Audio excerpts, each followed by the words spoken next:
Check, check. Like honestly, like stop watching this to watch this. Like stop watching this Check, to check. like honestly, like stop watching this to watch this. So I'm just getting my shit together here. We'll get it all together. Thank you for the follow. I'm just getting my shit Oh, together thank you for the here. follow, McGrady. We'll get it all together. Thank you for the follow. I'm watching somebody else's stream. It's a high school kid. I'm watching somebody else's stream. It's a high school kid. What's the name of it? It says American needs communism.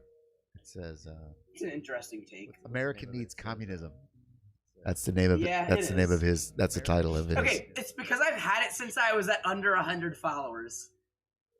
So like I the way that I see myself, like I still like do not see myself as having a platform, and I probably don't. But as time goes on, I'm beginning to realize I might have a little bit more of a platform than I thought. You know, like I remember like when I was at like 50 followers, like my like friends were like, "Oh, you have a platform now." I've got to go get some water, and when I come back, we will start the stream. Oh, I've got to check to see if it's I make sure, like, indeed streaming on Periscope, Twitch, you know? and YouTube. In my first starting days, I had some slip-ups, but like nothing that was like bad. Like basically, I just like freaked out about like Stacey Abrams after I learned that she oh, there it is. Punks for Progress. Hi, Punks for Progress.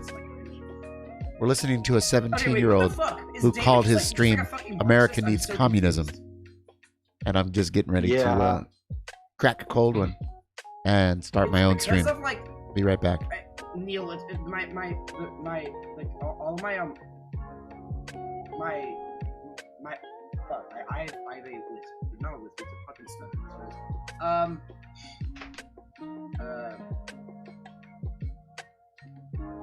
It's funny. I think David might be a left wing, like maybe. I don't know. It's funny, so whatever. Thoughts on Leo Man Bun? Oh yeah. Yeah. Thumbs up from me. Yeah. My follower count went up because of like the no leftist under 1K. Why? I'm sorry. I know I have a small slipper sometimes because my brain just goes ahead of my mouth or whatever. Or I don't fucking know. Who knows? You know, comrades. Let's see what's happening here. Any leftist streamer advice? Do. Hello, chat. Don't get distracted. OG Prodigy. We hate her. I don't like her at least. The Nightbot has arrived. I don't want to say we. Nice. Personally, I had a mini mental breakdown today when I learned that Divine chose her. To be honest. What the? I'm so confused with who David is. This is good trolling. This is like good trolling because like he's clearly having a good time. I'm confused, right? Like that's how you troll well. That's how you troll well. It's cool. I respect it. I respect it. Yeah. There is something about a good troll. I like this little switch around. There is something about a professional you troll got me that for a really, minute. you know. Pretty cool. Yeah. I don't know. I'm Hey, actually Treble. looking to see who he makes his Chains you can believe in. Like I know that's like a weird ass fucking take, but like I'm very. Chains you can believe in. I'm very interested to see who he makes his postmaster general. So we're listening. We're listening to this stream. Discord, so join it if you'd like to. I'll post it in the chat. It's pretty cool. I'm not sure the kid's name, but he's 17 in high school. You can hang out with us. You can exclamation point Discord. And it says, "America needs communism." Whatever the hell you want to do. That's the title. America needs communism. So I figured while I was getting myself ready, I would come check it out. Limited. So that's relative free speech. Oh my gosh. As long as you're not a Nazi, you'll have a good time, basically. Is what I'm gonna say. As long as you're not being a Nazi. Sometimes I go into voice chat and just play guitar. Like not even like in like the live stream chat, like it's like the one that like anybody can get into. This is funny. Play guitar. Who's the squeaker? Leo, hi. Hi. It's somebody with less testosterone. All right. Sorry, Leo, not exposure. All right, that's enough of that. Whoa. That's enough of that. That's enough of that. Wow. How interesting. Popping around here. Let me see if I can get my camera up. Let me get my camera up. Get my camera up. Let me see. Let me see. Let me see. Let me see. Let me get my camera up. My camera up. My camera up. Hi. That was fun. I was looking around. I was like, oh, let's see who's on tonight. Let's see what's going on. Because I was debating. Oh, who was I listening to?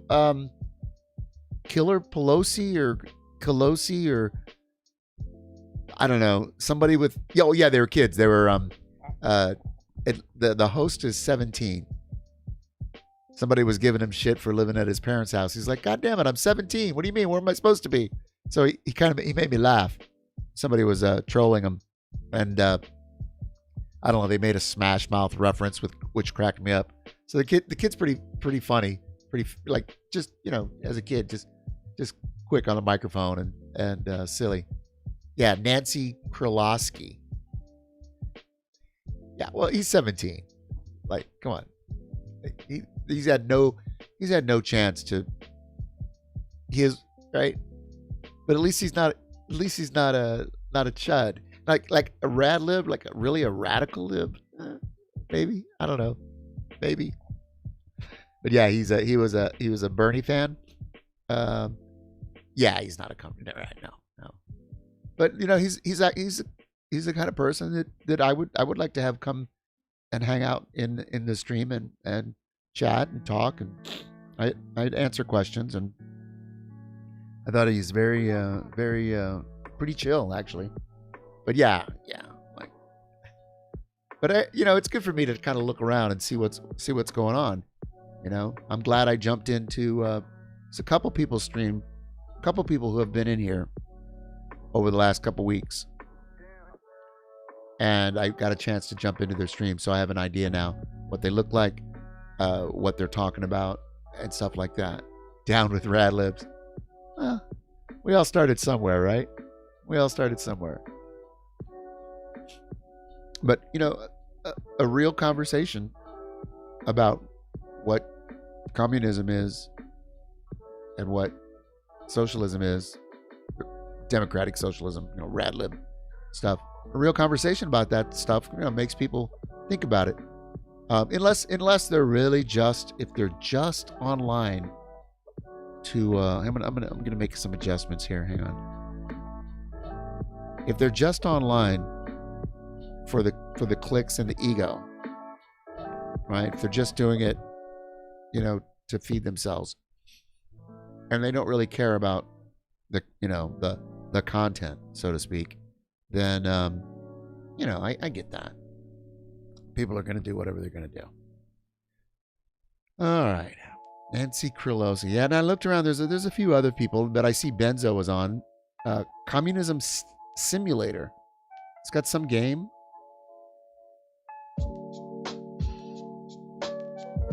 I was really expecting to see a bunch of people talking about Copmala. Carmela is Tony Soprano's wife. Carmela Soprano. I know I'm gonna conflate those things. But man, the memes started coming out. I don't know when that news dropped in the middle of the afternoon, because it wasn't in my news feed. It wasn't showing up anywhere, and then all of a sudden, boom! Everybody's talking about it. Boom, boom, boom, boom, boom, boom, boom, boom, boom, boom, boom, boom. And I did not know about her father. I did not know about her father, and her father being a scholar. I don't even know that I knew that she was. I don't even know that I knew that she was Jamaican, because I don't follow the Democratic Party, because they're not my party, and I've had it. I've been seeing them for okay, I'm 58. I've been seeing them for 56 years or 54 years or whatever the fuck, right? So yeah, I'm like, I'm not all that interested, right? The Democrats are going to pick whoever the Democrats pick, and the Republicans will pick whoever they pick, and we'll have the same basic rightward moving trajectory that we've had, since World War II. I mean, that's, since the New Deal saved capitalism, literally since the New Deal saved capitalism back in the 30s. Oh, Total Massacre is looking at Punks for Progress link. Hold on a second. Her father came out and disavowed her stupid fucking insults against Jamaican people. Yes, good. Well, I knew that something had gone down only this afternoon, because I'm looking at my newsfeed when all of these Copmala things started, when everybody was dropping the memes and saying things about the pick, because Biden had been so close to picking one that he could sniff her. So you knew it was coming soon, right? But when that started showing up in my newsfeed, maybe about an hour in or so, Ajamu Baraka tweeted and or posted on Facebook. I can't remember which place I saw. He didn't say that, he disowned or disavowed, but he said something that he disapproved of her, and his stated on the record of her should tell us all we need to know about her. And then there was a conversation that developed with a bunch of left black intellectuals and revolutionaries, I should say. I hesitate to say intellectuals. I mean, they are intellectual, right? Some of them are organic intellectuals. They don't have degrees, but they're organic, natural intellectuals. And then some have degrees. And this whole thread developed, and I was watching that. And it stems, for the most part, I was staying out of it. I mean, not click like or a heart or whatever. But it's, hello from Poland, Ashley Goldman, welcome. We so when I saw that happen, and I saw that evidently there was a beef, that her dad wasn't so happy with it. Anyway, I went to check some other emails, and sure enough, on one of the list serves that I'm on, one of the email, not chains, but one of the list serves, somebody had provided that educational, that the whole back, all the papers, position papers, all the here, let's pull it up. It's in my Discord. Where is it? Where did I put it in? General? Oh yeah, for those who are interested in why Copmala's dad don't approve of her bootlicking and boot wearing, emphasis added by me, by the way, dig in here. So let me put this in the chat. So if anybody wants to just bookmark this, that's rolling in the deep with me here. Here you go. Little copy paste from the Discord. What's going on? I'm getting these notifications from Total Massacre. Total Massacre is a punk band that I like to play sometimes here. Captain No Fun is friends with Reverend Aaron from Punks for Progress, and they met in real life and know each other, and fellow musicians. I am not a musician, nor am I a punk rocker, but I am in P for P, because being a communist in late stage capitalism, that's punk as fuck.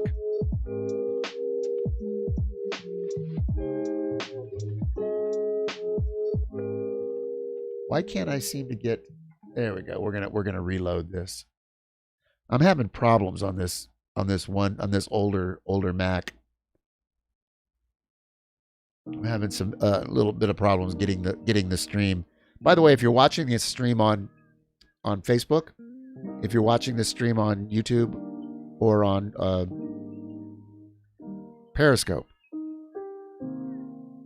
and you'd like to join the chat room, come to Twitch, twitch.tv /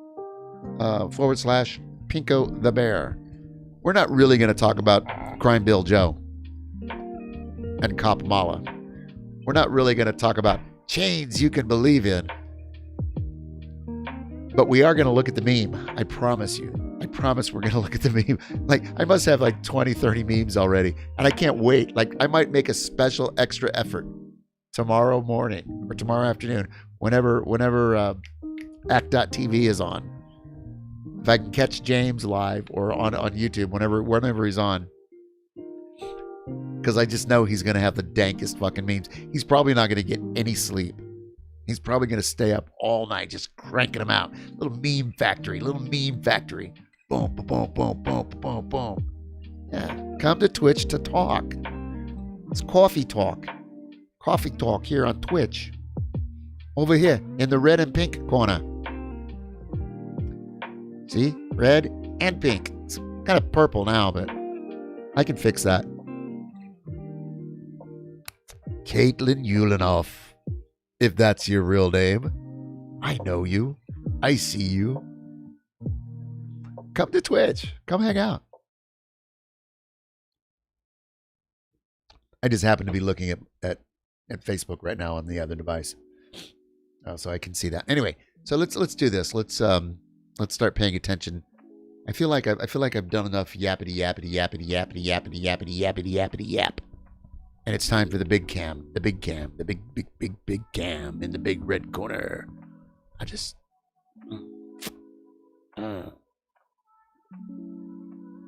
not sure what the first thing. Free account on Twitch. That's right. It doesn't cost anything.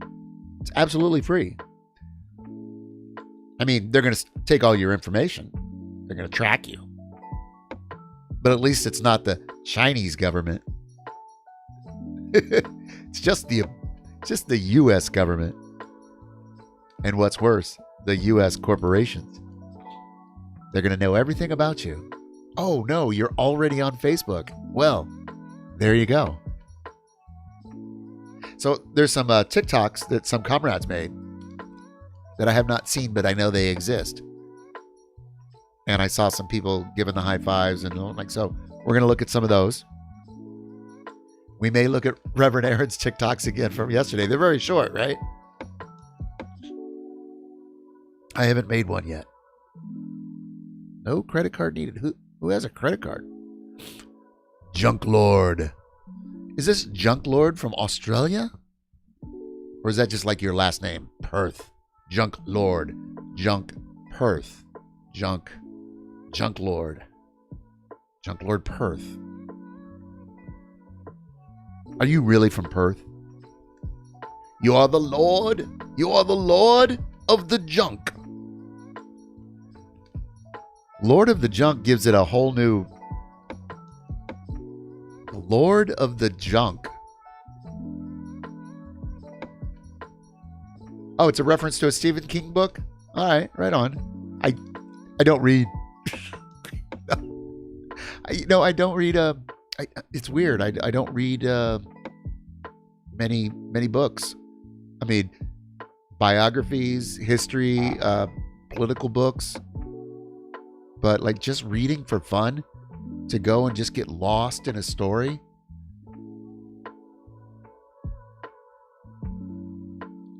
I don't know why I don't do that, but I really haven't done it much. They forced me to read a few things in high school, and I liked them. I mean, they were good. They were exciting because, they picked the classics. Or they did back then. I tried to read Game of Thrones, but, it was a lot easier just to watch it on TV and then watch Emergency Awesome pick it apart on the YouTubes. So that was fun. What's west of Westeros? Be like Arya. Be like Arya. Go left of Bernie. Go left of liberalism. Just do that. It'll be good for your soul.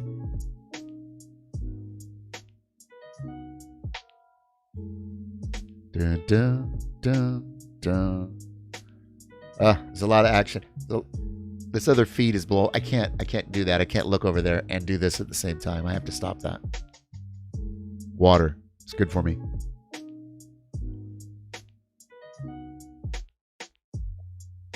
I saw the movie when I was a kid.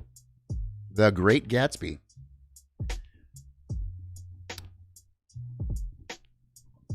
We read, what did we were supposed to read that in high school. The whole East Egg, West, I don't know, but I was into like beer. I was into stuff. Oh, you disappoint the Aussies online. Hey, look at that. Benzi's coming in. Look at that. Here comes the Benzi. Here come the Benzi. Here come the Benzi Morphine crew. The Benzi Morphine crew with the Vicus Varga. Nice. Welcome to the stream. We're just getting started. Just kind of been hanging out. We were just doing this in the warm-up thing. And now we're over here. So yeah, welcome everybody. So I have a couple things picked out. This is not going to be one of those streams that goes till 6 in the morning. I have stuff I have to do tomorrow. So, 3 hours, 4 hours, maybe 2 hours. No, I don't think 3. Yeah. Anyway, so I have a few things. Oh, I always seem to be. Yeah. Well, I try to. Yeah, Benzie. I generally try to start at midnight. That doesn't always work, and because the plan used to be start at midnight, be done by 4, be in bed with my belly up against at 4:20. That was the deal. That I could stream every night as long as I was in bed by 4:20.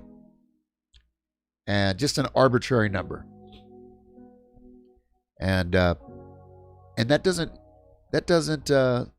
doesn't seem to be happening because I start having a good time and then more people come in and sometimes you're like, well, I'm going to keep going. So it doesn't seem to happen. But anyway, now I'm just I don't have a clipboard in front of me. I don't have a clipboard to tell me what I'm going to do. All right, let's do this. Let's take it the easy way. We're going to do it the very easy way. We're going to start with the memes, yo. Because like this Biden thing, like no, I first let me preface this. I don't give a fuck. I don't give one single fuck. Behold the fields where I grow my fucks, for it is barren. Like 0 fucks given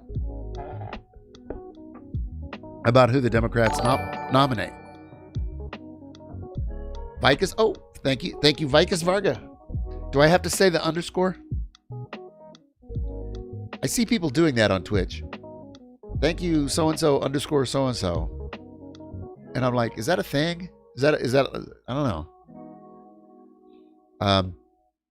Oh, you gotta go because it's late as hell? I am a nice lad until I'm really pissed off. And I'm really angry about injustice and tyranny and capitalism and homelessness and mass incarceration and all of that stuff, right? Because things are fucked up and shit, right? Things are fucked up and shit. So I'm a pretty nice lad until that stuff, when I start looking at the actual content. I'm not such a nice bear then. But yeah, thanks for the follow. Come back sometime and hang out and we'll talk. All right, where are we? Let's do this. Let's go to the Discord. Fuck imperialism. Let's go to the Discord and let's look at some of the memes. They're just little. They're not all about Biden. Well, we'll save the ones that aren't. We'll save the ones that aren't.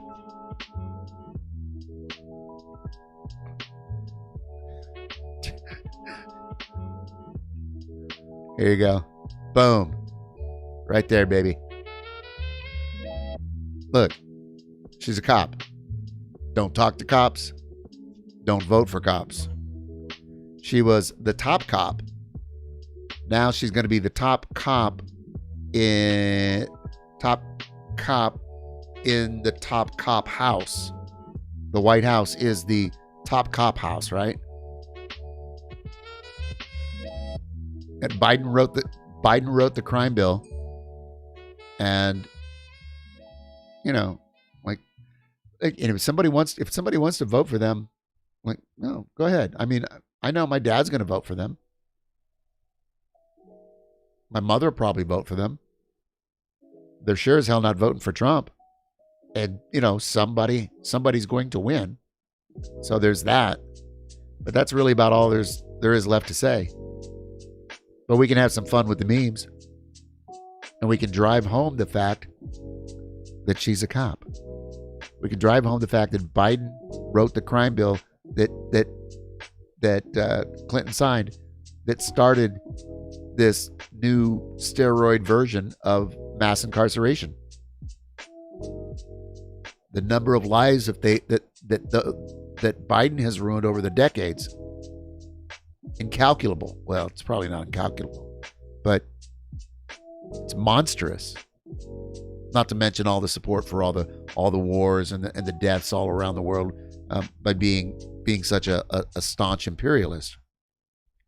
And you can bet your ass Kamala's going to be she already is a staunch imperialist. If she's been vetted to the point where Biden picks her as VP, she's already been approved of. When she was made district attorney, and then where did she go from that? She was prosecutor. Then she move up to what was she, senator, right? Like, you know, these people are just, they're killers. They're stone cold killers. They don't give a fuck about you. They don't give a fuck about me. They only give a fuck about service to the empire, to build their careers and keep their little happy bubble going. Their little happy bubble.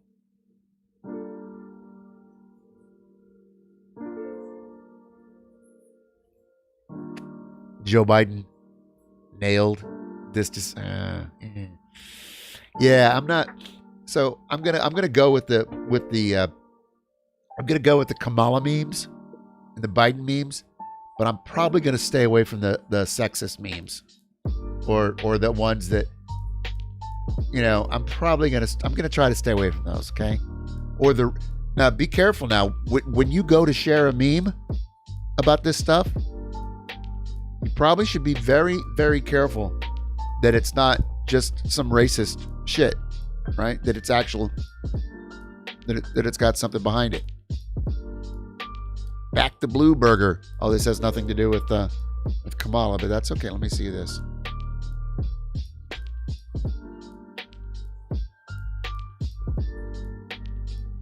I guess I don't know enough about this character. Is this somebody from SpongeBob? Maybe somebody from SpongeBob?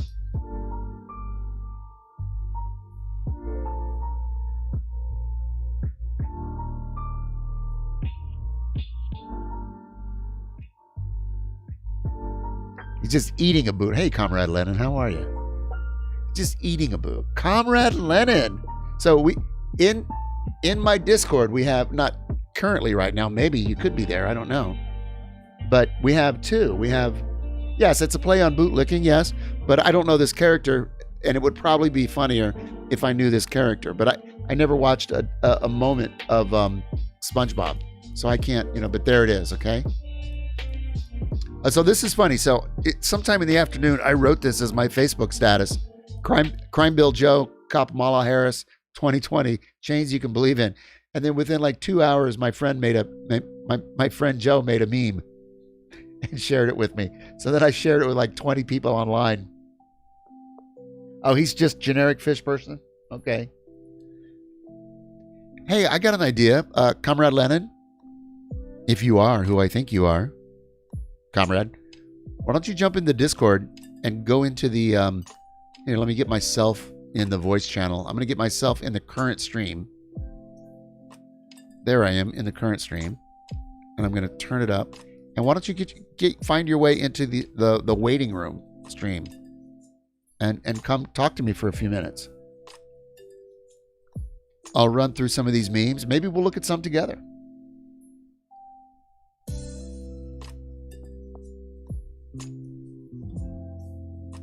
No, it's not Mr. Judo. I believe I know who it is. I think it's somebody that was that you liked that came on one night. Somebody that you remarked about and said, "Oh, that guy's really good." I'm like, "Yeah, that guy knows what's up." I mean, I kind of know what's up.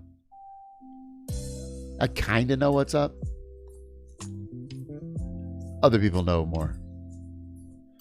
Come with me and you will see a world of mass incarceration. I can't remember the tune, but there's a tune for that. Come with me and you will see a world of something, imagination. Nice. Well done.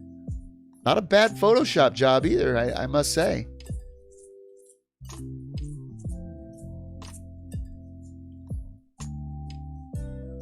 What do I think of the pick, and who do you... I don't have an opinion about who I think he should have picked. I absolutely have zero opinion because I'm not a Democrat. And I got A, I'm not a Democrat. B, I have like zero fucks to give about who he picks. I think what's helpful for me to talk about, the only reason it's helpful, not the only reason, but the main reason I think that it's helpful to talk about her being a cop, being a prosecutor, and then her being a senator, and her being part of the managerial class of the empire. That's what's important to talk about.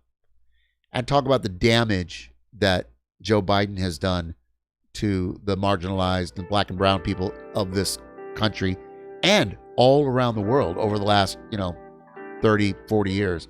How long has he been? When was his first run for the House? I don't know. He's been in office my entire life. Like, I think when I was 18 in 1980.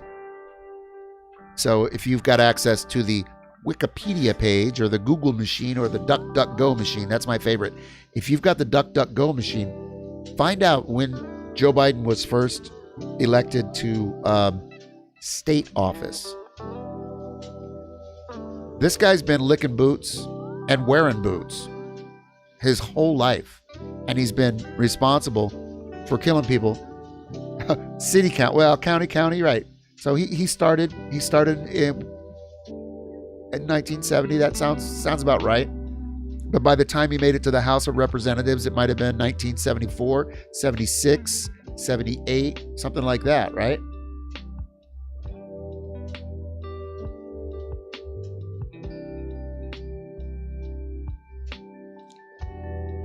Oh, maybe Comrade Lenin is not the person I'm thinking of. I don't want to use the real name. Comrade Lenin, are you somebody that I know in real life? And if you are, just type yes or no in the chat room. And because if you're the person I think you are, I'd love you to come on in.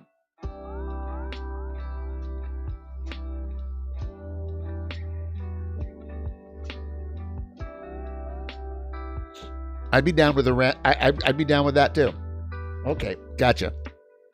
I thought you were my comrade from Workers' World. But that doesn't mean I won't talk to you. Why not? Jump in the Discord. We'll see what you got. It's not a competition. And remember, folks, communism is not a competition. I'm a better communist than you. It's not a thing. It's not a competition. Everybody's got a little something to give. Everybody needs a little something. It's a little give and take.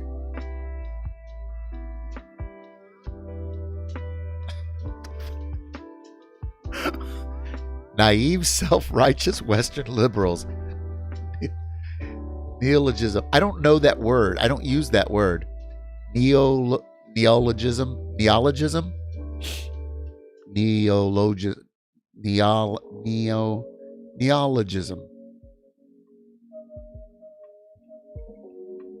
Neologism. Naive, self-righteous Western liberals. Shut the fuck up. I love this. Who put this in there? Did you put that treble? Thank you. Nice. Well done.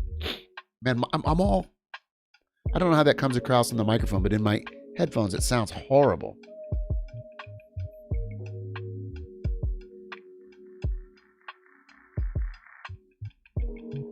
Jazz Lizard. I don't. If that question is directed at me, I will answer that. But let me know. Otherwise, I'll just let it go to whoever you were talking to in the chat. So now here, hat tip to my friend Joey T. Okay, Joey T. Well, I don't call him Joey T. I call him Joseph because that's what he calls himself. But Joey T, as he's now known on the stream, he saw my status, my Facebook status, and within an hour, I get back on and I look and I scroll. Oh, notifications. Fuck. Biden, Harris, 2020. Chains you can believe in. Now, if you don't know the story, I'm not going to go into it, but there's a whole story about corn pop, old corn pop, and rusty chains and nonsense and hairy legs and a pool. I think that's been beaten in BreadTube, in BreadTubeville and Democratville, Sochdemville. That has been beaten to death for 3-4 months.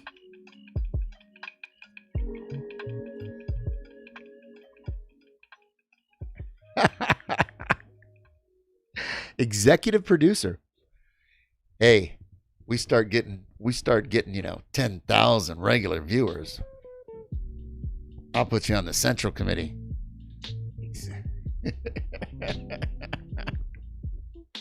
Yeah, the hairy leg thing is catchy. Oh, is that the video of the hairy legs thing? Nice.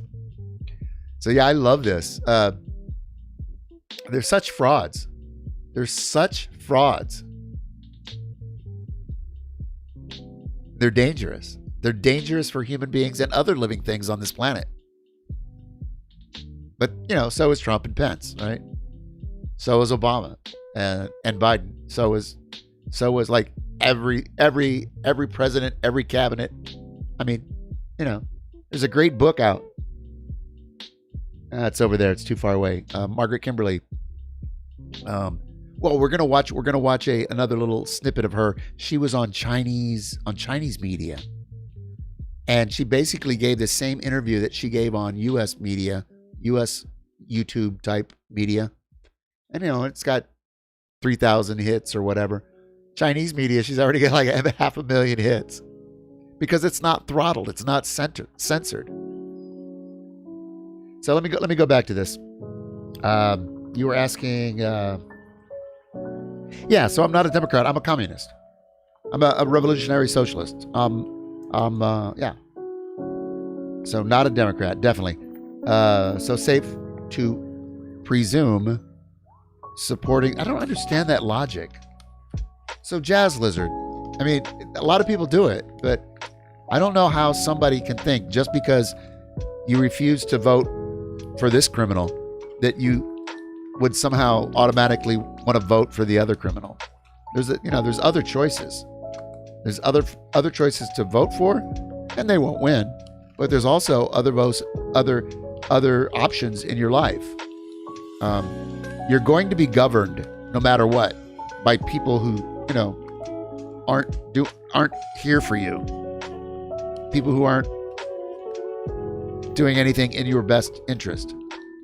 And that's true. You can't escape that.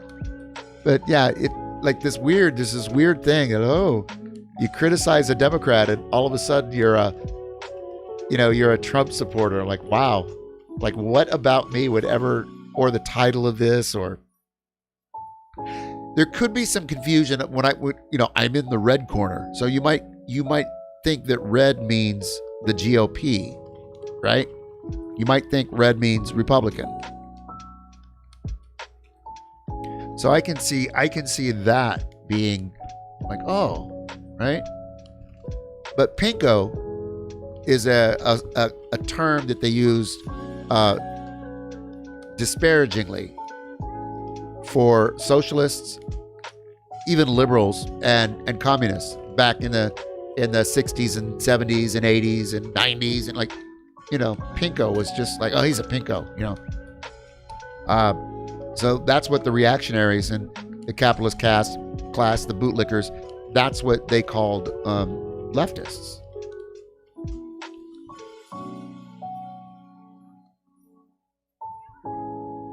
Speaking of the give and take of communism, I can give you raids and I can take the knowledge you got to author. Oh my God, I love that. Benzie Morph. Fiend. Benzie, I like that. You give me the raid, and then I'll give you the knowledge. Because guess what? I got the knowledge from other people. Funny thing, knowledge though, you have to be careful, like how much of it you take in, because there's a lot of people giving out advice, giving out free advice. So whenever you hear something, if it doesn't feel right, and you're like, well, I never heard that before, right? Follow it up if it's important. Like if it's a like, is that really? Because if that's true, that really means, something important. Follow it up. Ask clarifying questions. Go do some research. Look at the sources. Try to get some kind of judgment going on it, right? We should never just believe what somebody tells us, particularly not on the internet. However, I will tell you this. Everything that ever comes out of my mouth, except for the sarcasm, I believe 100%. I believe whatever I say to be true. I believe whatever I say to be true. Honestly, I'm not going to sit here and lie. I don't come here to gaslight people or fuck with people or troll people or whatever, right? I have a limited lifespan left. I mean, everybody does, right? But so I don't want to waste time,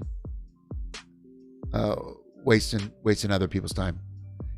PSL has a larger presence where you are, yeah, and you have worked with them plenty of times, but you have learned a lot more about Workers' World from Pinko and others. Oh, really? I know they are the OG party, and I'm not sold on PSL fully yet. Listen. If you work with PSL and PSL is Cadre Party. So PSL is a split. The chat's going a little fast. I want to stay on this one thing. The PSL split from Workers' World before I got to Workers' World. 2004, 2000, back then. It's been a long time now, right? I certainly don't have any animosity. And I think if you're a communist, you should not have any animosity. You have splits. There's reasons why there's different parties. Right? There's reasons why the RCP exists. There's reasons why the PSL exists. There's reasons why Workers' World exists. And hey, before 1959 it did not exist. But there were reasons. People hashed it out. People talked about it. It's important enough to a certain number, a critical mass of people that within the party, and then that tendency in the party says, "Well, we're going to go do this." Everybody's still communist. Everybody's still revolutionary socialist. Nobody went back and decided to be Democrats, and nobody went really back and decided to be, like GOP, right? So there's this weird thing when you hear about, when you're kind of new to the left, when you're coming into the left, and you hear about all these splits, and you want to know why, right? Like, it's perfectly normal and natural. Well, what happened?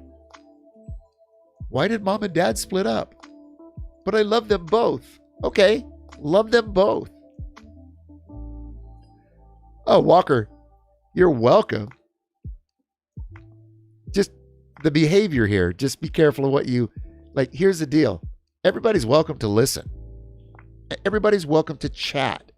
What we don't want to do here is derail whatever thing that we're talking about. We don't want to derail, and we don't want to hog too much attention. Right? By the constant. and we don't want to flame war. That's all. But like if I only talk to the lefty leftist in the choir, if I only talk to, if I only talk to my own comrades in workers' world, how would anybody know about us other than, hey, did you see this article? No, where is it? Oh, it's at workers.org. Oh, what's that? Right? And then you look, right? You say, well, that's a Communist Party. Okay. So, everybody's welcome to come here. Just, I'm kind of a pretty much a drama-free kind of person, I guess is what I'm trying to say.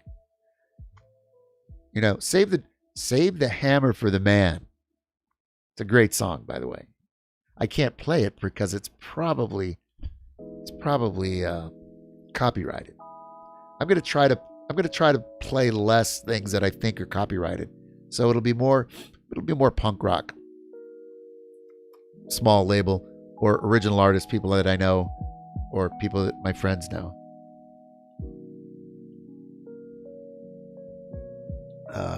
Let me see if I can catch up with chat a little bit.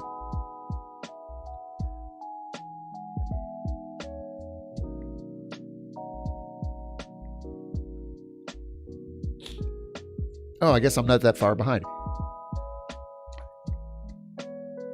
Yeah. So PSL is a Marxist-Leninist party, and I've never went through. I've never looked deeply into their literature, but because I happen to be in New York City, a pretty strong workers' world branch here, and PSL seems to be more West Coast, but also has other branches, right? But I don't see them out in New York at actions. I see RCP a lot. RCP is out a lot. International Marxist Tendency. It's a Trotskyist group. I see a lot of different groups here. And then there's, IWW, and there's a lot of different groups. There's mass organizations. There's so many, because it's New York City, right? I live in Manhattan. So I can get to the Bronx in 10 minutes. I can get Midtown in 20 minutes, 30 minutes. I can get to Brooklyn in 45 minutes, maybe an hour. Yeah, PSL's cadre.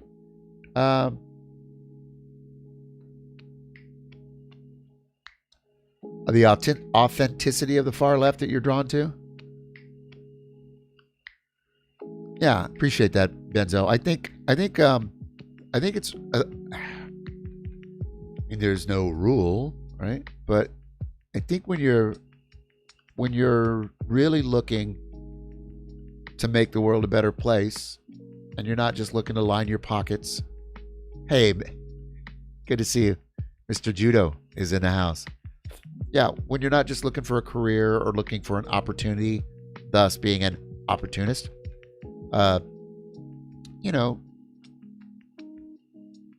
Yeah, I think communists are more serious, and I'll tell you, if you go back and you look at the literature of the time, used to be they were just revolutionary socialists, right? In Russia, back in revolutionary socialists, but then there were splits in people who call themselves revolutionary socialists. Some were a little more serious. Turns out some were kind of reformists. Some weren't all that revolutionary. So a decision was made that, hey, we're going to call ourselves communists, and they can be the SRs. So, but anyway, some of these terms, it doesn't really matter today. But when you study and you're reading this stuff, if you like to do that sort of thing, get over to workers.org. Here, hold on a second. We'll just do this real quick. I'll just give you the link so y'all can know what the hell I'm talking about. Well, here we go. This is the website, and basically, I mean, we're a party that happens to have a newspaper. We're not a newspaper. We're not like a newspaper with a few members that produce a newspaper that's just agitating. We're an actual party, a cadre party that happens to have a newspaper, and it's a goddamn good one. But you can go there, and when you are there, you can hit /join educational classes. Here. This is the link.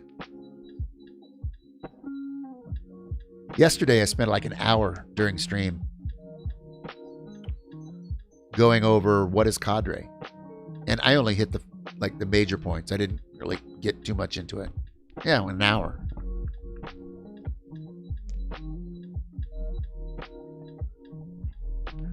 My microphone stand that's holding my camera phone, my phone camera, it was like $27.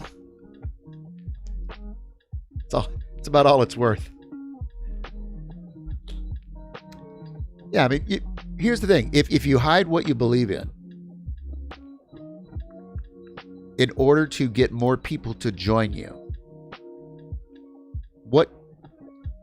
what happens when they find out that A, you've lied to them, you've misled them? Well, just A, what happens? Well, they fucking leave. And then they're mad, and then they tell people, hey, they told me that they were, just socialists like Bernie Sanders, and it turns out they're Bolsheviks. They're Bolsheviks. Okay. So, they're Marxist-Leninists. They want to overturn the social relations. They're actually anti-capitalists. They're not capitalists, pro-capitalists that want some reforms. So yeah, there's no reason to hide. There's no reason to hide. Now, eventually this fascist government will probably make it, well, I'm sure it'll happen.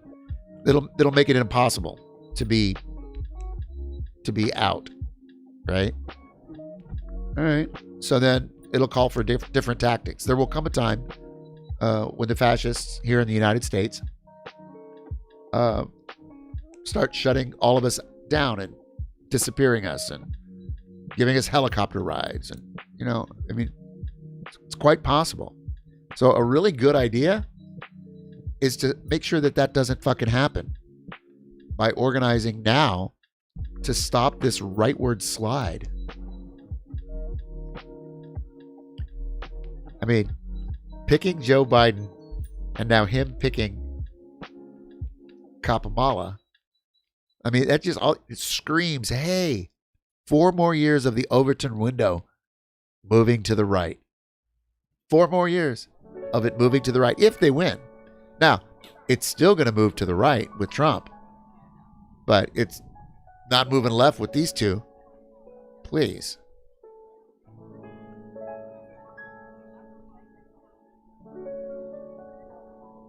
Bolsheviks.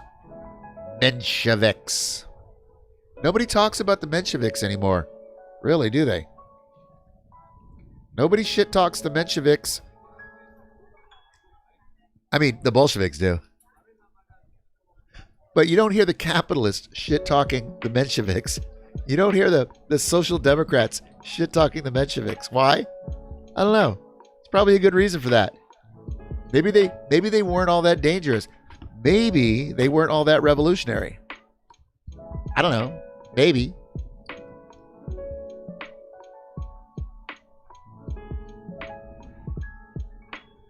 Yeah, Comrade Lennon. I did see that. It was an interesting. So, I saw that they made that RCP made their endorsement, and people should probably read the whole long, detailed explanation. People should read that, and they should consider it. I would recommend that to everyone, rather than just like looking in the comment section or looking at the Washington Times article about it and looking at the headline and going, right? I would recommend everybody reading the whole thing. I'm not going to try, because it's 1,000 words. And I'm not, it's 1,000 words. It's 800 words. I don't know what it is, right? But I read it. I might have read it twice because I wanted to make sure I understood it. That said, I'm not talking about it on this stream. I'm not talking about other organizations and what they decide to do. That's your call. Go read it. It'd be cool. They have a YouTube channel, by the way. It's called RLN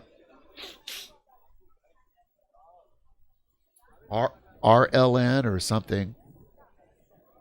RN Revolution Now. I don't know. They have a YouTube channel, and it's produced very well. They do interviews and talks and yada yada yadas, and they edit it, and it looks good and it sounds good. Go look at them and decide for yourself, like, where do you want to be? Or do you want to just, keep voting for Democrats? I mean, you have to kind of go somewhere at some point. Obviously, you don't have to right now, but you don't have to do anything. You can wait around until there's nobody to speak up for you. First, they came for the communists. Then they came for the socialists. Then they came for the trade unionists. Then they came for the Jews. Then they came for the Catholics. Or was it Protestants? I don't know. The preachers, the clergy. And I did not speak up. I did not speak up. I did not speak up, right? If you have no idea what I'm talking about, just DuckDuckGo, search Pastor Niemöller. First they came. It's super famous. Super famous.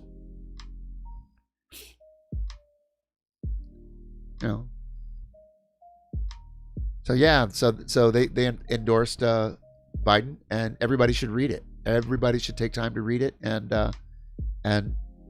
think about what they're saying and see if it applies to you. See if it makes sense to you. See if it speaks to you. I mean, it might. I don't know where you're at, So, all right. I feel like we need a video. I have some videos because we haven't really done anybody else's content. I've been talking a lot. It's what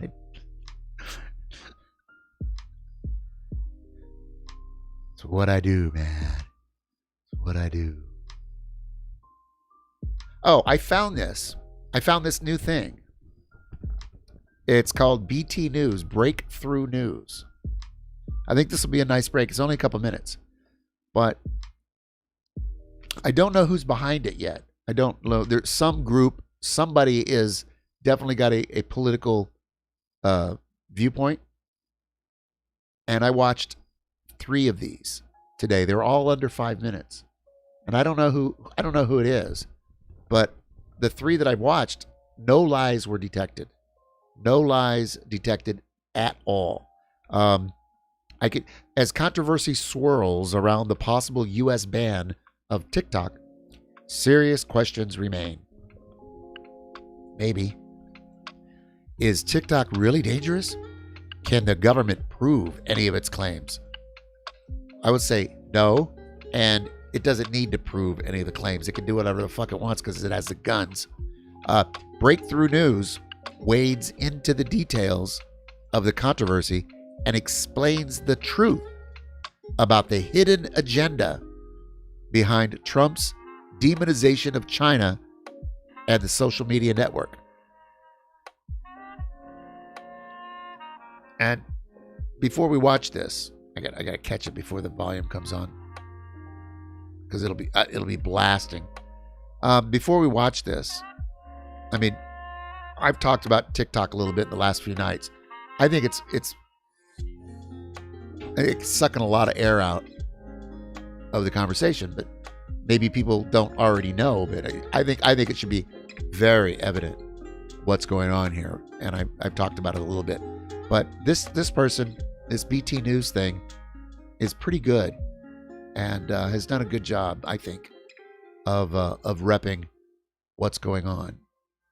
So, I'm sorry. Let me turn down that lo-fi. Oh, let me just turn that off. Let me crank this up. This past weekend, the hypocritical U.S. propaganda war against China took a new and dramatic turn when President Trump claimed he was going to ban the popular social network TikTok via executive order. Trump claims that the app puts your private information in the hands of the Chinese Communist Party, since TikTok is owned by the Chinese tech company ByteDance. Now, the U.S. government has been targeting TikTok for months now, and the company has been trying to head off any ban at the pass by selling the app or some portion of the app to Microsoft, a U.S. corporation. But the U.S. government has said that they will not accept a sale where ByteDance has even the slightest amount of partial ownership. So what's going on here? Are millions of teenagers about to lose their favorite app because of the new Cold War? Is TikTok some sort of existential threat to your online privacy? Well, every social media app is collecting large amounts of your information in order to sell it to advertisers who will then try to sell you things. Without a doubt, this is an important and huge issue. But according to a range of independent investigations, TikTok is not doing anything exceptional here. In fact, a Washington Post investigation found TikTok is collecting less of your information than Facebook. Washington Post said that? So why is TikTok being singled out? It's just because it has Chinese ownership. That same Washington Post study we mentioned said that there was scant evidence that TikTok is sending anything to the Chinese government. And TikTok has said they've never even been asked by the Chinese government for data, and that if they were asked, they would resist such request. But you know who is getting your data? Tell me. The U.S. government, which gives itself wide access to all your online for the last 15 data years using something, among other things, called national security letters. This is a secret subpoena. It comes with a gag order. The government compels companies to give over the customer data and forbids them from telling you about it. In 2019, Facebook said the U.S. government made over 50,000 demands for user data, and that 88% of the time, they gave it to them. The government can also use a FISA proceeding. That's another secret national security court to get your data. And that court itself has said the government often abuses its authority in seeking FISA warrants. Say it ain't so. So in other words, the U.S. government is accusing China of doing, without evidence, the thing it does all the time. Get tech companies to give up whatever customer information they demand in the name of national security. There you go. That's on top of all the data collected by private corporations, all the shady apps that are constantly taking information about you, building detailed user profiles, and then giving them to advertisers, selling them to advertisers, security firms, really anyone, without any significant regulation. And we've seen Facebook, Amazon, Google, Twitter, and Snapchat all be guilty of this exact thing. So this whole thing is not really about your privacy or your rights. It's about preventing China's technological rise. Just like Huawei, it's setting a precedent to make it impossible for Chinese companies to do business internationally and become major entities. For years, the U.S. has accused China of stealing technology. They've started a whole trade war on that basis. I mean, just imagine what kind of headlines we'd be reading if the Chinese government required Facebook to sell Instagram to a Chinese company to do business in China. Well, that's what's happening right now here in the U.S. Say it ain't so. You should be upset about it. Not just because you might be losing the app, but because of the blatant hypocrisy of this anti-China propaganda war. And there you go. That's the new thing I discovered. Do you want to see what it is? It's called here. Let me. I didn't let it go. I wanted to make sure I got the volume down before it went on to the next thing. Let's watch it. Tell you what. Let's watch another one just because. Just because. If it indeed goes to another. Oh, it didn't. Okay, that's no good. So it's called BT. It's called BT Breakthrough News. Let me. And it's on Facebook. I don't know where else it is. Like it may be on YouTube. It may be on, I don't know, Insta. I don't know where else it is. But it came to my attention this afternoon. And it only has like 5,000 followers on. Here's the commercial for it. Is this the commercial? It's 30 seconds. Where's the volume? Interesting. There's no volume on the 30-second commercial. All right, that's fine. But today is the day of resistance against. This is something that they have featured. Let's look at this. Let's look at this one. Threatening to strike if these demands. So all of them seem to be fairly short. 5 minutes. This one is featured. It's 9 minutes long. The other two that I watched were spot on, and they're pretty well presented. And the thing I like about them is it didn't have overly dramatic music. It didn't use hyperbolic language. And it wasn't, I don't know, the tone was good for me.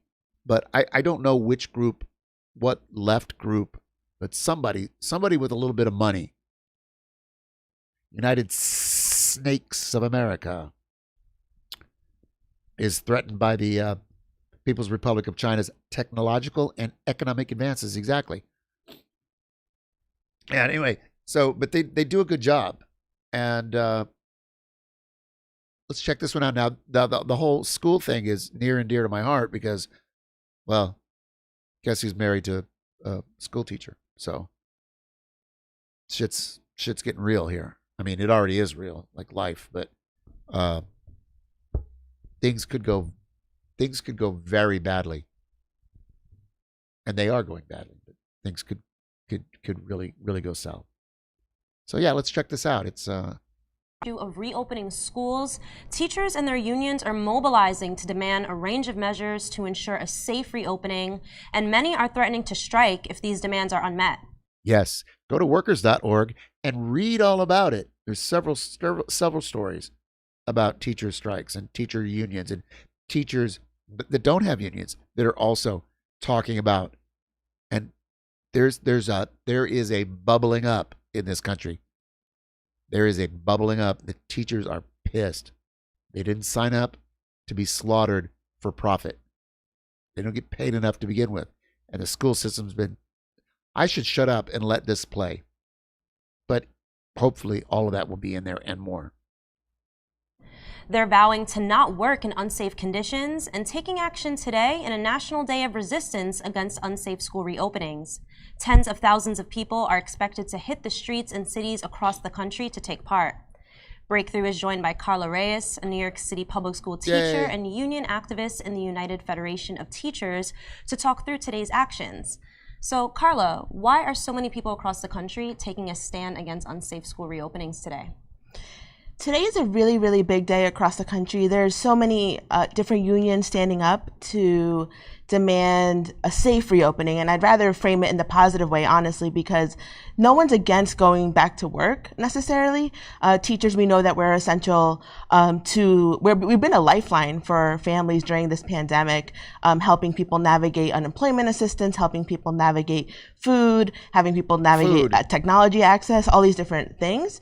And right now, we're being put to hold the burden of this economic crisis that's happening, this global health crisis. There's a big contradiction between the fact that schools are the ones that are having their budgets being cut, and at the same time, we have to go back to reopen the economy. And in order for that to happen, we need a lot more money. We need money for PPE. We need more staff members. If you're going to break up classrooms with 30 students in it into 9 to 12, you need 3 different teachers for that. And that's just not something that exists in the infrastructure, not only of New York City, but across the country. So teachers are really rising up right now, and the unions are at the forefront to protect and demand relief for families, for parents, for students, for teachers, for workers across the board. We're really defending our communities and at the forefront of this right now. So that's why we're all out there, because the burden should not be on us to solve this. It's really the government that has been doing an inadequate job, completely inadequate. I want to stop it right there. Hold on, just a moment. Just a moment. This is being filmed in New York City on 36th Street. On West 36th Street. This is being filmed at a place called the People's Forum. Trouble, do me a favor. If oh no, you're you don't have any power, right? You're on but Google, don't Google. Damn it, don't Google. DuckDuckGo. Search for the People's Forum. West 30, I think it's 36th Street. Yeah. 34. Yeah. New York City. That's this room. This is a huge space. Somebody that tripped over a big bag of money opened this space a couple years ago, and it's beautiful. And there's all sorts of lefty events there. I mean, all sorts of. I've been there 10 times, 20, I don't know. There's upstairs, there's downstairs, there's different. In fact, Margaret Kimberly's book release was just upstairs. But I recognize this now. I know exactly where this is. That'll help me put together who's behind BT. This is probably coming out of the same group. That explains why it looks so good, because they've got the technology and they've got the money. You can look at the People's Forum.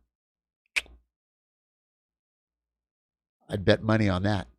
Responding to this crisis for the last 4 months, and now it's black. That's just not something that exists in the infrastructure, not only of New York City, but across the country. So teachers are really rising up right now, and the unions are at the forefront to protect and demand relief for families, for parents, for students, for teachers, for workers across the board. We're really defending our communities and at the forefront of this right now. So that's why we're all out there, because the burden should not be on us to solve this. It's really the government that has been doing an inadequate job, completely inadequate, at responding to this crisis for the last 4 months, and now is thrusting the entire burden of this crisis, like, go figure it out, on schools and teachers. And we're not going to stand for it. We're going to be out there defending our communities. Now, one of the first schools to reopen, one of the first in the entire country, Greenfield Central Junior High School in Indiana, within the first day of classes last Thursday, they found out that a student tested positive for the virus, and they were forced to quarantine that student and, of course, all the students, school workers that were in contact with that student. So should we see this as an exception? And what do you think that teachers, parents, students, and families need most in order for schools to reopen safely? I'm really glad you brought up that example in Indiana, because the same thing happened in Georgia. Like, there was a summer camp open, and hundreds of camp counselors and students got infected with the virus, and then that means it's like threefold, because then it goes to their families, and then whoever they're in contact with. It becomes hundreds of people, these clusters that get infected. In New York City, if the Mayor de Blasio, had decided to close schools just a week before, I think it ended up being like March 18th, but if it had just been a week before, between 20 to 50,000 people's lives could have been saved.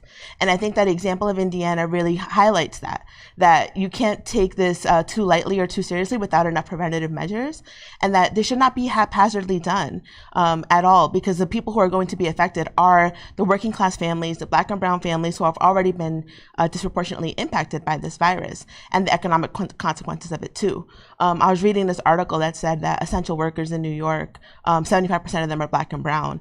And when you think about the public school system in New York, which is the most segregated public school system in the country, which has 100,000 homeless students, which, you know, it provides food and shelter and so many services for families, to do things in a haphazard way is really sending working class families, Black and brown families, to die, in essence. There's no other way to put it, because it's not like people have universal health care right now. It's not like there's like paid universal income for folks. It's not like, unemployment aid is about to be cut by the hundreds per week for folks.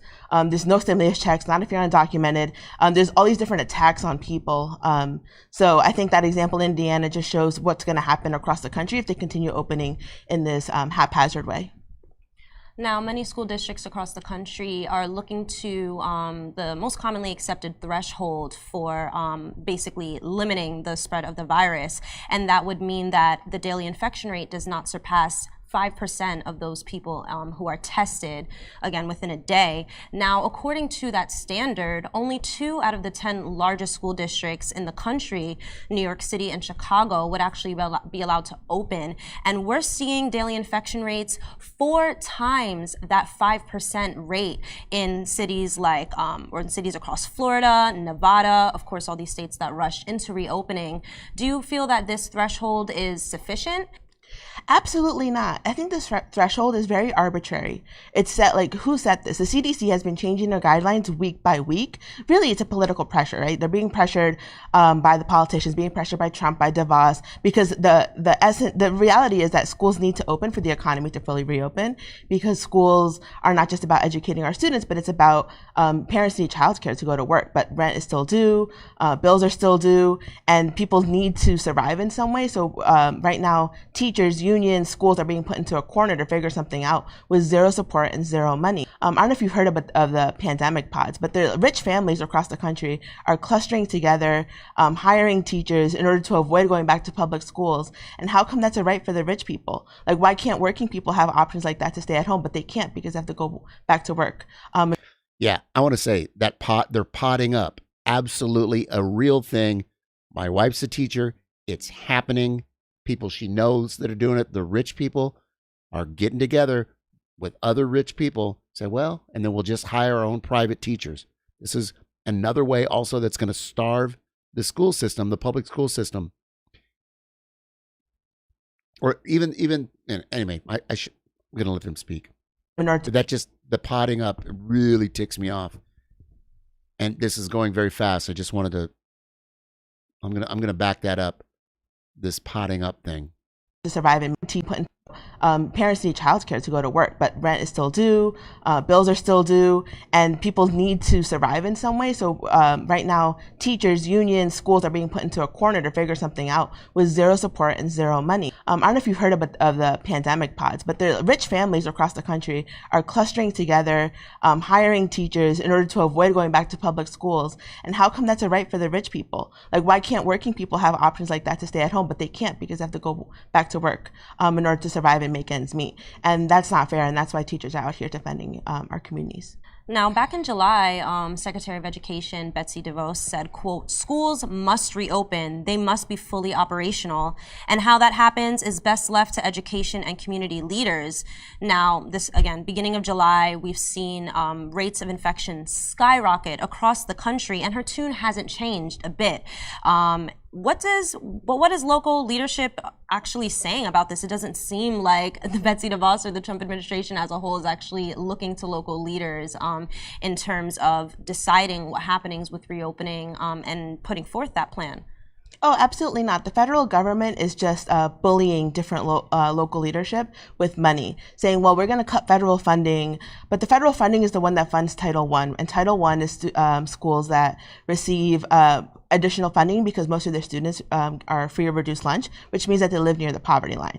So you're literally taking food from students who need it the most, taking money from students who need it the most in order to pressure schools to reopen. And local leadership isn't being supported at all in making these decisions. Everything is like, well, figure it out, figure it out, figure it out. Like, figure out the technology, figure out the internet, figure out this, figure out that. And one of the main demands that the Day of Action is making today is that we need more money in order to make any safe reopening occur.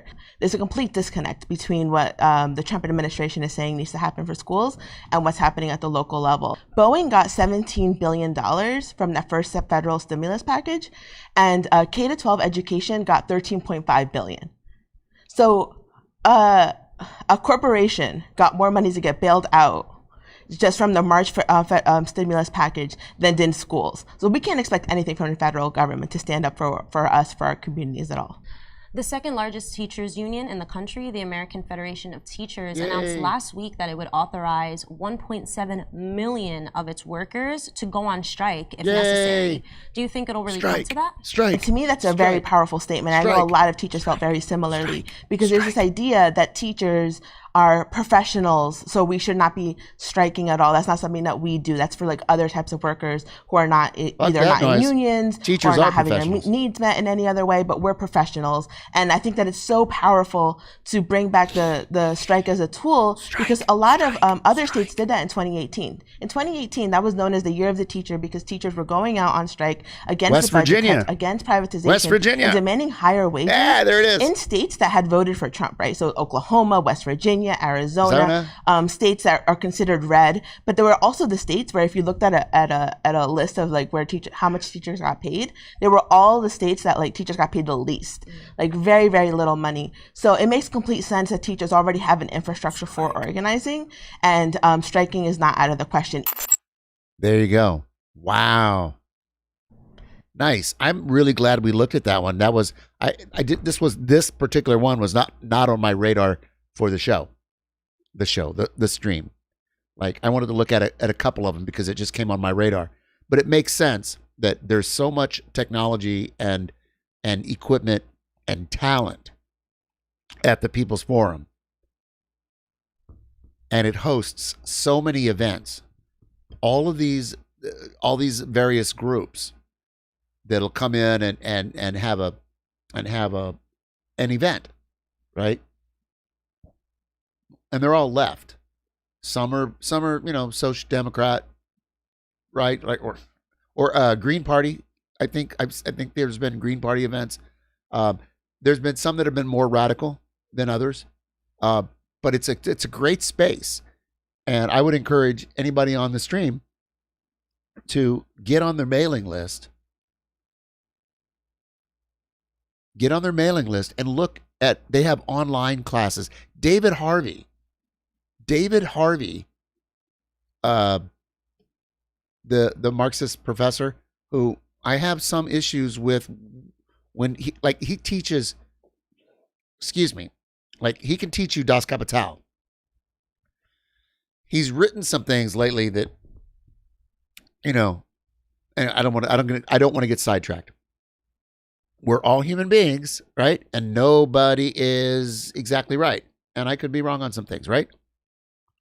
But David Harvey, who I respect very much and I like very much and really has made an impact on my life, David Harvey is giving a free video lecture series there. Now, Richard Wolff is still over at Judson Memorial Church, but I think Harvey is over here, and Harvey teaches, I think, at the New School, which is a college down. Anyway, God, so go to the People's Forum and register for their email, because I'm sure that there's stuff there that you would be interested in, right? Yeah, exactly. Harvey he's taught Capital backwards. He's taught it for like 33 years or some shit. Here, I want to do this. It's called RSA. Now, Trouble, you've probably seen this. Look at that. I put RSA. Look at that. I put it in my YouTube search engine. RSA. That's all I put in. I didn't even capitalize it. First thing, RSA anime, David Harvey. Raise your hand if you've seen this in chat. I mean, there's only like 75, 80 of us here. Chat.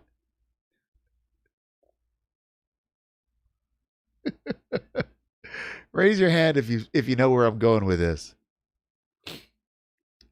Here's one. It's got 3.1 million views from 10 years ago. Here's one that's only got 22,000 views from 5 years ago. I'm gonna go with the OG. I'm gonna go with the OG because the running time on this is 11:11, and something special happens at 11:11. When you look at the clock and it says 11:11, something special is happening somewhere. So I'm a fan. So this is one of those things, like we're gonna watch this. It's fucking great. Just a little context without no spoilers. This was made shortly after the big crash in 2008. The huge. Oh yeah. Well, that's. Anyway, it was made in 2008, or it was made after the crash. And I had never heard of him. I had never heard of this guy. I was still an anarchist. Damn it. I wasn't going to read Marx.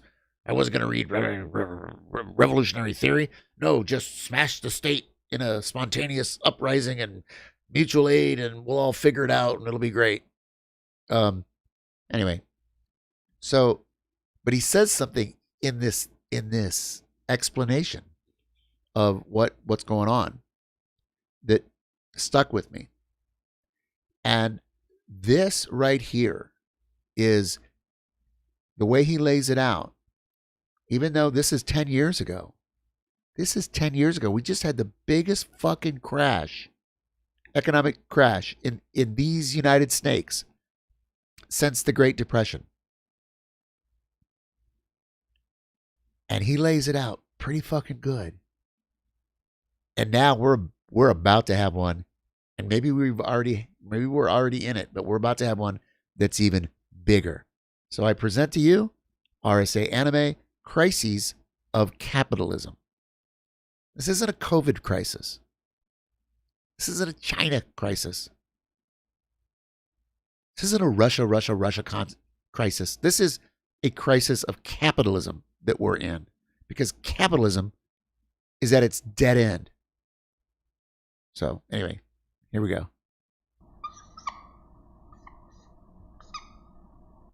Come on, David, talk to me. Talk to me, David. Talk to me. I love this squeaky chalkboard thing. I have a great story. I met him at the Left Forum, but we'll wait till later. Okay, so we've been through this crisis, and there are all sorts of explanatory formats out there, and it's interesting to look at the different genres.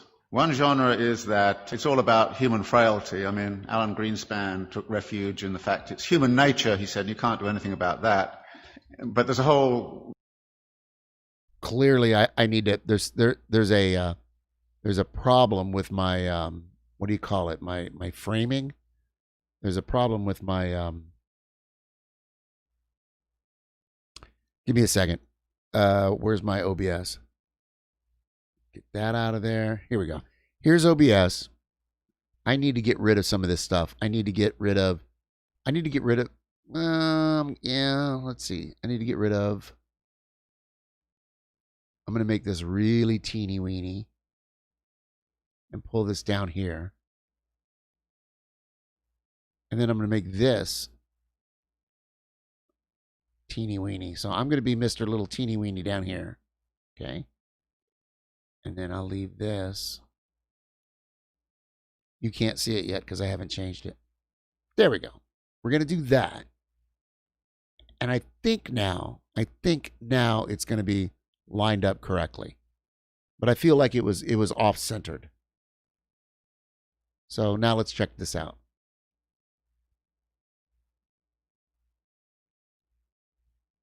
There we go. Now I can see it a little better. Maybe I'll put my name up over here. Put my name over here. Okay, so we've been through this crisis, and there are all sorts of explanatory formats out there, and it's interesting to look at the different genres. One genre is that it's all about human frailty. I mean, Alan Greenspan took refuge in the fact it's human nature, he said, you can't do anything about that. But there's a whole world of explanations that kind of say it's the predatory instincts, it's the instincts for mastery, it's the delusions of investors and the greed and all the rest of it. So there's a whole range of discussion of that. And of course, the more we learn about the daily practices on Wall Street, we kind of figure there's a great deal of truth in all of that. The second genre is that there's institutional failures. The regulators were asleep at the switch. The shadow banking system innovated outside of their purview, etc., etc., etc., and therefore the institutions have to be reconfigured, and it has to be a global effort by the G20, something of that kind. So we look at the institutional level and say that has failed and that has to be reconfigured. The third genre is to say everybody was obsessed with a false theory. They read too much Hayek and believed in the efficiency of markets, and it's time we actually got back to something like Keynes, or we took seriously Hyman Minsky's theory about the inherent instability of financial activities. The next genre is that it has cultural origins. Now, we don't hear that much in the United States, but if you were in Germany and France, many people there would kind of say this is an Anglo-Saxon disease. And it's nothing to do with us. I happened to be in Brazil when it was going on, and Lula was kind of saying, well, first off, he was saying, oh, thank God the United States is being disciplined by the equivalent of the IMF. We've been through it 8 times in the last 25 years, and now it's their turn. Fantastic, said Lula, and all the Latin Americans I knew, until it hit them, which it does. And then they kind of changed their tune a little bit. So there's a kind of a way of which it became cultural. And you can see that by the way in which this whole Greek thing is being handled. The way the German press is saying, well, it's the Greek character, it's defects in the Greek character. And there's a lot of rather nasty stuff going on around that. But actually there are some cultural features which have led into it. For instance, the US fascination with home ownership. which is supposedly of deep cultural value. So 67, 68% of US households are homeowners. It's only 22% in Switzerland. Of course, it's a cultural value in the United States that's been supported by the mortgage interest tax deduction, which is a huge subsidy. It's been promoted since the 1930s. Very explicitly in the 1930s, it was built up because the theory was that debt-encumbered homeowners don't go on strike. And then there's a kind of notion that there's a failure of policy and that policy has actually intervened. And there's a funny kind of alliance emerging between the Glenn Beck wing of Fox News and the World Bank, both of whom say the problem is too much regulation of the wrong sort. So there are all of these ways, and all of them have a certain truth. And skilled writers will take one or other of those perspectives and build a story and actually write a very plausible kind of story about this. And I thought to myself, well, what kind of plausible story can I write which is none of the above? Which is one of the things I always think to myself. And it's not hard to do, particularly if you're coming from a Marxist perspective, because, there aren't many people who try to do this analysis from a Marxist perspective. And I was really clued into this by this thing that happened at the London School of Economics about a year and a half ago when Her Majesty the Queen asked the economists, how come you guys didn't see this thing coming? I mean, she didn't say it exactly that way, but, it's just the sentiment. And they got very upset, and then she actually called the governor of the Bank of England and said, how come you didn't see it coming? And then the British Academy put forward got all together, all of these economists, and they came up with this fabulous letter to Her Majesty. And it was it was absolutely astonishing. It said, well, many dedicated people, intelligent, smart, spent their lives working on aspects of this thing very, very seriously, but the one thing we missed was systemic risk. And you say, what? And then it went on to talk about a politics of denial and all the rest of it. So I thought, well, systemic risk, I can translate it into the Marxian thing. You're talking about the internal contradictions of capital accumulation. Bingo. And maybe I should write a thing about the internal contradictions of capital accumulation. Bingo. And try to figure out the role of crises in the whole history of capitalism and what's specific and special about the crisis this time around. Right.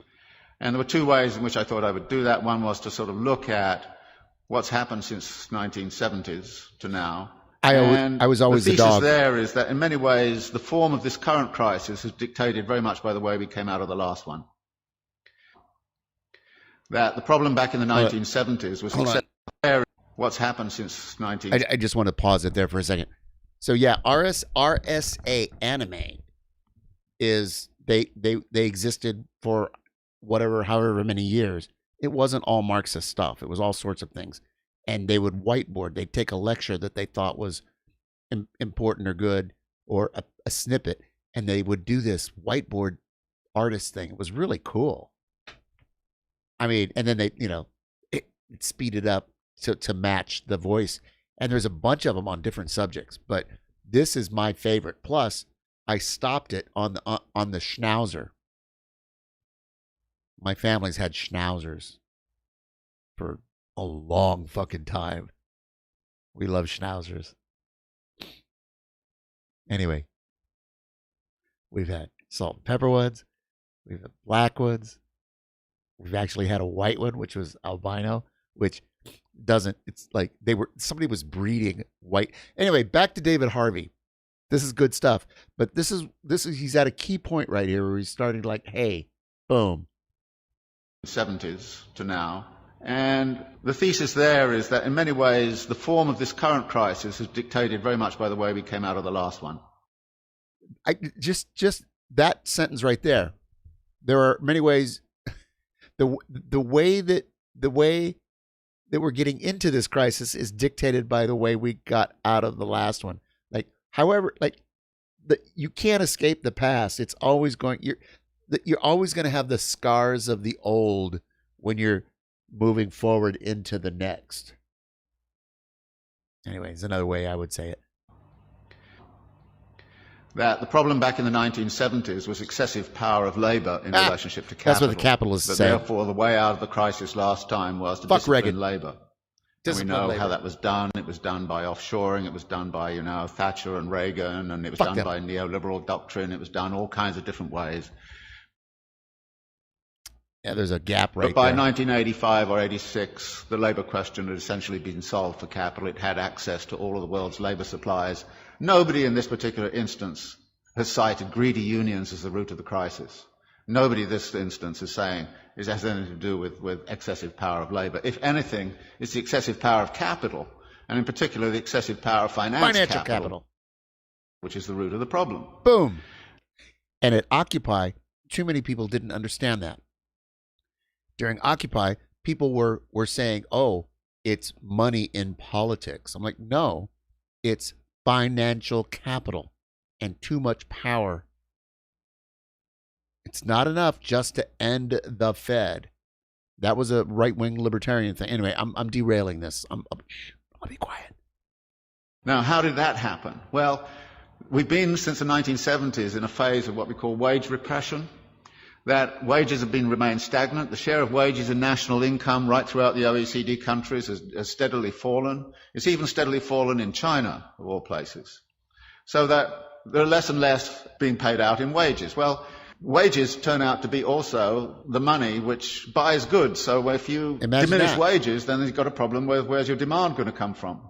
And the answer was, well, get out your credit cards. We'll give everybody credit cards. You get a credit card. So we'll overcome, if you like, the problem of effective demand by actually pumping up the credit economy. You get a credit card. You get a credit card. American households, British households have all roughly tripled their debt over the last 20, 30 years. And a vast amount of that debt, of course, has been within the housing market. And out of this comes a theory which is very, very important, that capitalism never solves its crisis problems. Bingo. It moves them around geographically.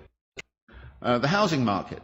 And out of this comes a theory which is very, very important, that capitalism never solves its crisis problems. Out of this comes a theory which is very, very important, that capitalism never solves its crisis problems. It moves them around geographically. And what we're seeing right now is a geographical movement of that. Everybody says, well, okay, everything's beginning to recover in the United States, and then Greece goes bang, and everybody says, what about the pigs, you know? And it's interesting. You had a finance crisis, which is Just to be clear, pigs, Portugal, Italy, Ireland, not the cops in this case. Portugal, Italy, Ireland. They were all in financial trouble just like Greece was. In the financial system, you've sort of half solved that, but at the expense of a sovereign debt crisis. Right.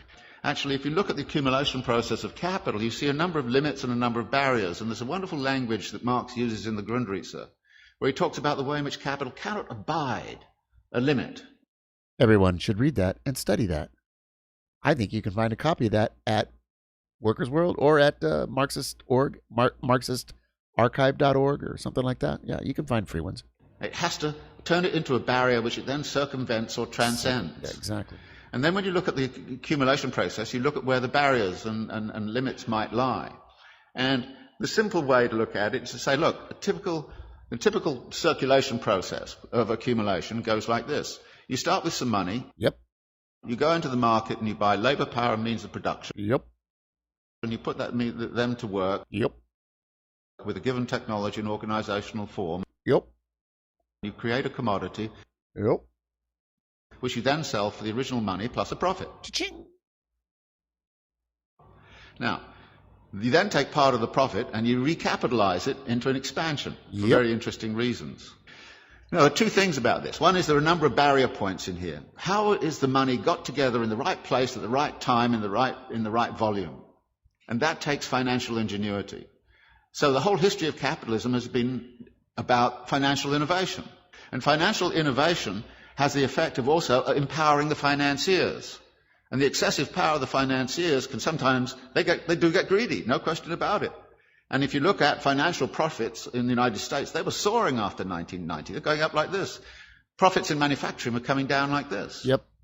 And you could see the imbalance. In this country, I think the way in which this country has sided with the City of London against British manufacturing since the 1950s onwards. When he says City of London, he means the financial banks of London, not the city, but he's talking about the financial, like the city of New York. He would mean Wall Street, but we would say Wall Street, but that's what he's talking about. Has had very serious implications for the economy of this country. Right. You've actually screwed industry in order to keep, financiers happy. Bingo. Any sensible person right now would join an anti-capitalist organization. What? Any sensible person right now would join an anti-capitalist organization. Say what? Any sensible person right now would join an anti-capitalist organization. Get the fuck out. Any sensible person right now would join an anti-capitalist organization. This was 10 or 12 years ago. This was 10 or 12 years ago when I was still calling myself an anarchist, and I was. But this hit home. What was that? What was that he said again? One more time? One more time? Happy. Any sensible person right now would join an anti-capitalist organization. God, it sounds a lot like Nightbot, doesn't it? I love it. Okay, one more time. I just got to do it just to see if you're, yeah, say it again. Say it again for the Lord of Junk. The Lord of Junk would like to hear it again. Any sensible person right now would join an anti-capitalist organization. And you have to. Because otherwise we're going to have the continuation. And notice it's a continuation of all sorts of negative aspects. For instance, the racking up of wealth. You would have thought the crisis would have stopped that. Actually, more billionaires emerged in India last year than ever. They doubled last year. The wealth of the rich, I just read something this morning, in this country has accelerated. Just last year. What happened was the leading hedge fund owners got personal remunerations of $3 billion each. And this was 12 years ago when he was talking about the last crash. And what's just $3 billion each? You know what just fucking happened in the last 3 months? And then, like, oh my God, like it's off the charts. That was off the charts back then. In 1 year. Now, I thought it was obscene and insane a few years ago when they got 250 million. But they're now hauling in 3 billion. Now, that's not a world I want to live in. And if you want to live in it, be my guest. I don't see us debating and discussing this. I don't have the solutions. I think I know what the nature of the problem is. I do. And unless we're prepared to have a very broad-based discussion that gets away from, the normal kind of pablum you get in the political campaign and, everything's going to be okay here next year. Vote for Biden-Harris 2020. Chains you can believe in. You vote for me, it's crap. It's crap. You should know it's crap. You should know it's crap. And say it is. Wait a minute, hold on. You should know it's crap and say it is. I have the solutions. I think I know what the nature of the problem is. He definitely knows the nature of the problem. But I'll just put this in there. When you're a professor and you are in academia and you're tenured, you have a paycheck, you're writing books, you can't join. You can join an anti-capitalist organization, but you really can't join. You really can't join a revolutionary organization. David Harvey and Richard Wolff could not join Workers' World or PSL or RCP and keep their jobs. I'm sure of it. How do I know? I know things. I drink and I know things. Oh yeah, I know things.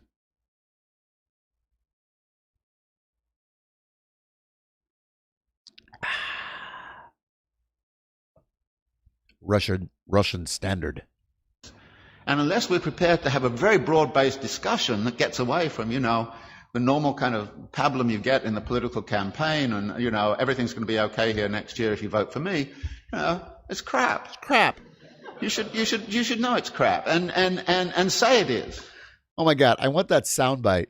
It's crap. And you should know it's crap and say it is. I'd love to have that as a sample. Like when we're talking to people, when we're talking to some chud in the chat and like, get out of here with your shit opinions. Anyway, here we go. And we have a duty, it seems to me, those of us who are academics and seriously involved in the world, to actually change our mode of thinking. Yeah. Oh, is that how this one ends? Wow, that's abrupt. The one I'm used to actually did not end like that. It had a little bit more. There was something else here on the end, and it didn't do all of that stuff, all that shaky screen stuff. That's interesting. So over the years, this one's been replaced. The original one was replaced with this one. Maybe it's higher res or something like that. Wow. So there you have it. RSA Anime, The Crisis of Capitalism. Let me link that. Copy, paste. Let me link that. This is one of my favorite One of my favorite things. Raindrops on kittens and something. I don't know the words because I listen to Coltrane. There are no words in Coltrane's version of this. These are some of my favorite things. I kind of know this. I mean, I obviously I've heard the original song, but I'm a jazz fan. And if you haven't heard Coltrane do My Favorite Things, which has no words, no lyrics, because it's Coltrane, well, you're missing out. Just saying. My camera keeps just like floating and moving. This is a really janky studio. It is.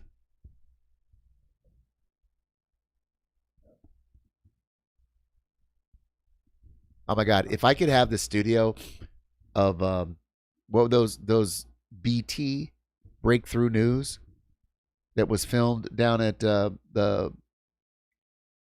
what's it called? The forum, not the left forum. It's called the People's Forum.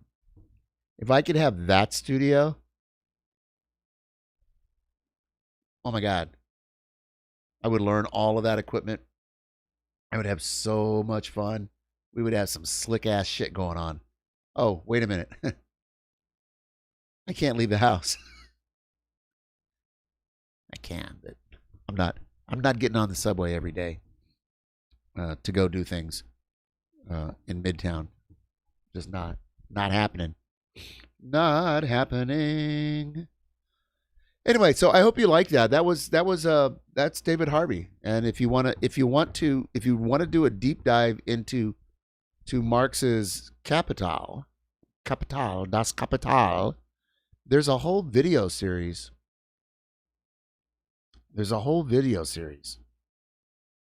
Oh, look, Mr. Judo has the sword. Nice. Mr. Judo has a sword. There's a whole video series by David Harvey on YouTube. I think there's 13, and I think they're 2 hours each. YouTubes. Some of the sound is janky. It was recorded 10 years ago. I'm really stuffed up. I'm sorry you have to hear that, but that's why I put the condom on. It's not like I'm sharing microphones with anybody, but I just feel like my stuffiness is affecting things. But anyway, you can find David Harvey on YouTube, Das Kapital, and there's like 13 of them, I think, and there's 2 hours each. It's fucking dense. Even as good as he is at explaining things, it's dense. But if you're reading it, or you have a reader, or you have a study club, but to be honest, I don't think it's necessary. If you're just coming to the left, if you're just leaving Bernie Sanders because you're realizing that A, things are fucked up and shit, and B, he either sold out or he was pushed out, or the Democrats really don't want to win, or the Democrats seem kind of stupid for all the shit that they do. If they really wanted to win, they'd do this, that, right? Like if you're in that kind of mindset, and there are a lot of people like that, then skip David Harvey's Capital and stay with Richard Wolff until you understand what he's saying, like until you can predict what he's saying, even, right? Like this is one of the interesting things. Like when you find a teacher and they're telling you this and they tell you this and they teach you that and they teach you that and you teach you that, and then after a while you're really not paying attention because you've heard it, you understand it. Oh, they're just saying it in a different way, and you're coming around and yeah, I got this. Find another teacher, someone who's a little deeper, right? It's all about the scaffolding. It's all about the scaffolding. You want to get up there? I mean, that's the given, that you want to get up there. Now, if you don't, well, then you won't spend any time. If all of this is over your head, you won't come. If none of it is over your head, you get bored. And you'll find something deeper, right? So just people do what they can and there's a process. Fucking life. This is what I can do right now. This is what I can do. And yeah, maybe I can have higher level discussions with people who know more than me or know it, really deep. Mostly I just listen. When I'm with the more seasoned comrades, mostly I just listen and I ask clarifying questions. When I'm here, well, I got the microphone. This is what I'm doing. So, hopefully as y'all get more comfortable coming around and seeing what's up here, you'll say, "Hey, can I jump in the Discord? Ask me in the chat on Twitch. Don't ask me on Facebook. Don't ask me on Periscope. Don't ask me on YouTube. On Punks for Progress on Facebook. Don't ask me there because I won't see it. That's not part of the deal. You have to come to the Twitch chat. Then I'll be able to see it. And if you want to talk, let's talk. I'd much rather have conversations than have to carry 3-4 hours sharing things. Even though I can do that. Oh, Trouble, your connection's having problems. That's okay. It's okay. Quite okay. We're in pretty good shape tonight.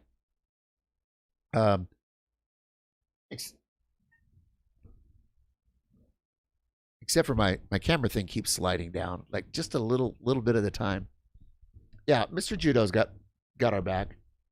You gonna call it the night? Well, very good. Oh my God, traffic. You're in Chicago?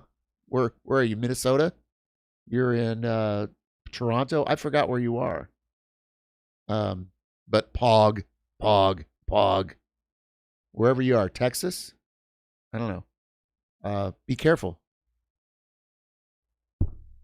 And maybe we'll see you later. All right, let's see let me do a quick check. Just looking to see who's here. I want to check one other way just to make sure. It's funny because I get different numbers depending on where I go to see, let's see who's here. And I get totally different numbers. All right, that looks right. I just out of curiosity, I want to look around real quick. Y'all can't see this. Y'all can't see what I'm doing. Ha ha ha ha ha.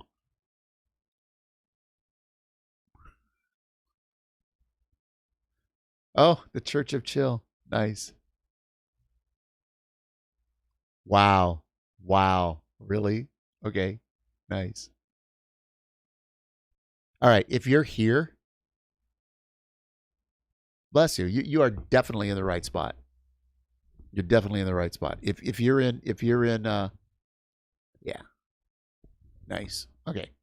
Back to the let's go back to this.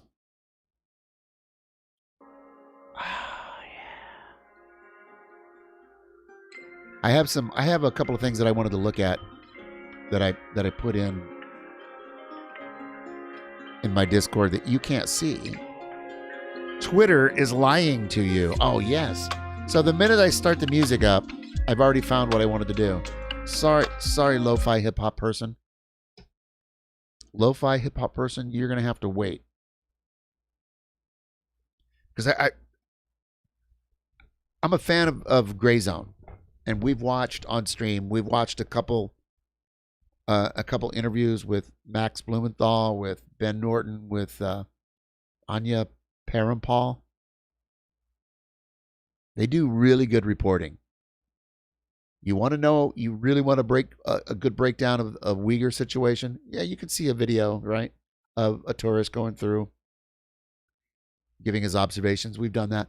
But if you want a real good breakdown, a political breakdown of what's going on, Gray Zone, the Gray Zone Project. Regime change in Venezuela, Gray Zone Project. There is a regime change, a U.S. coup thing happening in Nicaragua. And, maybe it's not like front and center because there's all this other stuff. All right, this is what we're going to do. We're going to do a BLM thing, a China thing, and then a Nicaragua thing. We're going to do that. Oh, what you got there, Mr. Judo? Let me see. But I have these three that I'm really interested in. But let me see what you got. Open in a new link without it showing.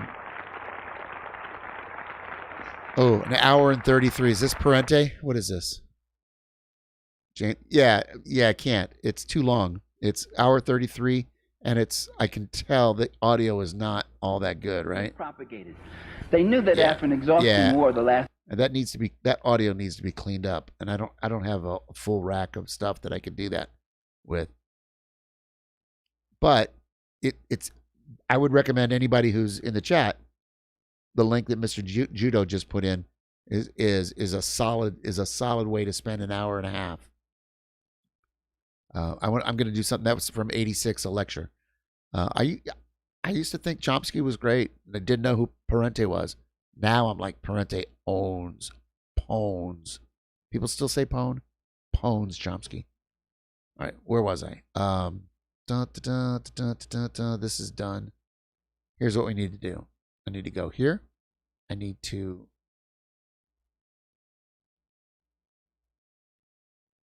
go here. Let me bring this on screen. I'm still small. Very good.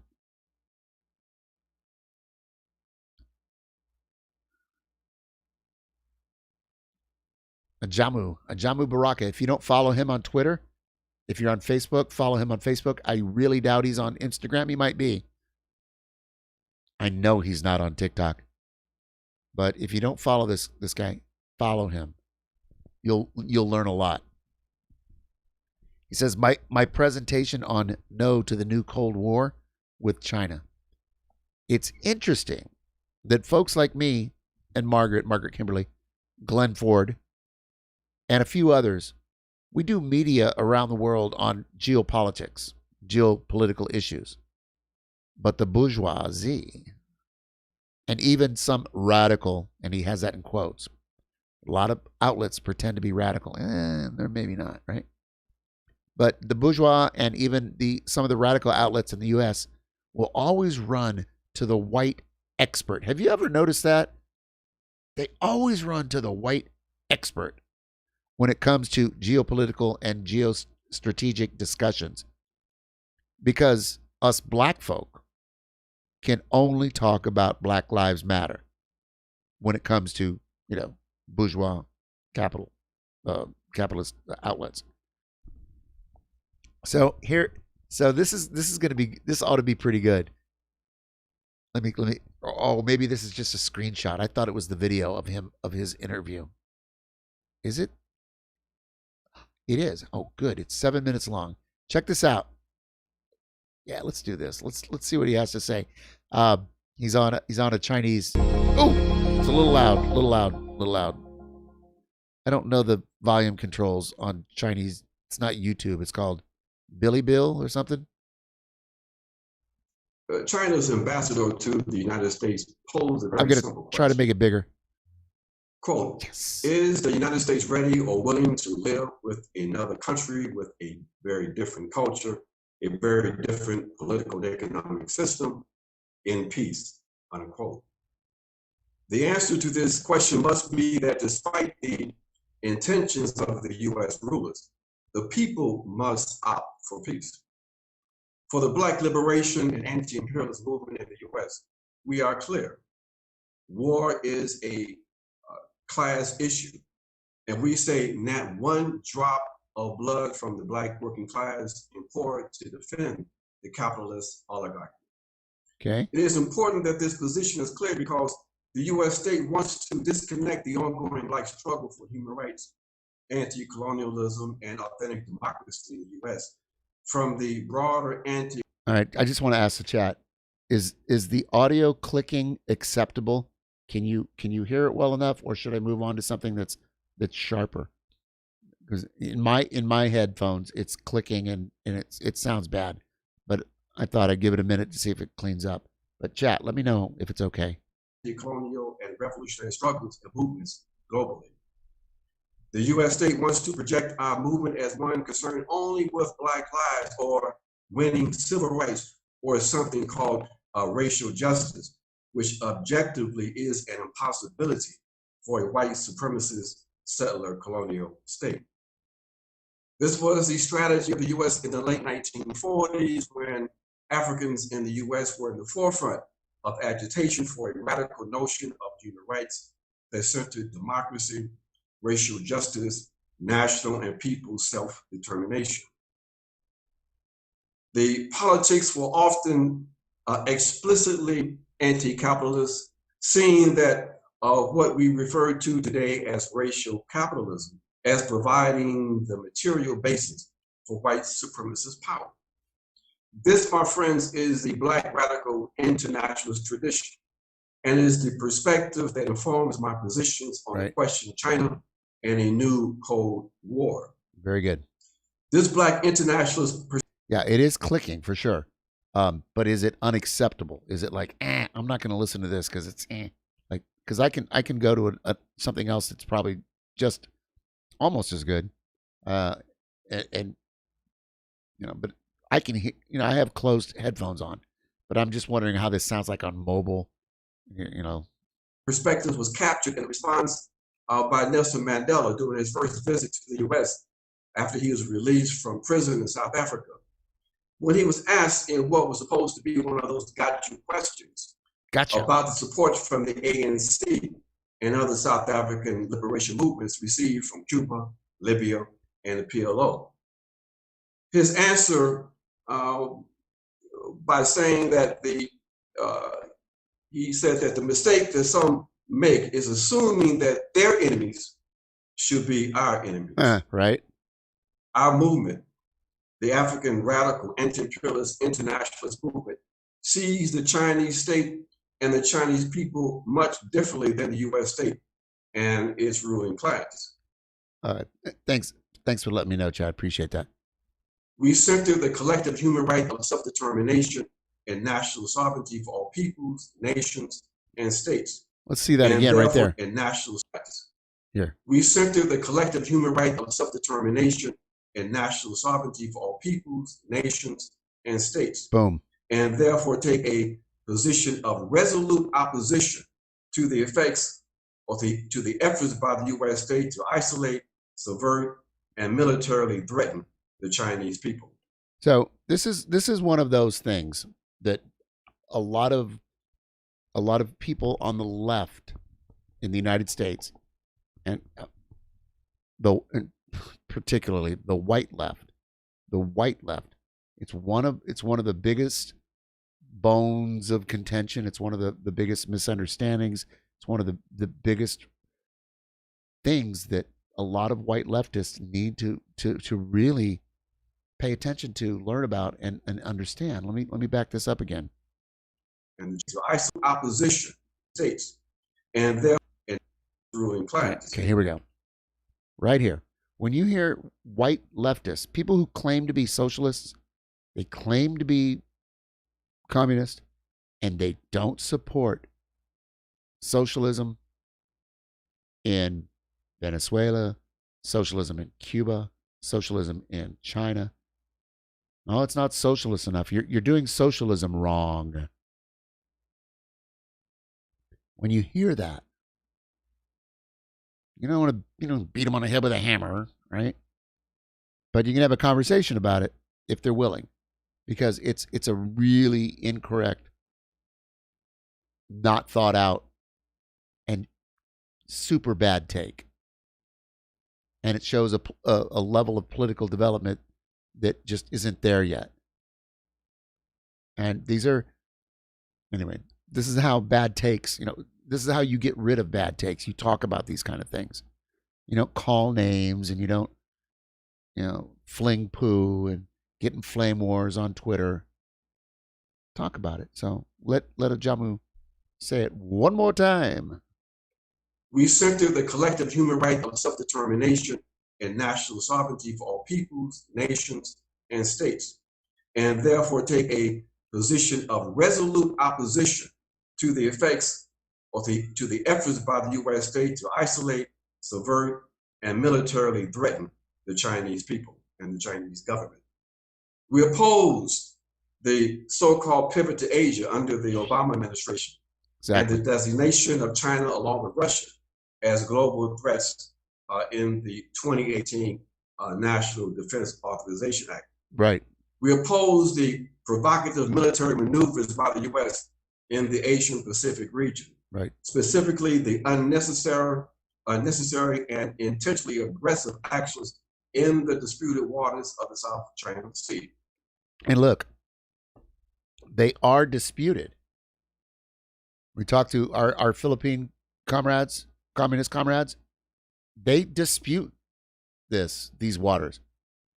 China and the Philippines and other countries that are all claiming that area or claiming different parts of it, they need to decide how it's handled. They need to figure it out. They need to work it out amongst themselves. Their sovereignty comes first. Their self-determination comes first. The United States government has no fucking legitimate say in what goes on in the South China Sea. And so when you hear a leftist in the United States talk shit about China because they heard that they're expanding into the sea and doing this and that, and like, shut up. I don't want to say shut up, but I don't want to be that guy. I can be that guy. But like, let them determine for themselves without interference from U.S. imperialism. They can work it out. And we condemn the militarization of the waterways and maritime routes from Malaccan Singapore Strait to the South China Sea and East China Sea by the U.S. state, meant to intimidate and threaten the Chinese state. Now, keep that in mind when you think about the opium wars we talked about last night when Sarah Flounders from the International Action Center, we watched the video and she was giving a little history on U.S. involvement, how the United States was literally just, going up 1,000 miles into the rivers, up into China for 100 fucking years. 100 years, or was that 130 years? And U.S. Marines and naval vessels and attacking, various cities, saying that wouldn't comply with United States, business demands about the opium.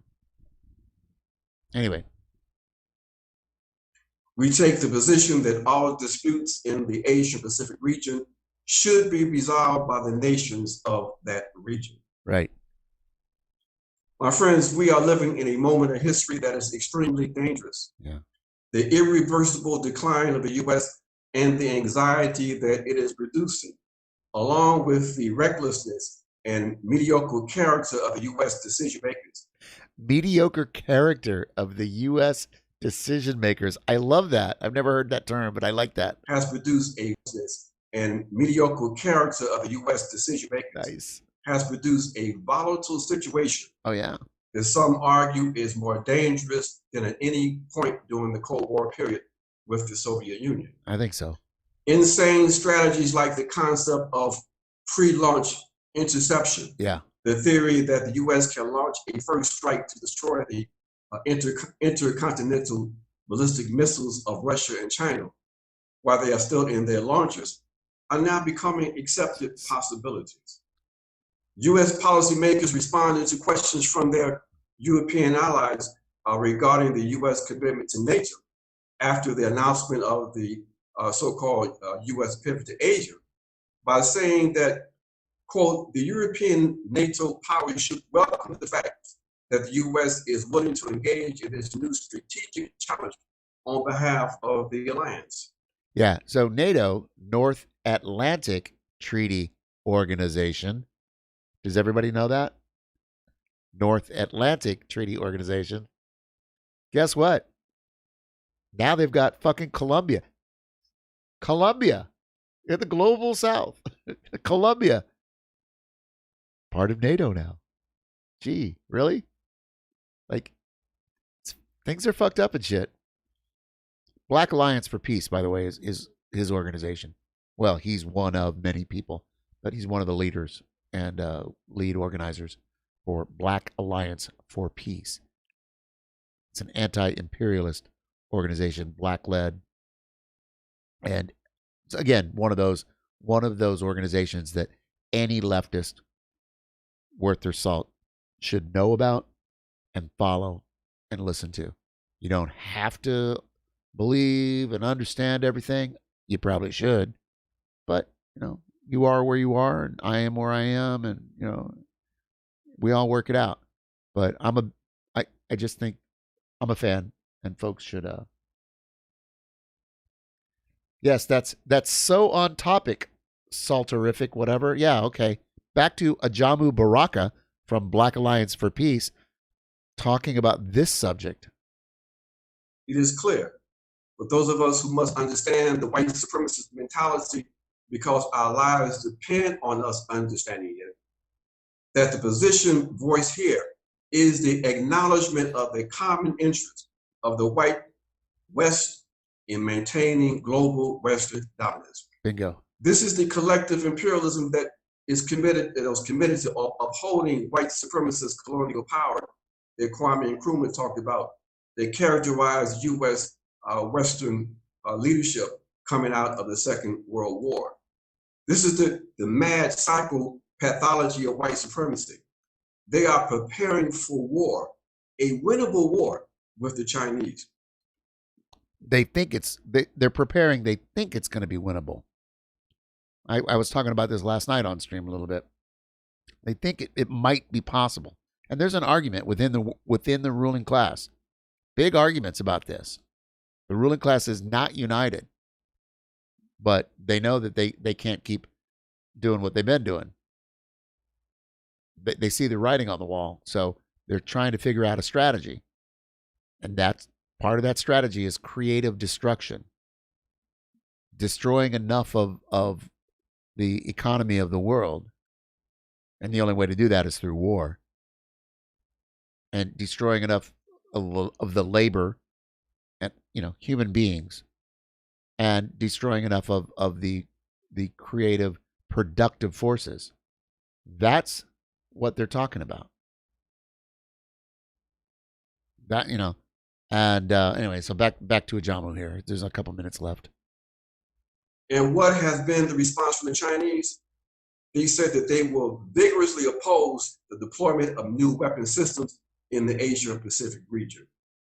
In just 2 months, U.S. public opinion has hardened against the Chinese with veiled racial coding from Donald Trump, Joe Biden, the corporate press, suggesting and impeding an inevitable conflict on the horizon.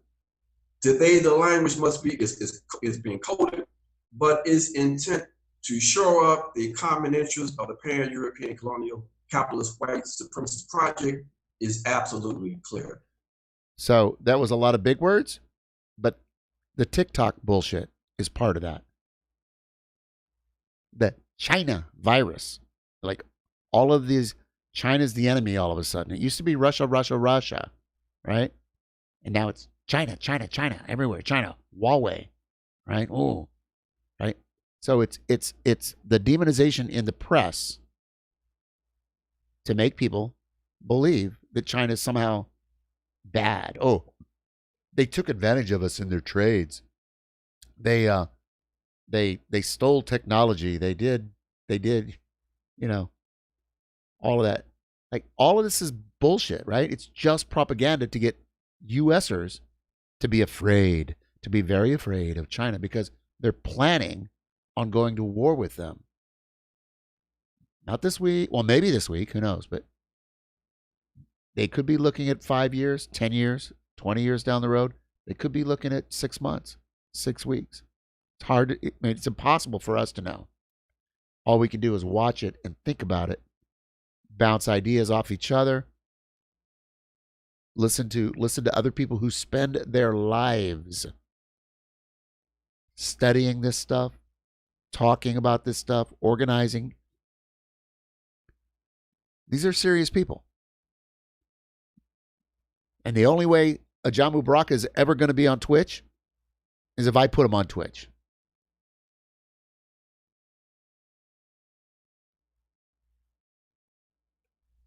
That is why we say in the Black Alliance for Peace that we must name the pan-European white supremacist colonial capitalist patriarchy as the existential threat to all of humanity. Oh, snap. Let's hear that again. Patriarchs name the pan-European white supremacist colonial capitalist patriarchy as the existential threat to all of humanity. That we must name the pan-European white supremacist colonial capitalist patriarchy as the existential threat to all of humanity. It's almost like he's a communist or something. It's almost like he's a Marxist. It's a funny thing. Like, we're not friends. And if I saw him just passing on the street, he wouldn't recognize me. But, if he comes into a room that I'm in at Solidarity Center or the People's Forum or whatever, he knows what group he'll see me and he'll know what group I'm with. He'll know that I'm who I am, but not really who I am. He has no idea that I'm doing this and showing his stuff, right? Or when he's on a Zoom call and he has no idea. I'm just trying to boost the message. And sometimes that message is hard. It's hard to decode if you're still in that Bernie Sanders mode, or you're still like, if you're Trump 2020, like what are you doing here? Like, whatever. But if you're coming out of the Democratic Party and you're moving left and you're wondering, like Arya, is it Arya? Arya. Yeah, Arya. From what's west of Westeros? Go find out. You want to know what's left of liberals? Come over here. We'll find out together and we'll talk about it. You have questions? Ask questions. Right? I mean, there's like zero chance that I'm ever going to give a fuck if you come in and say, "Oh, Trump 2020." I'm like, whatever. Like, it like literally like doesn't even, right? So come, ask questions, listen, ask, what did he mean by that? How does that work? What ask. We'll talk. Just remember this. The quality of your communication to me, is probably the quality of my communication back. I should be better, and it's one of my failings. I'm not as patient as I should be. So let's leave it at that. Back to Ajamu. And I'll work on my patience. And maybe doing this stream, maybe I'll do that. Maybe I'll get better at being patient. Our task must be to take away the power that they have to destroy the world. This is the historic imperative. Whether we can do that will determine if we live or die. Yeah. So this is really interesting to me. So some of these folks that I platform here are on the far left. They are the left. They're spokespeople and leaders in the movement, in the struggle. They're not liberals, and they're not, the left pole of the Democratic Party. Bernie Sanders is the left pole of the Democrats. Doesn't matter that he calls himself independent. But these people, excuse me, let me do this. God, my fucking camera will not stay in place.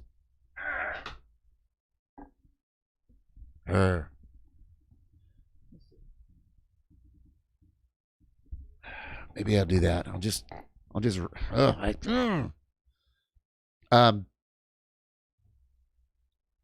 So Bernie Sanders is the left pole of the Democrats. These people that I'm bringing on in video form, and eventually I plan on having many of them on in live form. This is the left pole that you really want. These are the leftists. These are the real leftists. These are people that spend their whole goddamn life fighting, agitating, studying, learning. Did you like that, Junk Lord? The Lord, I'm sorry, I can't call you Junk Lord. You are the Lord of the Junk. I just, see, when you're just the Junk Lord, you're the dude that has all that fucking junk in his front yard and his backyard and in the attic and in the living room, and you open up the fucking refrigerator. You're a hoarder. You're a junk lord. But when you're the lord of the junk, junk takes on a whole different meaning. At least in my head. If you're the lord of the junk, well, there is that, the junk in the trunk, exactly. But there's also the junk in the front. The Lord of the Junk. I don't know. I just never met anybody called Lord of the Junk. Now I am completely, what was I talking about?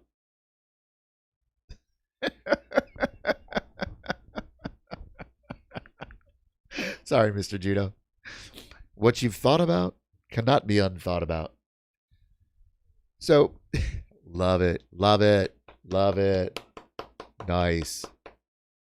Did you get those emotes from, where did you get those emotes from? Because I think I've seen those on Telegram. They're not transferable. The emotes only work if you get them here, right? On Twitch. Oh, hey, Rad. Awesome. You're in the voice chat? I'm going to pull you in. We'll talk about whatever. And let me, from Central Committee, right? And let me finish my thought on this. Great. You're in the waiting room? Beautiful. Beautiful. We've never spoken, right?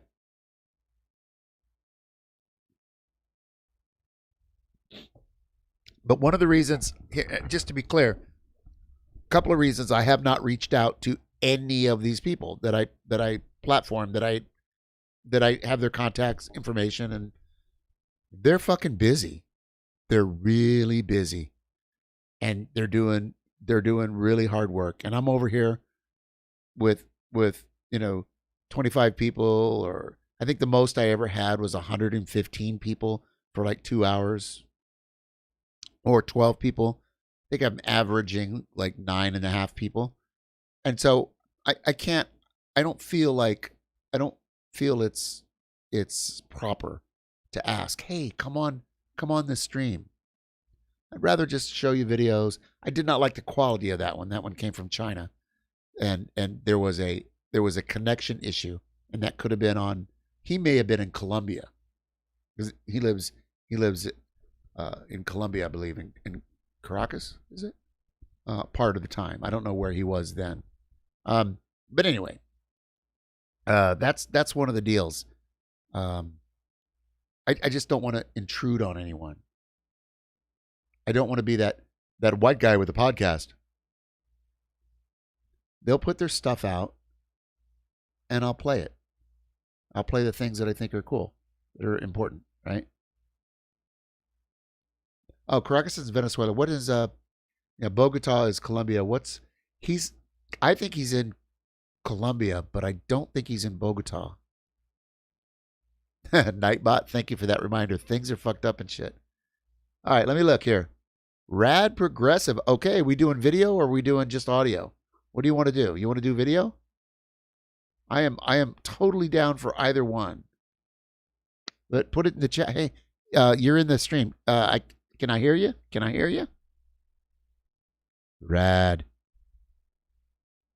Is your microphone on, Rad? Huh. What a picture. Look at that. I see your picture, Rad Progressive. For some reason, it's okay. We'll work it out. Set my Discord. We'll work it out. Preferences, so I can hear you. You can't hear me yet? I have to fix a couple of things. There we go. I got it. Discord. Holy cow, look at you. Hi, Rad Progressive. How are you? How's it going? It's good. It's weird. Like I'm like doing this thing, and I don't know what I'm doing on Twitch, and I don't see anybody, and I don't know, and you're in the chat. But yeah, it's good to put a face. Good to meet you. Let me supersize this, and then I think I have to take my own side camera out. Yeah, how do I do that? So I have to like get much better at this stuff. Yeah, soon you're just going to click one of those buttons off to the side and everything's going to happen automatically. You're going to get a stream deck. Yeah, you know what? I've got a really cool what's it called? I haven't figured out how to use it completely, but instead of an actual stream deck, it's a software program. And what's that? You just have a keyboard and it does it automatically. Well, no, there's a software program where it works with OBS, and you just punch up, I want my Facebook page, I want my YouTube, I want this, I want that, I want to start recording, all that stuff, and you have like unlimited number of buttons to punch. It's pretty cool, but I'm still learning how to use it, so I haven't quite gotten it together. So what's on your mind, my friend? This VP pick is interesting. I'm sorry, what? Not completely unexpected, right? I'm sorry. When you talk, there's like a huge hum. Is there a way? Like every time your microphone opens up, it's. I could put in a different mic here. Let's see what this does. Yeah, just see that, because see what you can do. It's not the end of the world. I was just disconnect that Bluetooth. Connect this Bluetooth. See what happens. Yeah. Don't know. Anyway. Can you even hear me? Yeah, I can hear you fine. It's just it's not that good. There's just some there's just a little a weird hum in the background when your voice comes through. So what's up? What's on your mind? What's on your mind? I like your stream a lot. I think there needs to be more kind of pro-social thought out there. Just trying to figure out like what I can do. Like you said, you're not going to Midtown every day. Yeah. You're not getting on the subway. What can you do to kind of get that out a little bit more? And this is my wife coming through. She's going upstairs. Say hi, Pinko. Hi. I was looking on that one. I didn't see it. Right? How are you? How are you? That's like there you are. 30 seconds later. I need to figure out a way where I can block the sound from upstairs, so you can't hear me talking. So I can. The sound from upstairs isn't going to be. The sound from upstairs isn't the deal. It's when you're like. Do you know what a noise gate is? Do you know how that? Like, do you know? It's when you start to talk. Are you on push to talk, or are you on? You're on voice activated. Let's see, noise suppression powered by Crisp. You want to try that. And if it was on, turn it off. It was off, turn it on. Now can you even hear me? Oh, it's much better. Okay. Well, I just turned it on, so there you go. There you go. Yeah. Now I know. I need to use that little thing. Now I'm learning about Discord. That's great. Yeah. Yeah. It's a what happens is when you start to talk, you have to hit a certain threshold in decibels before it opens up. Otherwise, that noise, like my air conditioner back there, you would hear it. Yeah, I don't hear your air conditioner. Right, because I have it. I've got a chain of audio things set. So for a noisy room in New York, it's pretty fucking quiet. Plus, I tend to get up on it like this anyway. And it's a anyway, it doesn't matter. What borough are you in? Oh, I'm in Harlem. Okay. Yeah, so I'm up on 116th and Lex. What's that? You're at 116th and Lex? Used to 116th and Lex and 112th and forget, Adam Clayton Powell. Oh, sweet. So you know Harlem, you know East Harlem. Yeah. Love East Harlem. Right on. A lot of great food. A lot of great Mexican food up there. Just curious, what brought you there, and how long were you there? Okay, so I went there. I went to do 93 restaurant. I went to eat at 93 restaurants in 31 days. That was your thing? You're going to do 93 restaurants in 31 days? I did it. I gained like 17 pounds. Oh my God. Great. Yeah. I got all first I got all the food bloggers on board, and then I went to all the restaurants and said, look at these food bloggers that I have on board. Right. Well, give me free food. I'm going to write about it. It was great. Wow. So I went to some really, really good restaurants over the course of that month. Did you go to Maison Harlem? The French? I missed that one. It's our favorite. Yeah, I didn't go basically anywhere in Harlem. That's too bad. I went to Sylvia's. Oh, everybody goes to Sylvia's, yeah. Yeah. Sylvia's and Red Rooster. Anyway. Yeah, Sylvia's is better. Yeah, Red Rooster is the tourist Applebee's of Harlem now. In our the Food Network version of Sylvia's. Yeah. So yeah, we love it here. Like, so my wife came, let's see, first in Staten Island, then lived in Central Park West, in the Upper West Side for 20 something years, a couple different places, but moved progressively north, and then came to Harlem about 10 or 12 years ago, and I've been here about 8 years, and and we love it. We absolutely love it. 116th and Lex is this Mexican restaurant called El Aguila. How do you spell? Throw it in the chat. El Aguila. The Eagle. The Eagle. I love that story though. I love the fact that I'm gonna go eat, and all these food bloggers are gonna so give us free food, and we'll put you on the map. That's great. I like it. Yeah, and I was nobody. I moved into New York, and I had no presence in New York at all. And I just basically cold called food bloggers for the month of November, and then cold called restaurants for the month of December, and then January 1st I started eating, and it was pretty fun. Yeah. So, do you consent to a search? I do not.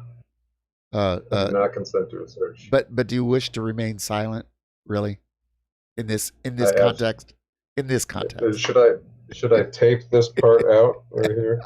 No, I was just remarking. I like your shirt. I dig your shirt. My wife got this for me. She thought she thought it fits my situation. Yeah. I'm digging it. I'm digging it. So had you ever seen a Jamu Baraka before? No, absolutely not. Okay. No, I wasn't paying too much attention to that actually. When you were talking about that, I was setting myself up. I really haven't done a lot of these before, so my shirt isn't too clean. It's quite okay. I was kind of brushing the shit off of it, getting the water, like getting ready. I missed a lot of the ajou. Yeah. So a lot of people who aren't terribly political, and when I mean terribly, a lot of people who are still in the electoral arena, they aren't socialists, they aren't communists, they aren't leftists. A lot of reformists who want to vote their way into kinder, gentler capitalism and not get killed by capitalism. A lot of people know him because a couple of cycles ago, he agreed to run on the Green Party ticket with Jill Stein. Okay. And he's not a green. He's not. I mean, like, he's fucking left, right? But hey, they asked him. Jill might have gotten, 2%. She got less than 2%, but the hope for a lot of people was that the Green Party would get 2%, and Ajama would bring some of the leftists into into the Greens. Margaret Kimberly is a Green, and I'm a big fan of Margaret. And Ajamu and Margaret worked together on the Black Alliance for Peace. Anyway, it's a black-led, black-formed international anti-war and black liberation movement council. Organization, I guess is the best way to say. And and he's just sharp. And I remember like six years ago or whatever this was, when I first heard of him, I'm like, I'm not gonna listen to this guy because he's running for president, right? He's running for president with Jill Stein, and Jill's fine. I like her, but she's not a communist. She's not a revolutionary. Right. She's not on the same road or the same thought process or anything that I'm on to. So I'm like, I'm not going to waste my time with him. And then I come to find out, 6 months after the election or something, through a friend of a friend, I was like, holy shit. And every time this man opens his mouth, I'm just like, what he just said. Yeah, what he just said.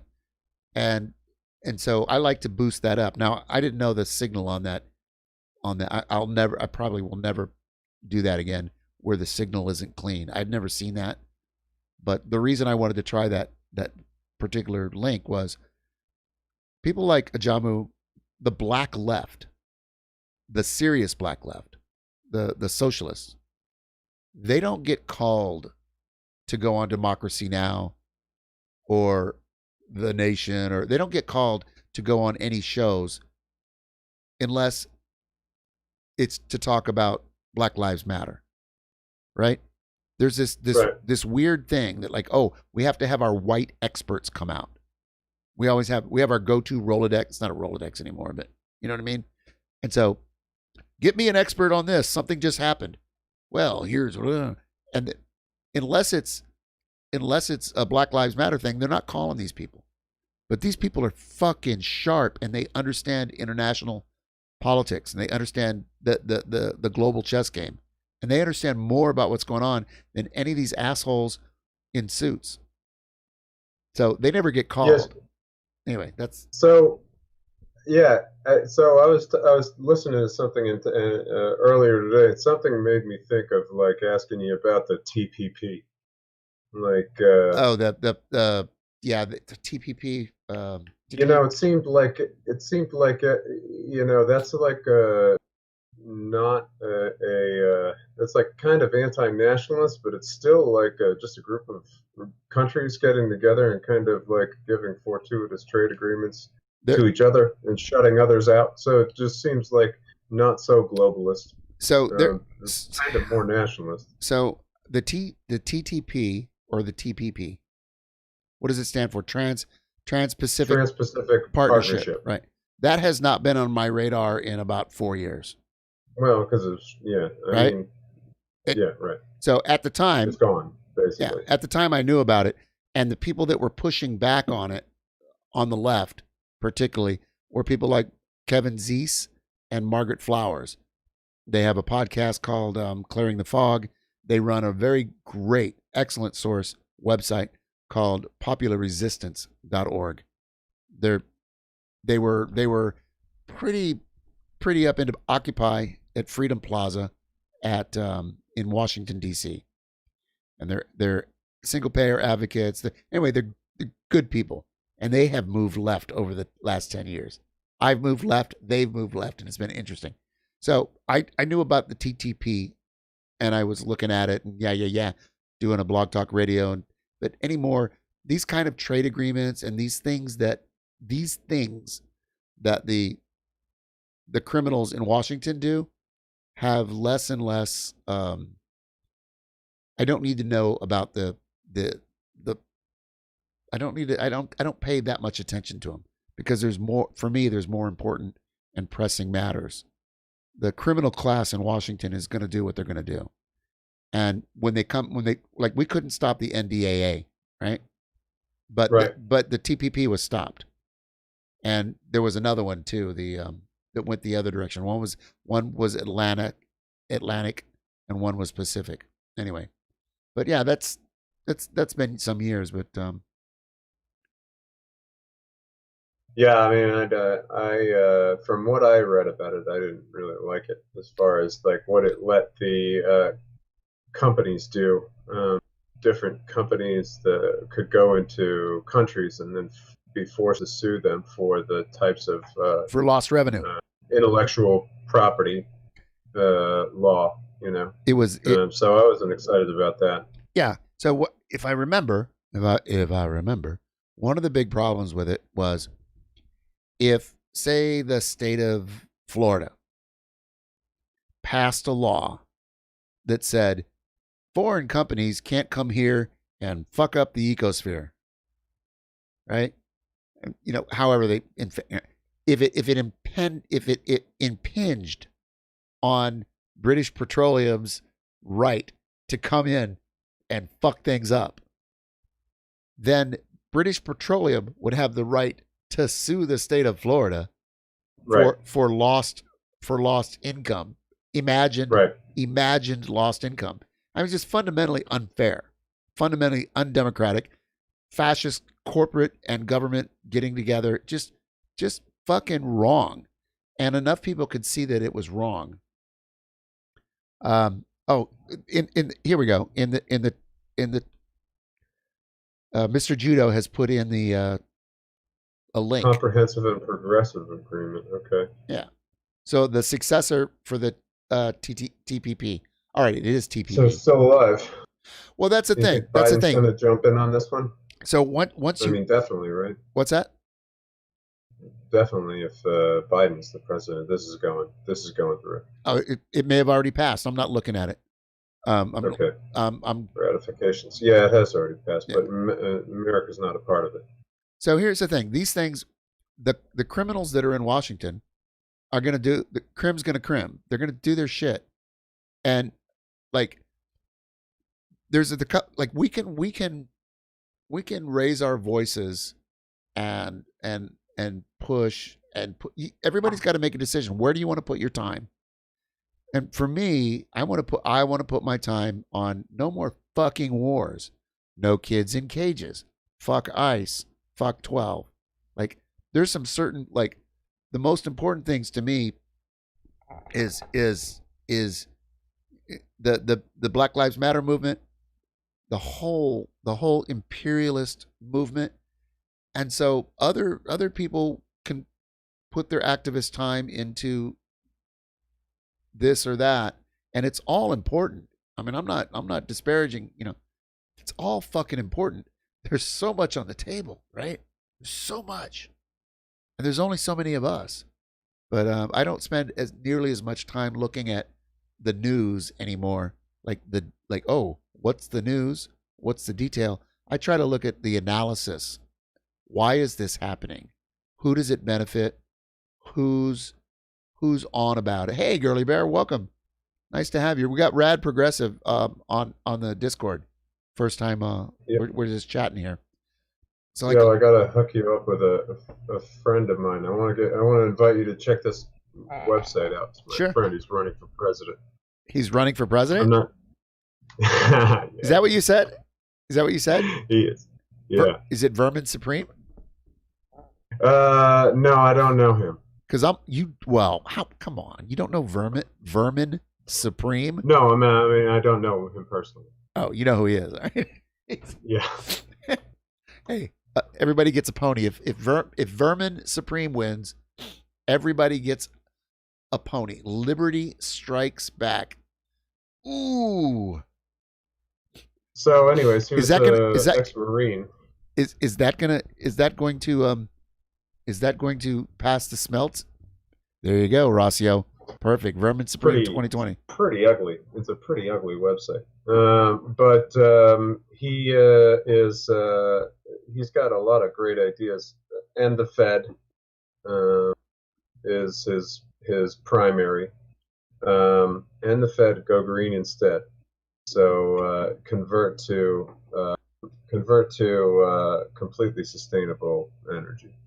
So how do repeal the? Let me ask reinstate the fairness doctrine. But how do you do that? Like I don't want to. Here's part of me doesn't want to. Government credit union. Part of me doesn't want to open. I'm not going to open it online, like on stream, right? Right, I got you. But I'll look at it. But check anytime, it out, and then maybe tomorrow you'll open it up. But I have a huge. I go like this when I hear liberty, when I hear freedom, right? I just fucking cringe when I hear liberty and freedom in any website. Just because. Oh yeah, I didn't do his branding. I agree with you. Yeah, absolutely. If it's a freedom march or a liberty march, automatically it's like I'm not showing up to that one. Yeah, fucking Gun Girl and the Chuds will be there. Yeah. Hey, that's a good punk rock name. Gun Girl and the Chuds. Or Chad and the Chuds. Chad and the Chuds? I don't know. Chad the Gun Girl and the Chuds. Chad the Gun Girl and the Chuds.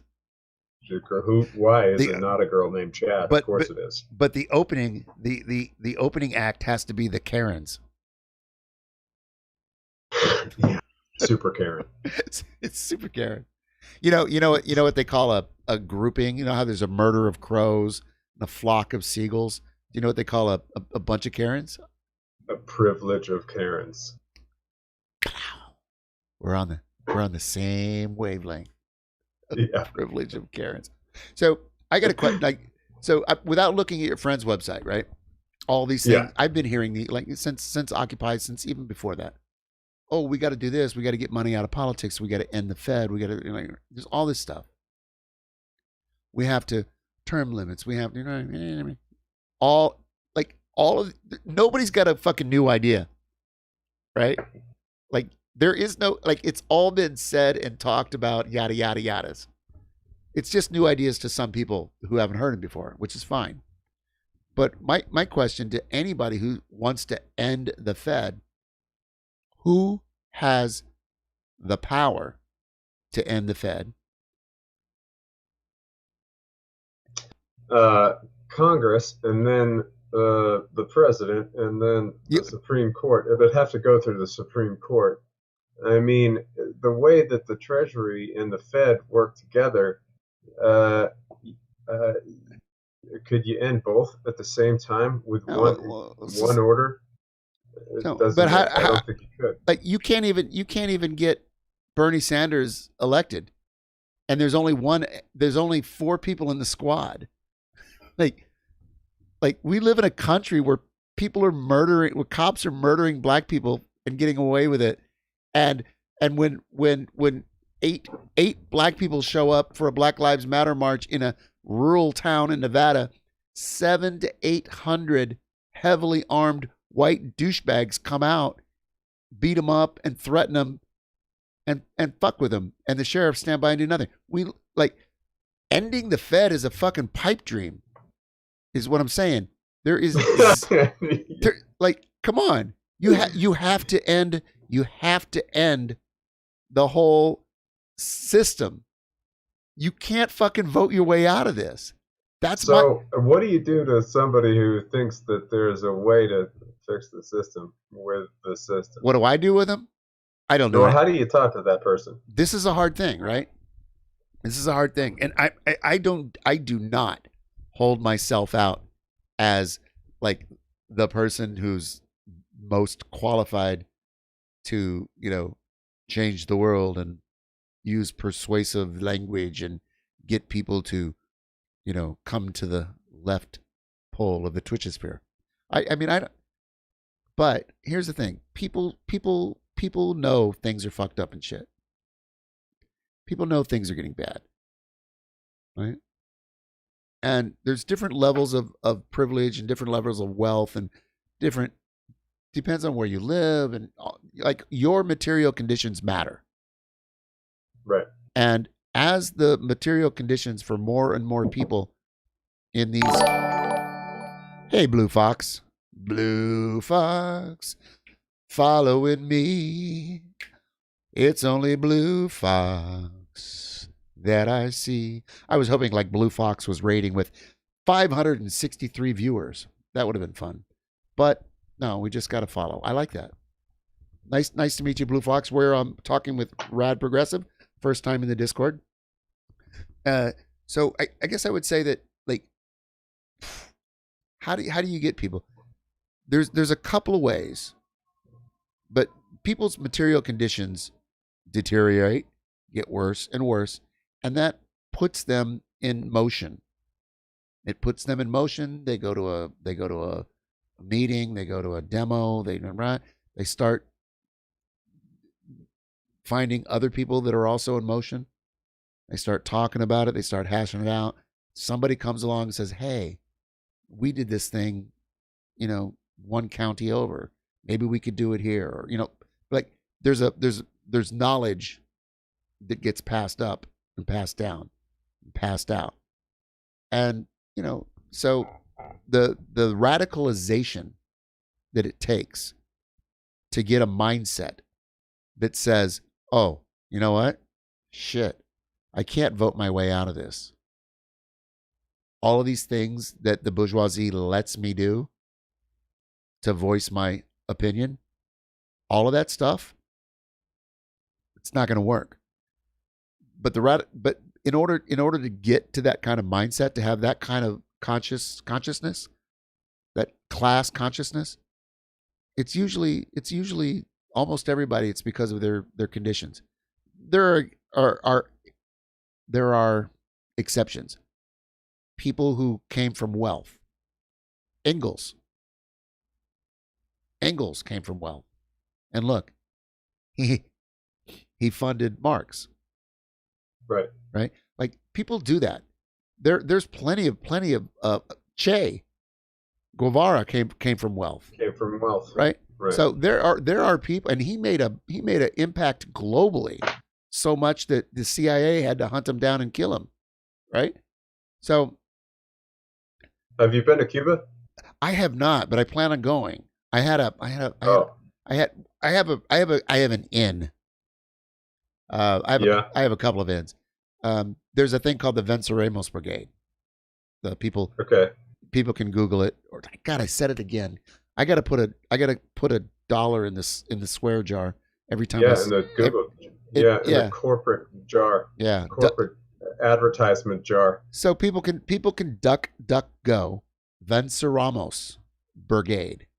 And Rocio or someone in the chat, I would love it if you would, like, Venceremos Brigade. So Workers World has been sending and sponsoring people to go to the Venceremos Brigade since it started. And is it a time of year? Oh yeah, it's a period of time every year. Okay. Some people might go for 2 weeks. Some people might go for 6 weeks. And you live in the barracks. Ah, perfect. Thank you, Rocio. In Santiago de Cuba. Yeah.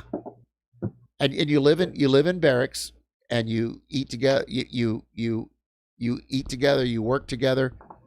You do cultural exchange. You have all this stuff, and you get to know the people and know the country and understand what a CDR is, and you just get to know what it's like, and it's really a way.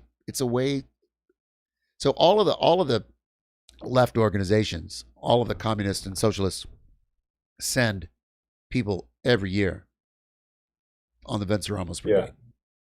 Yeah. And workers. What time of year is it? I don't know. Is it spring or early summer? I guess. I think it's more spring. Okay. Tell you what, I bet I could find a little, like, 7-minute video of a really dynamic speaker. Not even a Workers World member, but a member of what was the group called? I think they might still be around. G Rebels. It's Guevara Rebels, right? So they're all Latinx young lefties, and they were in our orbit with the People's Power Assembly, and like 5 or 6 of them went, and then there's report backs. You come back and you give your reports. And it's really interesting. Like, it's one thing to be like, oh, somebody told me that Cuba was this or Cuba was that. Like, but it's another thing to, like, talk to people that have been going there, regularly for 50 years. Yeah. I went in 2011. Nice. How did you go? What was this scenario? Well, I was in Colombia. I was gonna either take a bus to Venezuela. I was gonna go to Venezuela and then go south and then go back up to the United States, or I was gonna go north. And then the bus to Venezuela, there was like the UK government had some kind of warning about like traveling in the specific part of Venezuela that I was going to go through because it was held by the FARC rebels in Colombia, which I'm sure would have aligned with my I was going to say, sit down and have dinner with them. Have dinner with them. Yeah, but I probably wouldn't get to that point. My Spanish wasn't that good. Yeah. And so instead, I went to Cuba. I flew directly from Bogota to Havana, and I went all over Cuba.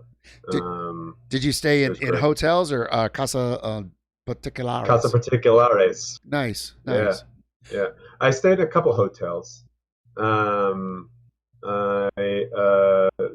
stayed, and then they didn't allow me to have friends in my hotels when I wanted to bring people back. They wanted me to sign write the names of their friends, my friends.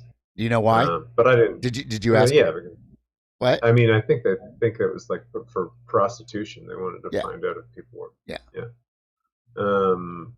They wanted, but they frown on that. I mean, it happens. It happens. If it was a dude or they didn't know who I was. They just wanted the name. Yeah, Americanos coming down there, and then so the hard dollars. I didn't see Guantanamo Bay, but I did stay a night in Guantanamo. And it was a really interesting place. I'd love to see it again to see how much it's changed. People have said it's changed a lot. There's no ads. Isn't that nice? Yeah, it was great. DPR. You know where else there's no ads? Yeah, right. DPRK. Yeah. Yeah. You could get in. You get in a car. The currency situation was weird. They had one currency that the tourists got and one currency that the locals got, and the locals would always do the exchange for you, but they would give you 24 when the exchange is 25. Well, yeah, little finder's fee, which is I gotta make a little money. But it was cool. A pizza was like 25 cents, and it was it was pizza. You could recognize it as pizza. What? They had ham sandwiches and that you get at anybody's just house. They would just sell a ham sandwich out of your house. What was the most striking thing? Like, okay, you're a white male, and you're on your own, and you're traveling through Cuba by way of Caracas. What stuck out to you the most? I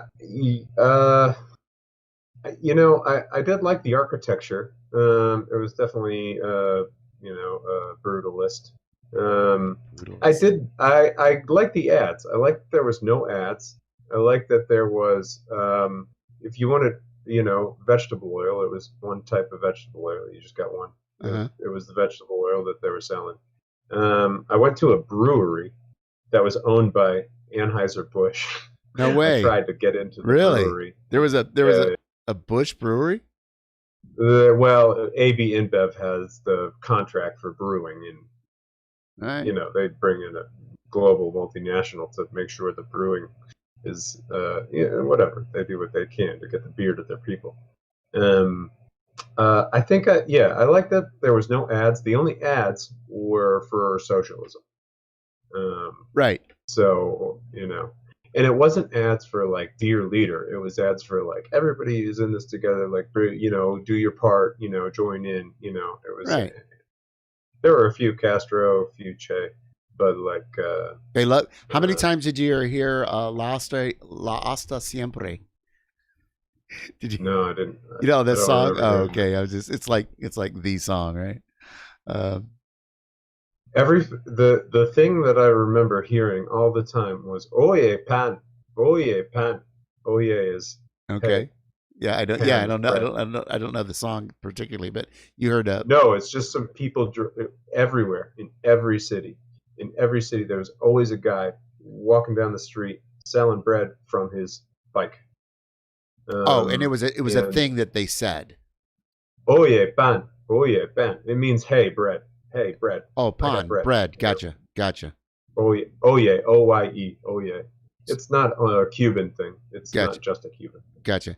The Spanish is impossible that they have a really difficult accent. Yeah. Yeah. Do you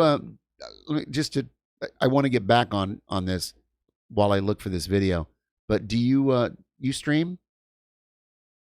What I told you this a few weeks ago.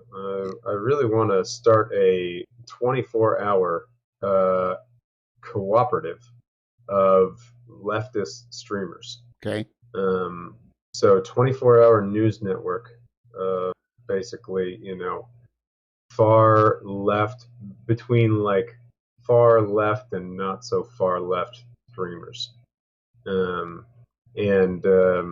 I kind of have some libertarian leanings in where I what I believe. I'm trying to figure out, figure out where that keeps me. Yeah, the intersection between the libertarian and the communist is there are things that both agree on, but not for the same reasons, and that it becomes problematic. Like I used to be a libertarian. I used to be a Republican. I was an independent. I was never a Democrat. I just skipped that and went straight to socialist. But I just had some circumstances that that's what happened. So that's what I'm trying to do. I mean, I'm just we're in between situations. Gotcha. We've got businesses that are like they're going well, but they're different. They're changing, and we are trying to figure out exactly what the next steps are. And we're kind of in like a holding pattern, but we're not like not doing anything. It's like, okay, well, what's next? What's next? What's next? Well, what's the tipping point for when we're going to like pull the trigger on the next step? I'm trying to figure that out right now.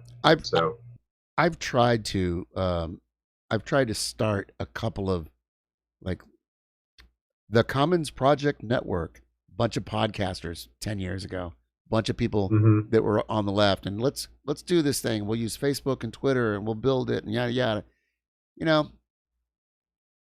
And there's like this happens a lot. This kind of idea comes up a lot, and maybe it'll work one day, but you always you always run into the differences between the different leftists, right? Right, and that's a problem because I think that like aligning with all the values of that category is fairly restrictive when you're looking for an audience, and you might be that somebody on the noon hour and somebody on the 2 o'clock hour are like have completely different audiences, and then also like, what if you wanted to actually like make this a sustainable thing where you could provide for all the people that are contributing? Well, then you'd have to, it would have to be capitalist. You'd have to figure out how to make money in a situation where you could provide for these people to go and do journalism, do investigative journalism, you'd have to have 4 or 5 people managing the stream. You'd have to have the talent. You'd have to have somebody managing the guests, somebody do all that stuff, stream manager. Yeah, I don't want to like say, oh, that's never going to work. I don't want to be that guy, right? No, I know there's a lot to it. But like given the limited amount of time that we have on this earth, a limited amount of free time that we have if we still have to work, like given the amount of free time and stuff, I don't know. I don't know if, like, for me, that, like, I can't like commit to something like that. I had some friends that my friends were really big. My comrades, they're not, when I use comrades now for the next couple of minutes, I'm talking about people in my party. Mm-hmm. But I have some friends that I consider comrades, but they're not in my party. They're anarchists, they're socialists of different stripes. And there was this idea that we would have something called the working class media. And we would bring in like all people of all stripes and have a website and and have all this content, and then people could just come here and like but what happens is somebody gets off their meds, somebody else loses their job, COVID happens, somebody dies, like somebody goes to jail, like shit happens, right? And then or somebody doesn't show up and do their shit. So that's where I feel like, I was I'm also starting a cooperative land purchase in upstate New York, and it's like herding cats. It's like, what do I do? Try to get everybody together to figure out, okay, well, is this the right direction to go? Is this the thing that we're going to do next? And it's like, okay, well, if it's a cooperative, then you have to rely on everybody to do their part. If it's an organization where people are getting paid, where people are just getting paid to promote these particular things, where people have jobs and they're getting compensated for it, it's like, I'm not trying to like advocate for capitalism here, but I'm just saying, I think that like there are some values that you have to sacrifice to get something like this off the ground, and I just don't know which ones those are and what would be more or less important to do so to make this a palatable organization for somebody to follow and put and say, okay, well, I agree with most of that. So I think it would be nice to have a cooperative little farm and like live a nice quiet little life with 20 people, 100 people, 700, like whatever you could, like whatever is you could do. I think it would be great, but it's not going to stop the capitalist imperialist juggernaut that is burning through the world. Right? It's a way to enjoy your one life. You only get one life. Then you're dead. And then all the people who know who you were, when they're dead, right? Which is, right. 100 years from now, all new people, if we still have people. So, like, people make their choices. Do I want to sit the struggle out and go enjoy my life and try to do this thing and hope that the state doesn't come and infringe on me, take my land, tell me that I have to do this or tell me I have to do that, throw me in jail, like hope that the FBI doesn't, or the, assholes with badges and guns don't gun me down on my front porch while I'm holding my baby because they heard I sold a sawed-off shotgun to an undercover FBI agent. Does this right? Does this sound familiar? I saw that one. Yeah. So people can do this. They can go off and do their thing, and it's a perfectly reasonable, or legitimate choice. It's your life. Everybody gets to make their own choices. I have made the choice to join a revolutionary organization and give whatever skills and thoughts and skill sets that I have and free time that I have to help build the organization. And that's where I'm at. And I think that is a really good use of my time. I mean, I could watch football. Well, I can't watch football anymore, but there's a lot of other things I could do, right?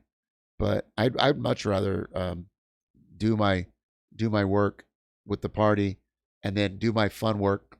This isn't work. This is fun, right? But I'm learning new skills that maybe the party could use one day. Maybe the party will have a Twitch channel, right? Maybe. I don't know. A 24-hour Twitch channel, perhaps?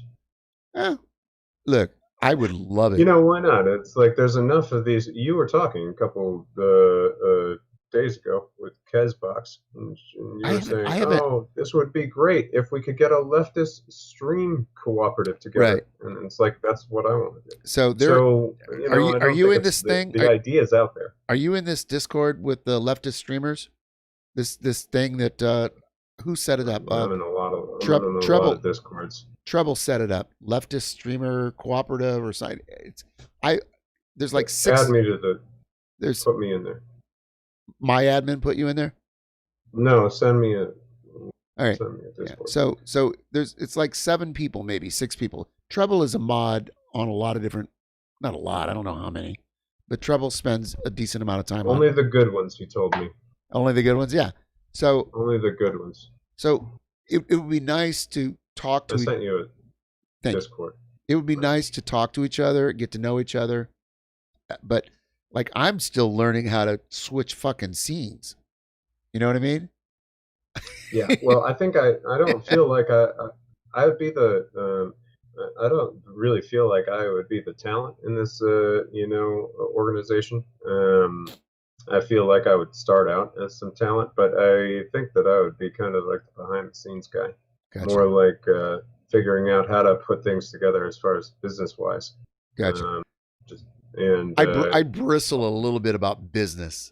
I do because that's what I'm saying, right? I just said, what values do you have to sacrifice to make this organization a success? I'm not even going to monetize this channel.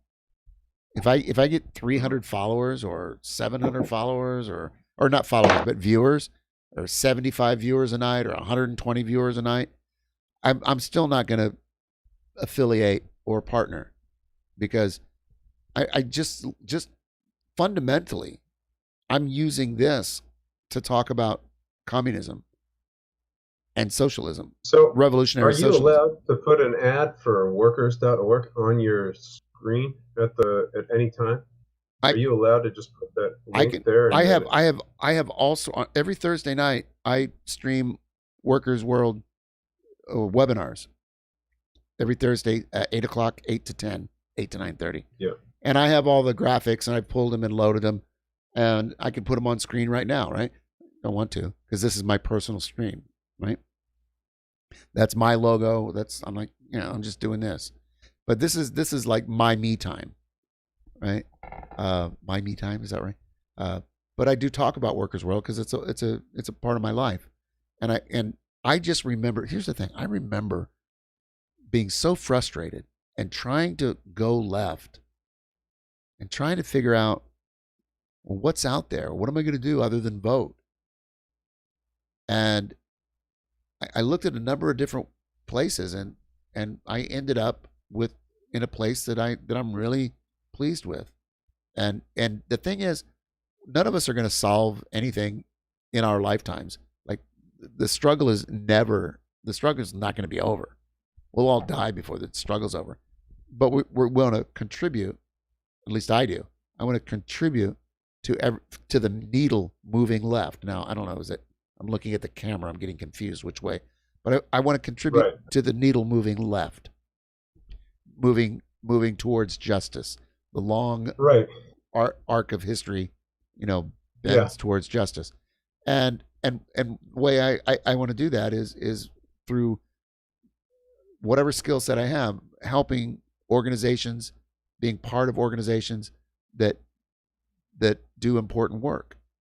I'm not going to have a fucking debate bro thing with 12 people all. No. I just don't understand those. I get it. I watch a couple of them, and I'm just like, will I have to participate in those in order to draw enough people to? And it's like, fine, whatever. But it's like, those are just useless. They're not useless. They're not useless to somebody because somebody's watching them, right? Somebody's watching them, and so if they're watching them because they're getting something out of it, or they're a bunch of ghosts, right? It's like, but it's the same thing. They have it on Fox News. They have it on MSNBC. They have it on all these networks. There's four people just screaming at each other, and they're all just telling their opinion about something. Yeah, and there's no facts anymore. Totally unproductive, right? And so it's weird when you're doing this thing. You have to have control of it, otherwise people in the chat dominate. Looking for too much attention. Me. Like, no, we're doing this thing. We'll get to you in a minute, right? That kind of thing. Or they come in flame. So you have to have a good moderator. Treble is fantastic. Like, he's fantastic. Made my life so much better because I didn't know if I was really going to try to do this thing or not. I'm like, well, I think I want to do it.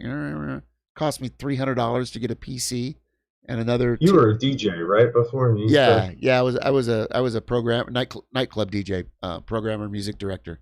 So I spent my whole life in nightclubs until I didn't. So I spent 20 years, and then I had a bunch of real jobs that all sucked ass.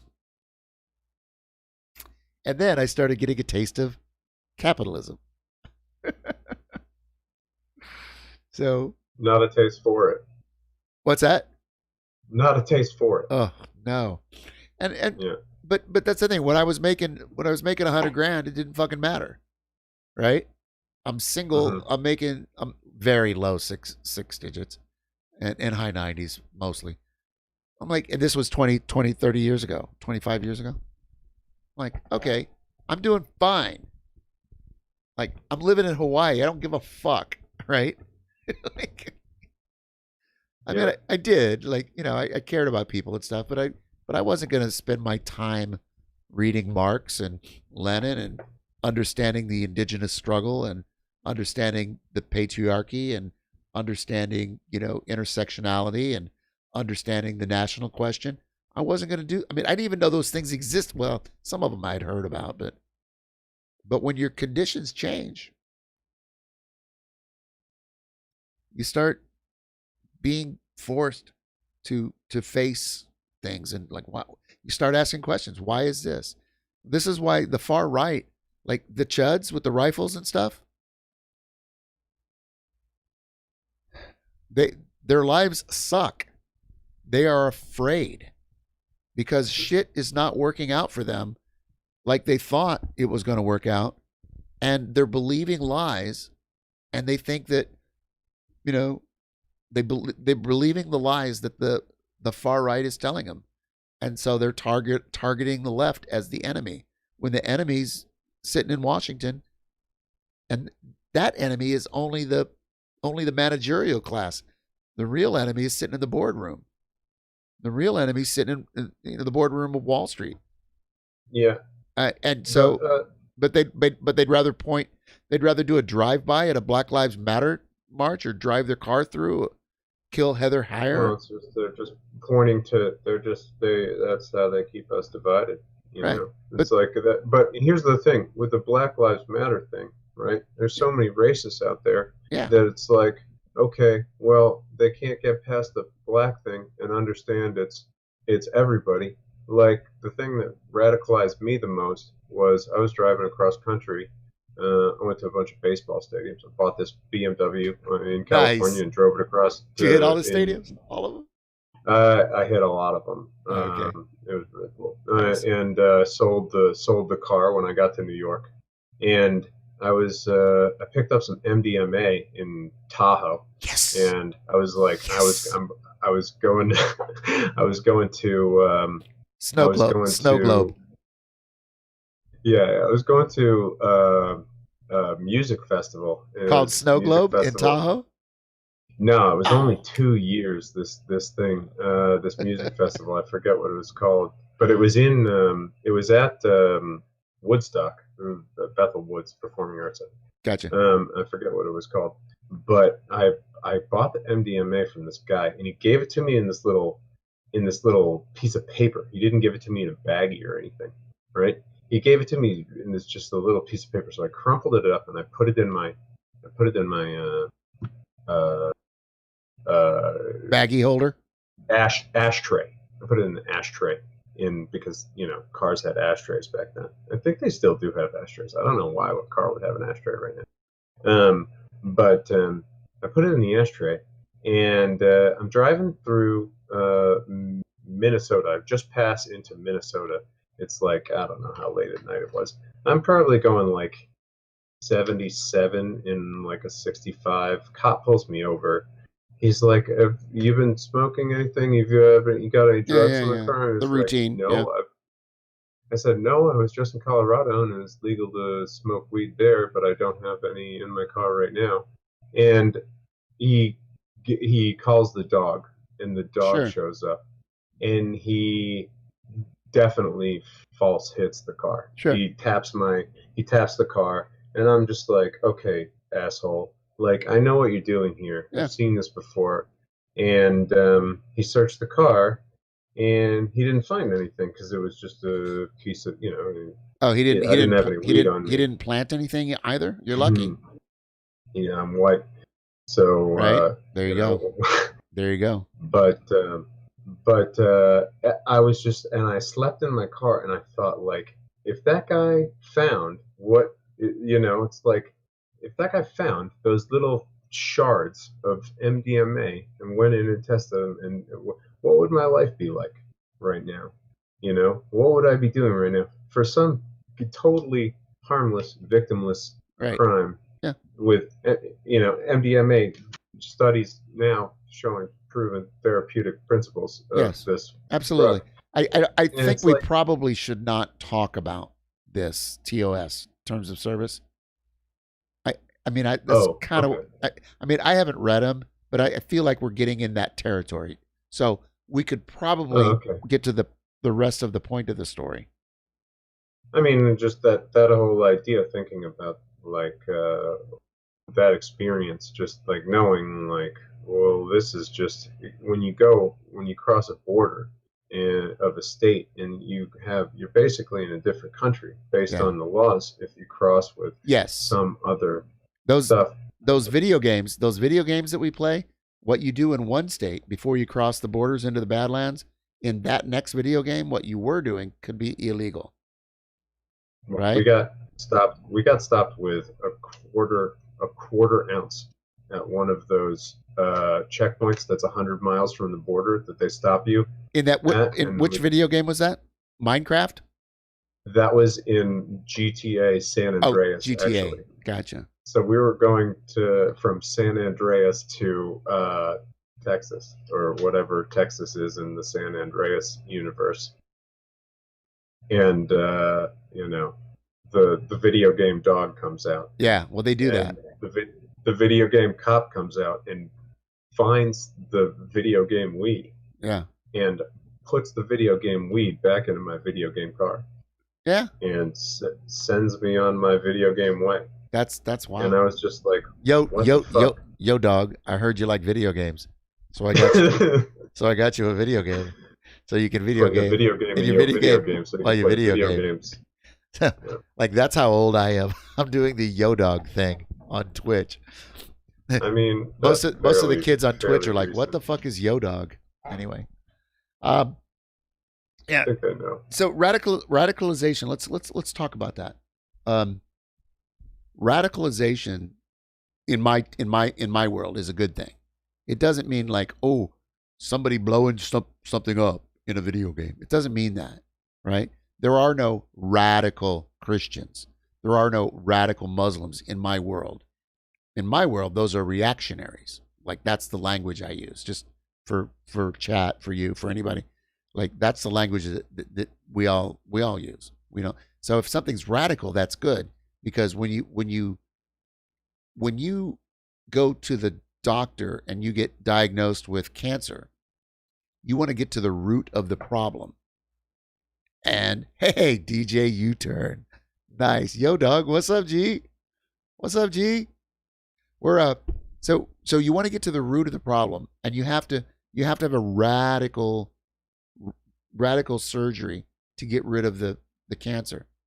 You go to the root. So when I say radical, I always want to, just to be clear, that is left. That is left. And reactionary is right. Strictly defined as left. Yeah. So whenever I say, how did you get radicalized? Why did you get radicalized? Or if I'm saying why I did, that's what I'm talking about. I'm not talking about, oh, when did I turn into a chud and decide that I wanted to be one of those chuds that do chud things, in a mosque or in a church or synagogue or whatever. So I just want to be real clear that what my radicalization is leftism, is justice, is egalitarian. And I got that way through my material conditions, getting fucked over and fucked over and fucked over until I was like, yo dog, why? And it just brought me out to different things. And Occupy was a thing, and Blog Talk Radio was a thing, Noam Chomsky was a thing. Then all of a sudden, Lenin was a thing. So Lenin, Mao, Che, Fidel, and then next thing you know, instead of talking about it, you're actually in a organization and you're doing stuff, and you're organizing to push back on fucking ICE to get off the goddamn Greyhound buses. And so next thing you know, you got 600 people, at the Greyhound bus here in New York City in Midtown. Speaker systems, sound, speakers list, people talking on the mics, different orgs, all of our signs, blocking traffic, causing a ruckus, right? So this is what I always say to people: join a revolutionary organization, join an anti-capitalist. If revolution makes that word, it's a revolutionary consciousness. But if that word makes you scary, join an anti-capitalist organization. Join Food Not Bombs. Join a community that helps helps people, helps your community. Not a charity, but be in solidarity. Be in solidarity with your siblings. I want to say brother and sister, but I can't, because it's brother, sister. Your brother from another mother, your sister from another mister, your brother from another mother, and your sibling from a different crib. Like, there's a way to say it that's not gendered, and I'm not quite sure what the right way to do that is. But yeah, my wife had this question. What's the politically correct term for blind? Hey, Rossio, thank you for putting that in. Foodnotbombs.net. Rossio put that in. Rossio 128, who does a fine stream. Let me see if I know how to shout out. Let's see. Treb's not here tonight. Treb is. I got it. I think it's. Nope, missed it. It's that shout out, or maybe you just don't have permissions. I don't know. But so I'm still trying to concentrate on the flow. No, I don't have permissions. Yeah, I'm still trying to concentrate on the flow and the content that I want to bring on the stream, and basic OBS stuff. There's a shit ton. I've had to learn so much, right? And then monitoring the chat and yada yada yada. That I haven't learned. I haven't learned all of the command is correct, but you need the permissions. Thanks, DJ U-Turn. By the way, U-Turn, can you shout out your do you have a link? You probably can't put a link. Can you whisper a link to me about your deal with the Pineapple Hoops? Pineapple Hoops is a performer that is going to have a big 24-hour thing. If you like festivals and you like house music, so there's going to be a bunch of DJs and then a bunch of performers, and it'll be like a 24-hour, maybe it's 12-hour deal. But feel free to. I don't have my regular mod here, and I really can't get away from this to do it. But U-Turn, if you want to shout yourself out and Pineapple Hoops on that event, that'd be great. Sometimes when I get done with Pineapple Palooza, oh, that's my birthday, the 22nd, 12-hour stream, and Pineapple Hoops has this really trippy, fun, arty. It's like I looked at it the first time I saw it. I was like, oh, this is like Burning Man, right? It's a tripper trap, kaleidoscope effects, and oh, there you go. Thank you. So sometimes when I'm done with politics, I'll go listen and watch Pineapple Hoops for a while, and chill out for the rest of the night. I don't know if you're familiar with that kind of stuff, or if you like house music. I like the guillotine truck. I'm Yeah. that stuff. Hey, you know what? Let's take a guillotine truck. I played a couple of them last night. Were you here last night when I played the 2 or 3? Yeah. All right. They dropped a new one. Let's go find it, shall we? All right. So, all right. So here we go. I'm gonna go. I'll be right back. I'm gonna take a whiz. You do that. I'm gonna on my stream. I'm gonna have a pee break, and the pee break is gonna be 1 minute and 30 seconds, and then I'm gonna have a poop break. I'm also gonna have a poop break that's gonna be 5 minutes. And I can do whatever I want in my poop break. Obviously, maybe I'll poop, maybe I'll do something else. There you go. I'm just going to call it the poop break because I think poop break is a cool. Well, cool thing to do. I think it is too. I think it's funny. I think it's cool. I'm going to go to the bathroom with my mic on. What? I'll mute you if it gets out of hand. All right, here's what we're going to do. We need to take a musical break. We're going to take a musical break. I love house music, but I've played pop music, synth pop, goth, industrial. I mean, I played it all. You know, someone once counted the number of hours that I had behind the DJ booth, paid hours. It was a lot. But we're gonna do some guillotine truck because I'm really all about the G truck tonight. Well, I haven't been, but I'm going to be right now. These are all really short, and they're fucking bad. Here's a brand new one. I have not seen it. It just dropped 9 hours ago. Only 9 hours ago. I think it's going to be really loud. I think it's going to be really obnoxious. Now, it's going to be soothing. It's going to be beautiful. People should just be loving this, I think. If you're laying in bed and you're thinking about sleeping to the sound of my sexy ass voice, welcome to your nightmare. It's the G truck on the Pinko the Bear stream. Yeah, bring that noise.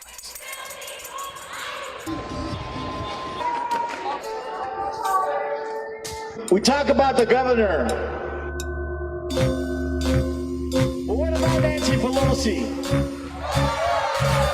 You know, Nancy Pelosi was the Speaker of the House before, when Obama was the President of the United States.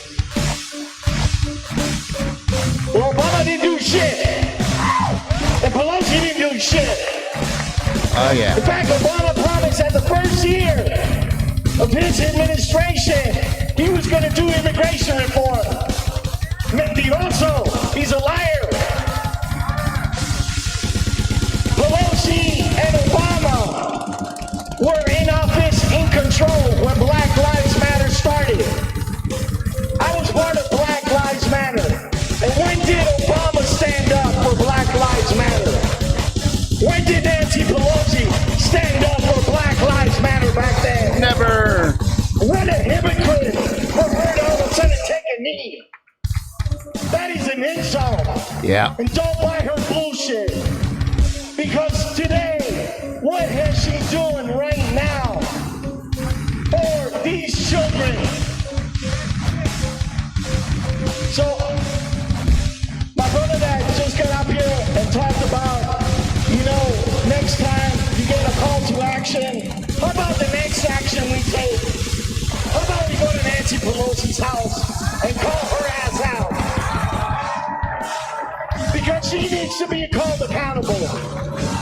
She talks about she's progressive and she's liberal because of que pura mierda habla. Chinga la migra.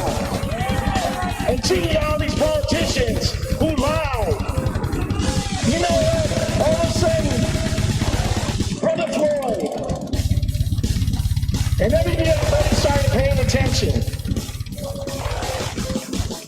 they're taking knees and wearing all this paraphernalia on them. But all of a sudden, there ain't no more marches. And all of a sudden, are they still talking about it? Let me give you a history lesson. Because I've seen it from one movement to another movement to another movement. These politicians become immune. And they just wait until people forget about going out in the streets. They wait it out. Very patient. What are they doing right now? What kind of reform is really going on in San Francisco? What kind of reform is going on for black people in the state of California? And what real kind of reform is going on in this country for black people? It was all talk. It was all talk. They'll throw some crumbs out there and fund a few nonprofits and they'll make a few changes. But are they talking about the educational system and revamping the educational systems for blacks to make sure that they succeed from Head Start to college? Are they talking about health for black people? Are they talking about economic development and entrepreneurship for black people? Are they talking about the children? It's not even on the agenda. So you know what? We got a lot of work ahead of us. A lot of work. Don't fall asleep. Don't get dormant. Do not rest. We have a long fight ahead of us. The Demodicks. Oh, I was it had a cymbal crash at the end. The Demodicks didn't do shit. Ain't that right? Ain't that right? Let's that's the newest one. It has 2 views now. It has 3 views. It has 3 views. Let's see, just came out. Here's the Benny B drops the P word vulgar mix. Benny B drops the P word, the vulgar mix. This one is an artistic masterpiece. You'll only see it here on my stream. It's G-Truck. Get on board or fucking get run over. I'm just saying. Get on board. Get on board. Or get run over. Feel Here's some the vibe. lyrics. You ready? Come on. Whores in this house. There's some whores in this house. Come on, everybody up. Some whores in this house. Everybody There's up. some whores in this house. Hold up. I said certified freaks 7 days a week. Come on now. Wet ass P word. Make that pull-out game weak. Yeah, you effing with some wet ass P word. P word is female genitalia. Oh, bring go a Satan. And a mop for this wet ass P word. Give me everything you got. You like this U-turn? U-turn, do you like this? Beat it up, N-word. Catch a charge. Extra large and extra hard. Put this P word right in your face. Swipe your nose like a credit card. Hop on top, I want to ride. I do a kegel while it's inside. Spit in my mouth, look in my eyes. This P word is wet, come take a dive. It continued along these lines. Ben Shapiro, Ben and it Shapiro. Gets significantly more vulgar. Like a lot more vulgar. Ben Talk Shapiro. your S word, bite your lips, ask for a call while you ride that P word. You really ain't never gonna F him for a thing. He already made his mind up before Go he Satan. came. Go Now get Satan. your boots and your coat Go for this Satan. wet ass Fuck you, Ben Shapiro. P word. Pay my tuition just to kiss me on this wet ass P. Right, so this is, guys, this is what feminists fought for. This is what the feminist movement was all about. Fallen from God. Oh my God. Oh my God. Look, the guillotine truck puts out a lot of content. I don't know about the quality. Oh my God, the Ben Shapiro rap has been all over in the streams today. Oh, they're playing a different version. Really, Girly Bear? That's so interesting.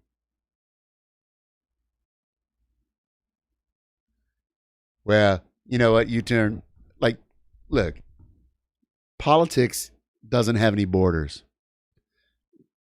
The electoral race in the United States, in my view, just to be clear, where we are, like here in this room, I don't give a fuck. Don't give a single, no fucks are ever given about the electoral race here at all. However, what I do like, I like a good. How do I do this? I'm gonna pop you out. I want to look at some memes now. Welcome back, Rad Progressive. I've got the channel muted for a moment.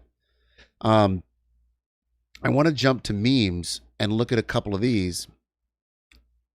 Oh, I see. I have to. Oh, you float. I don't know how to do this. I ran into this problem the other night. Here we go. Here we go, babes. Here, right here. This is right here. Welcome to the pleasure zone. Boom. Biden-Harris 2020. Chains you can believe in. So you turn as a Canadian, like you know, your opinion on like who should be elected or not, like probably doesn't matter, right? Like my opinion on Canadian politics or Syrian politics or whatever. But if you're like I'm on the left, I'm a communist. So I'm an internationalist. So you got to conserve your data, Trouble? Right on. Thank you for coming tonight, even though you've got the power outage in your hometownage. Bless you. Love you. Thank you. Thank you for all your help. But the thing is, as a leftist, we don't really worry about internal politics all that much. It's really about internationalism and what's good for the working class all over the entire, planet. So that's kind of where I'm coming from on this stream. So these memes were cracking me up. I didn't get through them all. This has nothing to do with Copmala, but check this out. Like I've said this on the stream many times. There are decades when nothing happens, and then there are weeks when decades happen. There's a quote from Lenin, not John Lennon, but Vladimir Lenin. Because nothing goes in a straight line. That's not how things change, or like things don't just go, right? There's fits and there's starts and there's wins and then there's losses, and right. But the long arc of history tends to go towards justice. Doesn't mean it's going to end that way, right? We could be living in a bubble of humanity that did well for a while for some of the people, and then some of the assholes in charge kill everybody in a nuclear war. Very possible. Very, very fucking possible. But we're in a time right now. So this is rad. When you were talking about like rad progressive, you were talking earlier about getting some land and maybe doing a community, like an anarchist or co-op community. This is why I'm not interested in that kind of stuff for myself, because we are in a time right now that is more important and more fast moving than any time in my lifetime. And I'm 58 years old on the 22nd, where U-Turn will be in that festival with Pineapple Palooza or whatever it was called, right? So we are in that time, and I want to participate, because when I was a kid and the civil rights movement was popping off, I was too young to really understand it, but I knew I was on the black people's side, right? Even though I grew up in an all-white neighborhood, I knew what racism was, and I knew it was fucked up. I was like 5, 6, 7, 8, 9 years old. I knew it just instinctively. There's a lot of things children know, but they beat that out of you and then fill you up with a bunch of other nonsense. And that's how you become a chud. And next thing you know, you're terrorizing black people. And you're blaming refugees for taking your job. It's a sickness. And this is the time right now where everybody should join an anti-capitalist, anti-racist organization. So anyway, I love that. I love that graphic. Here's right here, baby. Does everybody know who this is? Chat, do you know who this is? That's Copmala. Copmala the cop. Could be our vice president. Could very well be our president. They could win. She could be president. Copmala the cop. Seriously? And then the guy who wrote the crime bill that made the mass incarceration just take off in the last 20 years since Clinton, he's the motherfucker that wrote it. Joe Biden has done more to damage the livelihood of black people in this nation than anybody. Fuck that guy. And now he's going to choose her, a cop, a prosecutor. We say cop, but prosecutor. No, fuck that noise. And you know who that is? That's Bernie Sanders. This has been photoshopped. Biden's face has been photoshopped. Kamala's been photoshopped. But that in the middle, that's actually Bernie Sanders being arrested at a civil rights demonstration by a couple of pigs back then. For those who don't know about these things. Yeah, you're right. Nobody's racist by default, right? They can only be taught. You have to be carefully taught. You have to be careful. Let's look at another couple more. Oh, I was talking about being radical. Yeah, let's kill it at the root. What's the root of that right there? Let's examine this. Let me just go off on this for a little minute, for a second. Let's examine this little meme right here. At the root of this tree,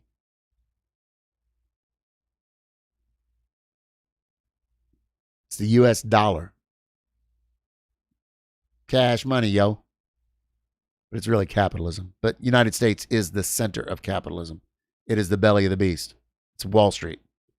That's the root of it. And look at the flowers.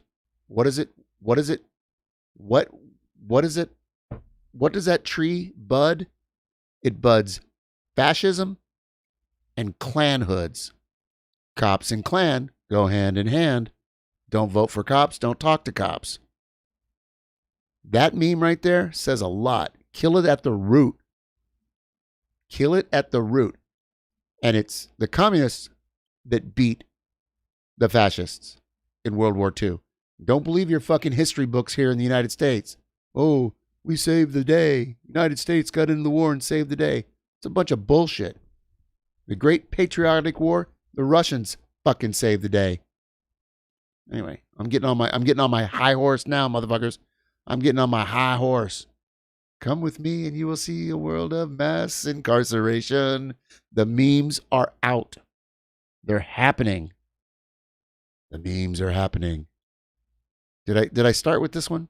Biden Harris chains you can believe in? My friend made this, Joe. That's let's see. What else we got here? What else we got to go down? As a senator, I wrote the bill to fill private prisons with black and brown bodies for profit. Yes, we put people in prison, and the prisons, some of them, are private corporations that make money based on the occupancy that they have. And they have contracts with the state saying, oh yeah, we'll build your prison, but you have to keep them at 98%. More incentive to criminalize more black and brown people and throw them in jail. And here's Copmala.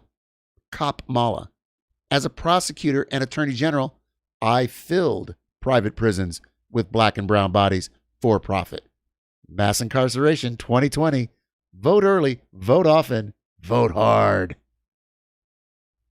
What else we got here? The people say defund the police. For weeks we've been talking about defund the police. What does Biden do?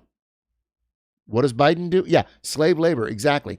52 cents an hour, 18 cents an hour, 23 cents an hour that the prisoners are forced to work so fucking Walmart and whoever, J-Lo and Beyonce can have their fucking shit. I'm like, get the fuck out of here.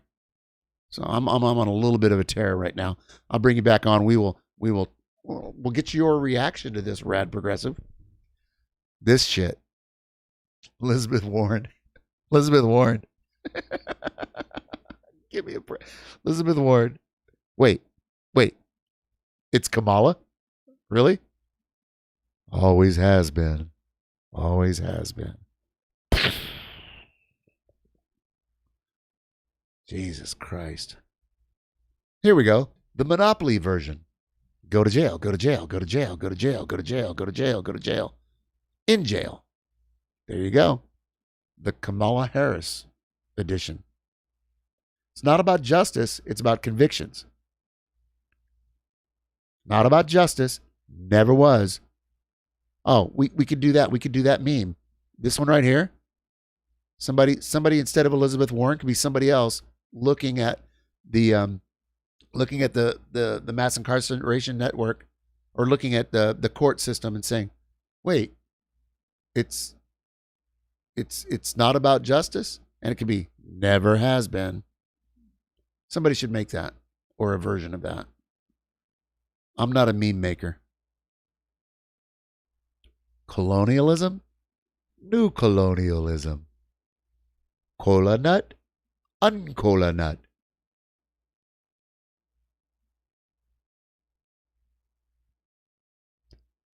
And then, here we go. From our friend Gil Moon. Gil Moon, one of the dopest meme makers on the planet that I know of. And James Woods from Act.tv, that's the other one. And a bunch of left book pages. He sold most of his pages. But James from the internet, and Gil Moon, that's the quality content you should look for on your own time. I'll give you a little bit here. Watching Western democracy rip itself apart like double happiness. I haven't seen this one. These are other people's. Lord, please grant me the strength to escalate weed stops into violence, the courage to shoot any dog that barks at me, and the wisdom to turn off my body cam before all of it. What do you think about that one, Rad? You like that one? I got the volume. That's pretty accurate. I put the volume back on, by the way, for you. Let's see what else what else do we have here. I hear that Kamala Harris has already locked up the black. Oh, damn! Oh, ow! that was mine. Yeah, I know. But see, there's this. I don't know Justin O'Donnell, right? No, I don't know. But he looks like he might be black. I have that thing where I yeah, no. You put that. You put that in there. I don't share this kind of stuff on any of my memes. My wife and my brother have asked me not to share anti-democratic things on my social media pages, so I've held off on doing that. But I'd really like to know, about, like, I was just reading more about what Kamala Harris has done, and what she's tried to do. And there's some things that there's shows like, oh, okay, well, she's trying to do some things that are pro social, but then here's the thing. It's like, if you try and then you don't fund it, if you don't fund the program, or you don't make it mandatory, or you don't make any kind of bonus for these people to go through these programs, or any kind of bonus for a locality to have body cameras, or you don't fund body cameras for these local police forces, they're just toothless legislation. They're just to make it look like you did something. Let me push back on that a little bit. There's a fundamental assumption in what you just said, that somehow Kamala Harris is trying or has some sort of ability or intention to help in some way, and that which is fine, right? But I'm so, like, just from the get-go, I just got to say it's not a possibility. Like we have to disabuse. We should hate to use that word, but we should disabuse ourselves of the idea that anybody that gets to this level, that anybody that I got to move the air conditioning is on super loud. I'm gonna squeeze in the corner and get a little tighter on the mic. We should disabuse ourselves of the idea that anybody who gets to this level of governmental approval or corporate approval to run for high office, whether it's a governor, even of small states, senator, even of small states, Bernie Sanders, VP picks, anybody that gets to that level, and it's on anybody that's on the tip of the tongue of MSNBC, Fox, CNN, anybody who's considered, they have been vetted, and they have the corporate overlords that own and run this country have already decided, well, okay, these people are acceptable, and which means they are part of the problem. They are running to be a manager of the death cult known as the Imperial Project. It's a fucking capitalist death cult. They kill people for money. They've been doing it for 300 fucking years. And before that, feudalism did it for 1,300 years or so. And before that, we had slave systems around the world. We've only had 3 modes of production. One of them lasted about 5,000 years. One of them lasted about 11 to 1,300 years. And now we're into only 300 years of capitalism. But things are going exponentially. And now capitalism is unwinding. We can't, in our heads, we really should not think that these people that are running for office at this level in any way give a shit. Everything is performative, and they are managers for the death cult. Maybe that the stream should have been called "Managers for the Death Cult." That's a good band name, also. When you think about what the actions that these people are taking to make it look like they're more palatable to the average voter, like saying, I'm for body cams, I'm for making sure that the police undergo sensitivity training, and then they don't, and then nothing happens. Of course. You know, you look at both of the bills, both of the police bills from the Republican and the Democrat sides, it's like both of those bills are fucking bullshit. And do you know how much how much media airtime the Democratic bill got when it was passed through the House? It got none. It got absolutely none, because everybody knew it was complete bullshit, and nobody would be nobody would be happy with it. Everybody knew it was not going far enough, and anything short of dismantling everything is not going to be enough. Is that why the media didn't give it play? Because everybody knew that the bill was dead on arrival? I don't think it was dead on arrival. I mean, of course it was dead on arrival, because it goes to a Republican Senate. But even if the Democrats were in charge, like, Biden wrote the fucking crime bill in the 90s. Biden wrote the crime bill, which was turned. Biden wrote the Patriot Act. Basically, he's a fucking criminal. He's a fucking criminal. Like, this is like, please, Biden is the fucking worst. He has killed more people on this planet than Trump will ever dream about killing. I fucking hate Trump. Trump's a fascist. Okay, I do. I get that, but there's no pass for Biden in my world. Like zero. Zero. Now, but listen, people can vote however they want to vote. And I'm not telling anybody what to do, but I'm I'm like literally, there's no way I'm changing my mind on this. But if friends, allies, and comrades want to vote for Democrats, go ahead. What I'm trying to say is, it ain't gonna fucking matter. And how many election cycles do you have to go through where Lucy keeps pulling the ball out and Charlie keeps trying to kick it and falls on his ass and says, "Oh, good grief," right? So what's the deal with Carter's election. I mean, I don't really know too much about that. Which Carter? In time in history. Which Carter? Jimmy Carter. And so I figured that, like, how did Jimmy Carter get elected? Why do we want to talk about that now on my stream? Like, I'm like, legit question. What is it that ties into all of this stuff that has anything to do with Carter? Basically, elections have been fraudulent since the inception of our country. Yeah. When we look at more pro-social presidents of America, I mean, I guess I'm focused on America, and that's not necessarily what the stream is all about. But as we're talking about the election, and we're talking about how many elections back are we going, where we've just been, totally fucked on our choices. Right. How did Carter get in? Yeah, it just doesn't make sense to me. Why? I just don't know much about that. So, are you asking why did he get in?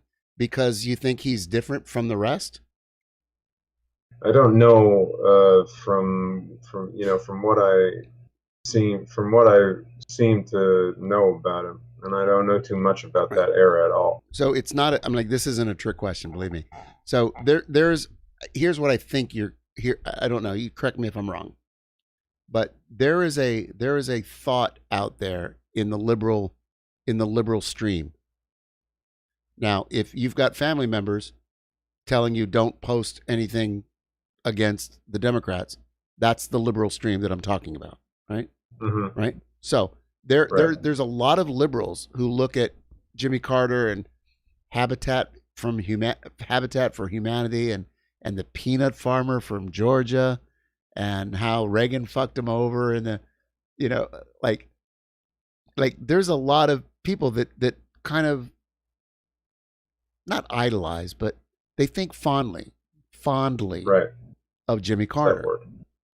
And that's fine. A lot of people think fondly of John F. Kennedy, right? Like how many families had John F. Kennedy pictures on their wall? It's Kennedy, Martin Luther King, and what's the third of the Trinity of pictures? Anyway, back in the 50s and 60s, 70s, like so many families, right? Kennedy got us involved in the Vietnam War. Kennedy's the one that got the United States involved in that. Kennedy, pigs. I just looked that up. Kennedy, no, Vietnam, which eventually killed 2 million peasants, farmers, men, women, and children. 2 million. And then a bunch in Cambodia, too. Fucking Kennedy. You know what else he did? Bay of Pigs. Tried to use a anyway. Bay of Pigs, right? Kennedy's a fucking criminal. He's a monster. He's a monster. George Washington was a fucking monster. He's on our money. He's on our money. Washington owned people. And then when he needed teeth, he took them. He took them and had them put in, right? Like every fucking president. Like God, like but we live in this country, so we are not immune to all the propaganda. It's in our TV shows. The cops are heroes. Yeah, some are bad, but they get caught. Like, yeah, right. I mean, maybe other than The Wire, but like this is this nonstop justice thing, and the good guys win most of the time, and it's all propaganda and it's crap. Academy Awards go out to this fucking white helmets bullshit a couple of years ago. The white helmets in Syria gets an Academy Award for documentary. Such a fraud.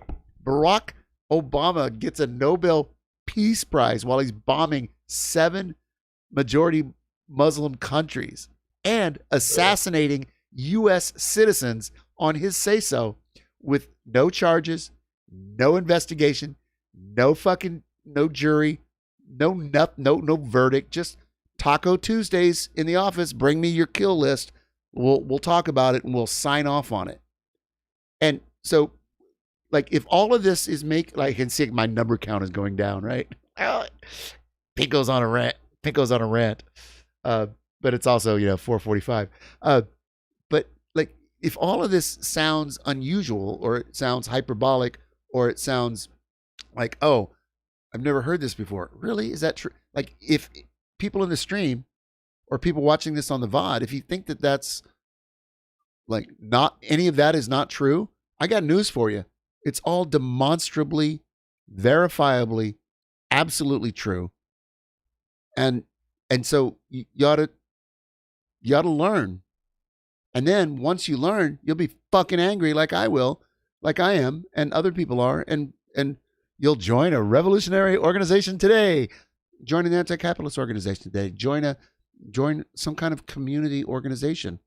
But start doing something instead of like voting for the death cult, because the death cult's going to be the death of all of us, because they can't stand sharing.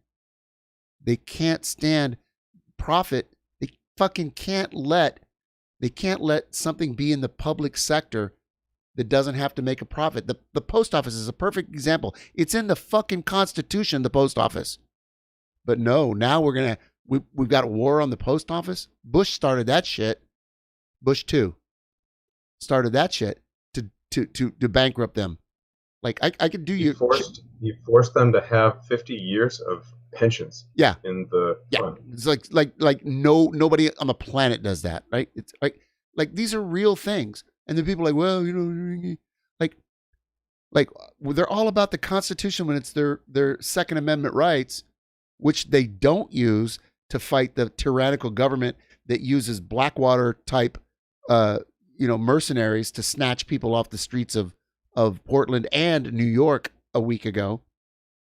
Like they don't say shit for that. Like people that look at me. I have a heart condition. You know what I'm going to do?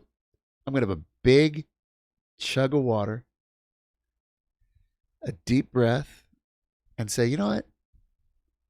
I could say more, but I'm not going to. Do you have thoughts on this? Because I can't die here. Yeah. That's the tough part, getting people out of this thing where you say, oh, well, we have to vote for the lesser of two evils. Yeah. Well, yeah. Why do we have to vote for evil? Why can't we vote for something, or and, why can't we just? Oh, well. I'm sorry. Go ahead. What's the most likely thing that's going to happen? Oh, well, but that doesn't seem possible. Oh, that's not likely. Oh, that's not, like you said, like you had the meme before, a lot of times change happens very slowly, and sometimes 10 years of change happens in 10 weeks, 10 days. And you don't know when that day is going to be. And the day could be November 4th, and the day could be January 22nd, and the day could be, who knows, right? Or the day could be when 3 weeks from now, when the Congress hasn't passed anything extending unemployment benefits, and everybody's out of money, and nobody has any food, and everybody's fucked, and everybody takes to the streets, and that's it. But then you have half, not quite half the country, obviously a significantly lower population of the country, that are pro-fascism, and they basically live in the suburbs and rural areas. So everybody's going to point to, oh, there's this rioting and there's looting that's happening in the cities, and these people are bad. And it's like, well, really though, this is all of our America, and if we're mad, you got to be mad. Like, why? Well, you're not getting any money either. You're still not making any. Well, what's the deal? When is it going to be? What is it going to take for that to make public consciousness change in that direction? So the consciousness is an important thing. So when I'm talking about revolution, I'm talking about revolutionary consciousness. I think eventually the capitalists will cause so much pain that, I mean, it's I mean, there's like you have to be like willfully, so incredibly willfully ignorant to think that people will just accept more and more and more and more and more, austerity, death, and destruction. People get pushed, and then they start pushing back. Like, who'd have thought that the Magnificent Mile would be on fire in Chicago? Is it on fire again tonight? I haven't been I've been here. Don't know. I doubt it. Yeah. I think my guess is after it took the Chicago PD by surprise. After it took the Chicago police by surprise, and there was and that happened. I think the next night all the bridges were up, and there was massive amounts of cops out. I have friends in Chicago. I was looking at them. In fact, let's do this right fucking now. Let's do this. Let's look at let's get off a guillotine truck. I love the guillotine truck. But let's go to my Facebook and let's go to my friend Rebel Diaz, because I guarantee you Rodrigo Stars has something to fucking say. I don't know. I don't know if you're a hip hop friend or hip hop fan, but Rebel Diaz. I'm a huge hip hop fan. All right, so here's some revolutionary shit. If you don't know Rebel Diaz, yeah, I saw these guys. You were posting these guys a couple weeks ago. They're good stuff. So I love it. Oh, here's a meme right here. I saw this, but I didn't share it on my page because some people might not understand that this is a wrestler. Copmala. The only Copmala we acknowledge. And look, can y'all see that? Oh, you can't see that. Hold on. I didn't share it on my thank you, Girly Bear. I did not share this on my, there we go. But by the way, it's Copmala. Copmala. It's just, it helps when you say her name right, because then you know, it's like it has more effect when you say her name right. No, that's good. I appreciate that. Thank you. That's literally how much I don't pay attention to electoral politics. No, good. I mean, seriously, like Elizabeth Warren. Okay, 10 years ago, I'm like, oh, maybe Elizabeth Warren. Oh, were you on the draft Warren train before? No. Never draft. No, I was. But during Occupy. But that was in 2014. No, during 2014. I'm talking about during Occupy, late 2011. Late 2011, and it was the Frank Dodd Act, and Elizabeth Warren was being brought in and kind of championed as, some lefty that was going to make things better, and I was suspicious, but I was an anarchist by then, and I wasn't interested in electoral politics, but I was still looking at it. And kind of paying attention because I thought it might be important, but it's really not. The only Copmala, is that how you say it? Copmala. Copmala. Yeah, it's Hawaiian, right? Copmala. I don't. She's Indian, and her family is Indian and Jamaican. Heritage. Yeah, she's a Jamaican and Indian, and her Jamaican father is a scholar, and wants nothing to do with her bullshit political views. Do you know anything about that? No. Anyway, so this is what Rebel Diaz put up, and I thought, fuck yeah, but I didn't want to share it as like the white guy.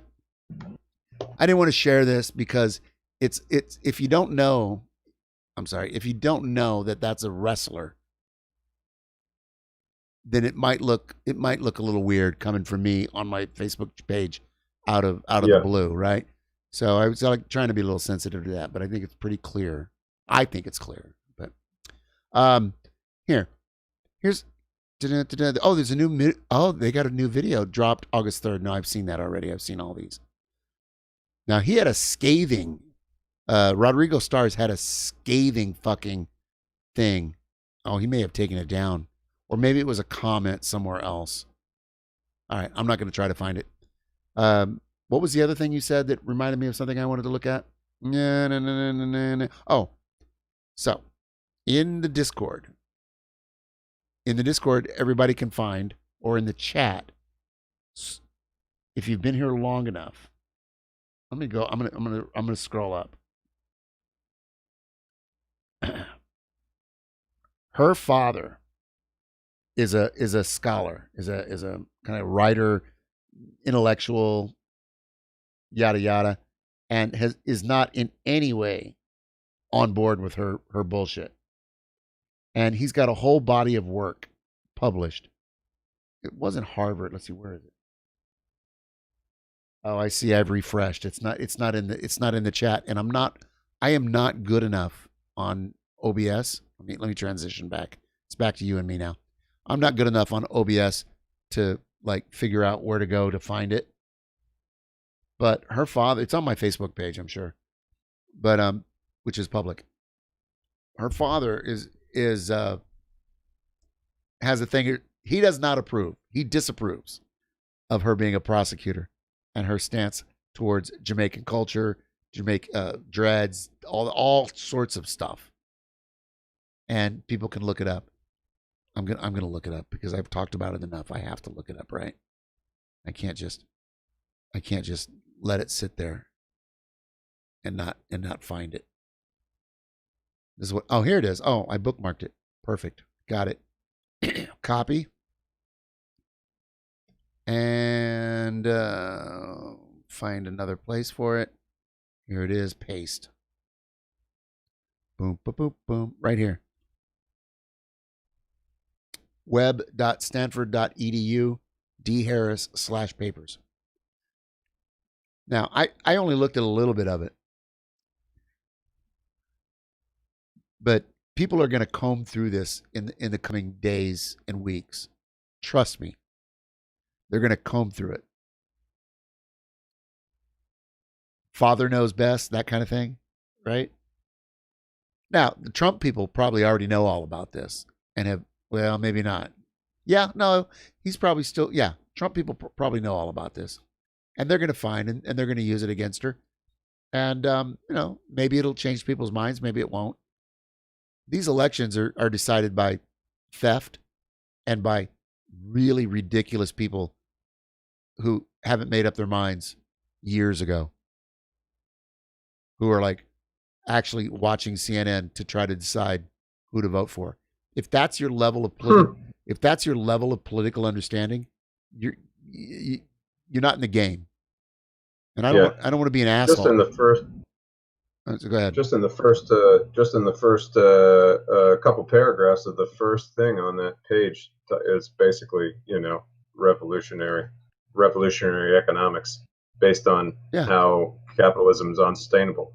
Yeah. That's just in the second paragraph of the thing that he wrote in 1973. Right up at the top. Did he suddenly become a capitalist? I'm sure not, right? Now, no, I don't a lot of fathers suck, and they're completely wrong, and they're horrifying. A lot of fathers are just horrifying. I'm not saying he never kicked his dog or something, right? But he's got a body of work, and people are going to comb through that if they haven't already. The opposition parties always comb through this kind of stuff. But here, you got it really early. If you want to look at that stuff and find stuff, great. I think that's great shit for a stream.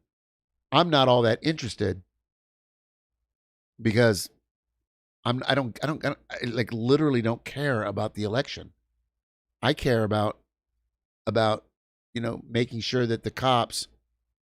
I care about getting people out of fucking jail after they get beaten at a protest. I care about jail support, or I care about helping out, making signs, or doing whatever I can. I've got a fucked up. So sucks because I have a really bad situation with it's not really bad. I can have a couple of glasses of wine. I can have a couple of beers. I can walk a mile, but it takes me forever. I can go up three flights of stairs. I'm not dead yet, right? There's a lot of shit I can't do that I used to be able to do. Pisses me off. And right now is the time where there's so much shit popping off, and everybody I think everybody should get involved. I'm sorry. I'm getting really animated. Yeah, no, just like I design stuff. I design resumes. That's like one of my jobs, and I just like just getting just not so excited about it. Not so excited about like helping people participate in this system, and I just want to do some work for the rest of my life that I can feel good about, and if I don't have to make a lot of money, it doesn't really matter to me so much as long as I can have food and family that loves me and some friends that I care about. Like I want to do something that I wake up every day and I find some meaning in, and I feel like I'm moving, like you said, moving the needle. Yeah, moving the needle. You post stuff on Facebook, and people say, "Oh, you just want to start shit." And it's like, no, I don't want to start shit. I want to move the needle. I want to elevate the consciousness. Exactly. I want to bring you around. I want to point out the hypocrisy in your statements. Right. It's like basically, there's, No, I totally look, totally. And everybody, did you hear me talk about scaffolding before at all? No. So you know how like when you're in first or second grade, they teach you, addition, then subtraction, multiply, division, long division, right? And then maybe you get on to calculus, right? But everything builds, right? You have to know your ABCs before you can have words, and the words get more complex, and the sentence structures, and Oxford commas, and blah blah blah. Don't get mad about the Oxford comma. Always use the Oxford comma. Nice. My wife thinks so too. Yeah. So, but the same thing is it. I mean, maybe it's simplifying, but I think the same thing goes in politics. Like you can't, like if you're talking to somebody in second grade and you're in fifth grade, it's gonna be hard to communicate, right? Or if you're if you're in eighth grade and they're in first grade, that's even a bigger gap, right? But at some point, like if you're going to be a teacher, you have to work it out, right? But you can't condemn somebody. Well, you can, like if they're a Nazi, but you can't condemn an actual human being for not knowing something, like not being as far left. Right, like for late shaming. I fucking hate that. Where were you when we were doing this? Like, well, you know what? My conditions were such that I didn't give a fuck, because that's how things actually work. That's how things have always worked.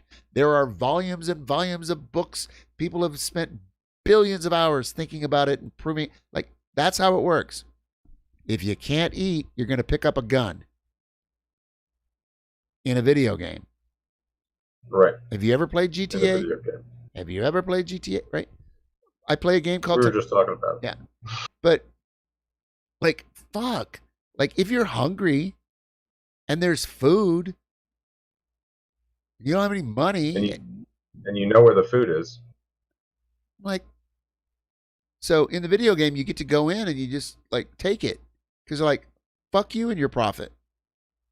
And maybe you win or maybe you die in the video game. What's is great is you can just like respawn and play it again. I play this game called Tonight We Riot. It just came out. It's fucking great. It's like an 8-bit video game. You throw Molotov cocktails and you have bombs and pipe wrenches and you liberate. It's a shitty game, but it's a fun concept. It's a silly 8-bit kind of like silly game, right? But I love the political points in it about they'll say that white people found some food and black people looted. Perfect example, Katrina. Yeah. So white people were finding food. They were finding survival gear. Black people were looting. Like it's like once that kind of gets cemented, like there's a tipping point where people become radicalized and go, oh, I see. And then that's still not enough, because there's always a learning and another layer and another layer. I mean, I know a lot of shit, but like there's a ton I don't know. And some of the people that I like to play and show on this stream, I'm sure they look at me and go, you know what? Yeah, that's cool that he does that, but you know, he doesn't know the half of it. And they're right. I don't. I really don't. Yeah, so what is that? How much of an issue is that, right? How much of an issue is the fact that there's so many different factions on the left that are like, I'm not talking about factions. Hold on. I'm not talking about factions. I'm talking about levels. How many levels? Right. Not factions, but how many levels? Like, what level are you on? Are you on level 1, 3, 22, 27? I mean, don't know. I might think that I'm on level, like if it's a let's say it's a 10 level game. I might think that I'm on 7, but in reality, I'm on fucking 2. Right? How do I know? Yeah. How do I know? Right. How do I know if there's not if I can't see the end of the game? I've never seen the end of the game. What level am I on? Like, I think it's important to look at the future, right? Look at future thinking. You ever watch those futurist videos on YouTube? You ever watch stuff like that, like talking about just like, here's the possibility of all these different technological things. Jacques Fresco and the Venus Project and that stuff. Okay, well, I'll check out Jacques Fresco. There's this guy, Isaac Arthur. Oh, okay. Isaac Arthur is the guy that I like, and he's basically just takes like all these concepts from these sci-fi books, and he says basically this is what has been shown to be theoretically possible based on physics, and if these things could happen, then what does our universe looks like as we become a type 1, type 2, type 4, type 5 civilization, right? And as you have a positive view of the future, everything gets more communist. And because there's no labor anymore.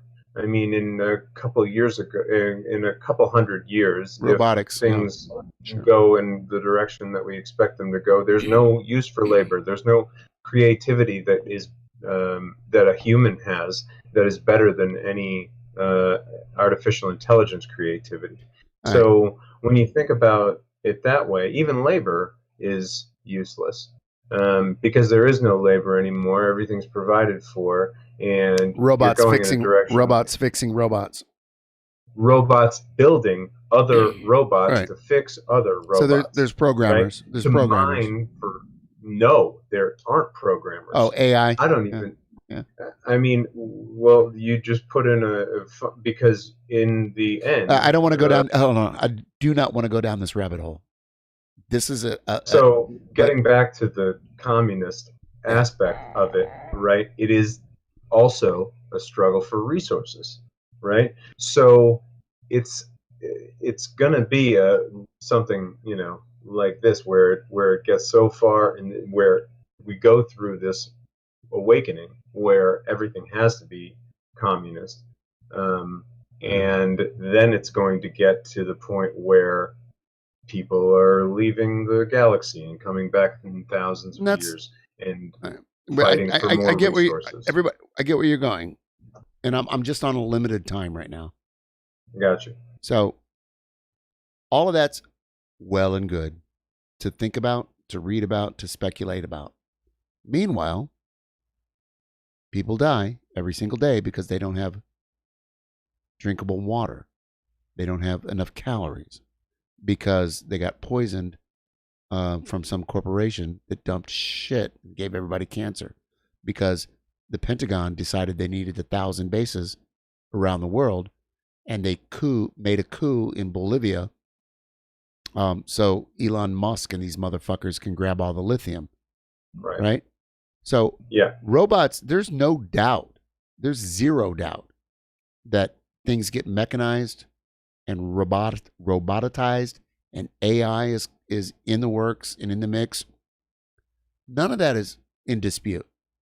The problem is the people who control it and the people who have enough wealth to hire people with weapons and guns to kill the rest of us if we don't like our lot in life, so they can have 14 yachts and 16 mansions and a private army. And like, this is there, like, we could live in a post scarcity society very easily. Right. The problem, we only have 30 years maybe, and I don't want to go down. I don't want to go down that road either. But that's like, people can talk that to fucking death. I'm sorry, I have to be quick on this because I got to get out of here. But what I want to stay on is you keep raising all these things. Well, we could do this, we could do that, we could do that, we could do that, and I keep coming back with, well, we can't, because we don't control what's going on. Because we got Joe Biden versus Donald Trump, right? And before that, we had Obama versus some feeble-minded fuck. I can't remember who it was. Oh, John McCain, right? And then before that, we had Mitt Romney and Obama. Before that, we had Kerry and some other war criminal. Like the way this world exists in the West, roughly speaking, meaning Europe, Japan, and the United States, with its other junior partners, Israel, Canada, Australia, like the way Western capital is set up, all this stuff, the sci-fi stuff and the Venus Project and other offshoots of that shit is never going to happen. Ever. Ever. Ever. Ever. Ever. Ever. Ever. The only way it's going to happen is if the working class seizes the means of production. I can't believe I went, how many hours? I'm like 5 hours. I finally said it. Seize the means of production. And I am fucking serious about that. That's the only way it's going to happen. And then you have to take state power, and you have to wield that state power, and then generationally weed out those capitalist fucks and those chuds and those right-wing libertarian douchebags that want to like fuck people over because my liberty. I'm serious. Fuck those people. No, I agree, man. So the only way is I mean, look, it's a class struggle. It's the ruling class versus the ruled class. It's a class struggle. It's not about, oh, it would be nice, or we could do this, or we have the technology, or wouldn't it be good, or here, sign my petition, or none of that shit matters. And we're running out of time. You started to touch on it. We only have 30 years. I don't know if we have 30 years. We might not have 30 days, because this fucking asshole in this military that we've got, like, we don't know. Like, so when I start hearing anything other than, yo, dog, join an organization that pushes back hard. Maybe I'll change the thing. Join an organization that pushes back hard. Like, I'm like, I've heard all these. I've heard all of these things, and one of the problems that I have is every time I hear them, I'm like, I already know. I think I know, and I don't always. But I get. I don't know if it's PTSD or what, but I get. And this is why I'm not the best representative. You know, I don't hold myself out to be the end all be all on this shit, but man, without state power, without having the reins of government to say, yes, we're going to have Social Security and we're going to double it. Yes, we're going to have free healthcare on demand, and we're going to, quadruple or 10 times our capacity to treat people. Yes, if you need food, it's free.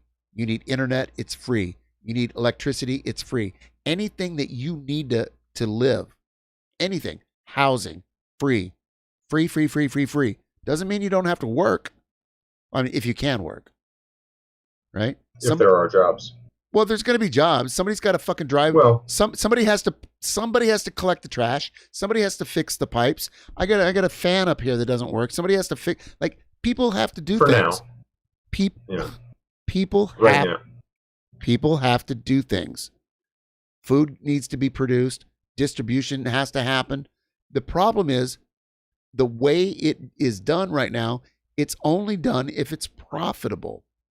It's only done if it's profitable, not if it's good for people. I mean, that's the most basic thing I can say is like, Jesus, like, they are burning food and pouring milk out and doing all sorts of shit because, well, we can't flood the market with this stuff. If we give it away, nobody will buy the next batch that we got going down. At least it's insane to run a world based on profit. It's literally killing the planet and killing all of us. And I'm just like, I'm done. Like, come on. No more sugarcoat. We can't sugarcoat this shit. We're running out of time ecologically, and we're running out of time with the pandemic, this ridiculous non-response that the United States government has decided. They're trying to kill us because there are too many workers. Because capitalism is at a dead fucking end. And it'd be really nice if the United States lost, 15 million workers, 20 million workers, 80% of the prison population. It'd be just fine and fucking dandy for Jeff Bezos and the rest of those assholes at the top of the food chain. It'd be fine and fucking dandy if that happened. Because guess what? It wouldn't bother them at all. It wouldn't bother them at all if 40% of us died off. And then the historians can write about it. People can. I'm sorry. I'm just like, that's my rant. Thank you for coming to it. Closing thoughts? I'm sorry. I just like, Yeah.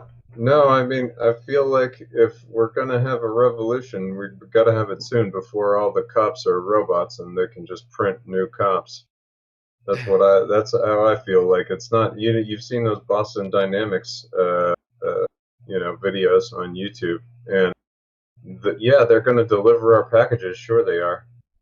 I didn't understand. I didn't quite understand what you said. I'm sorry. I shook my head because I couldn't hear you. Oh, the Boston Dynamics. Have you seen those videos? The ones with the robots that are jumping over things and doing backflips?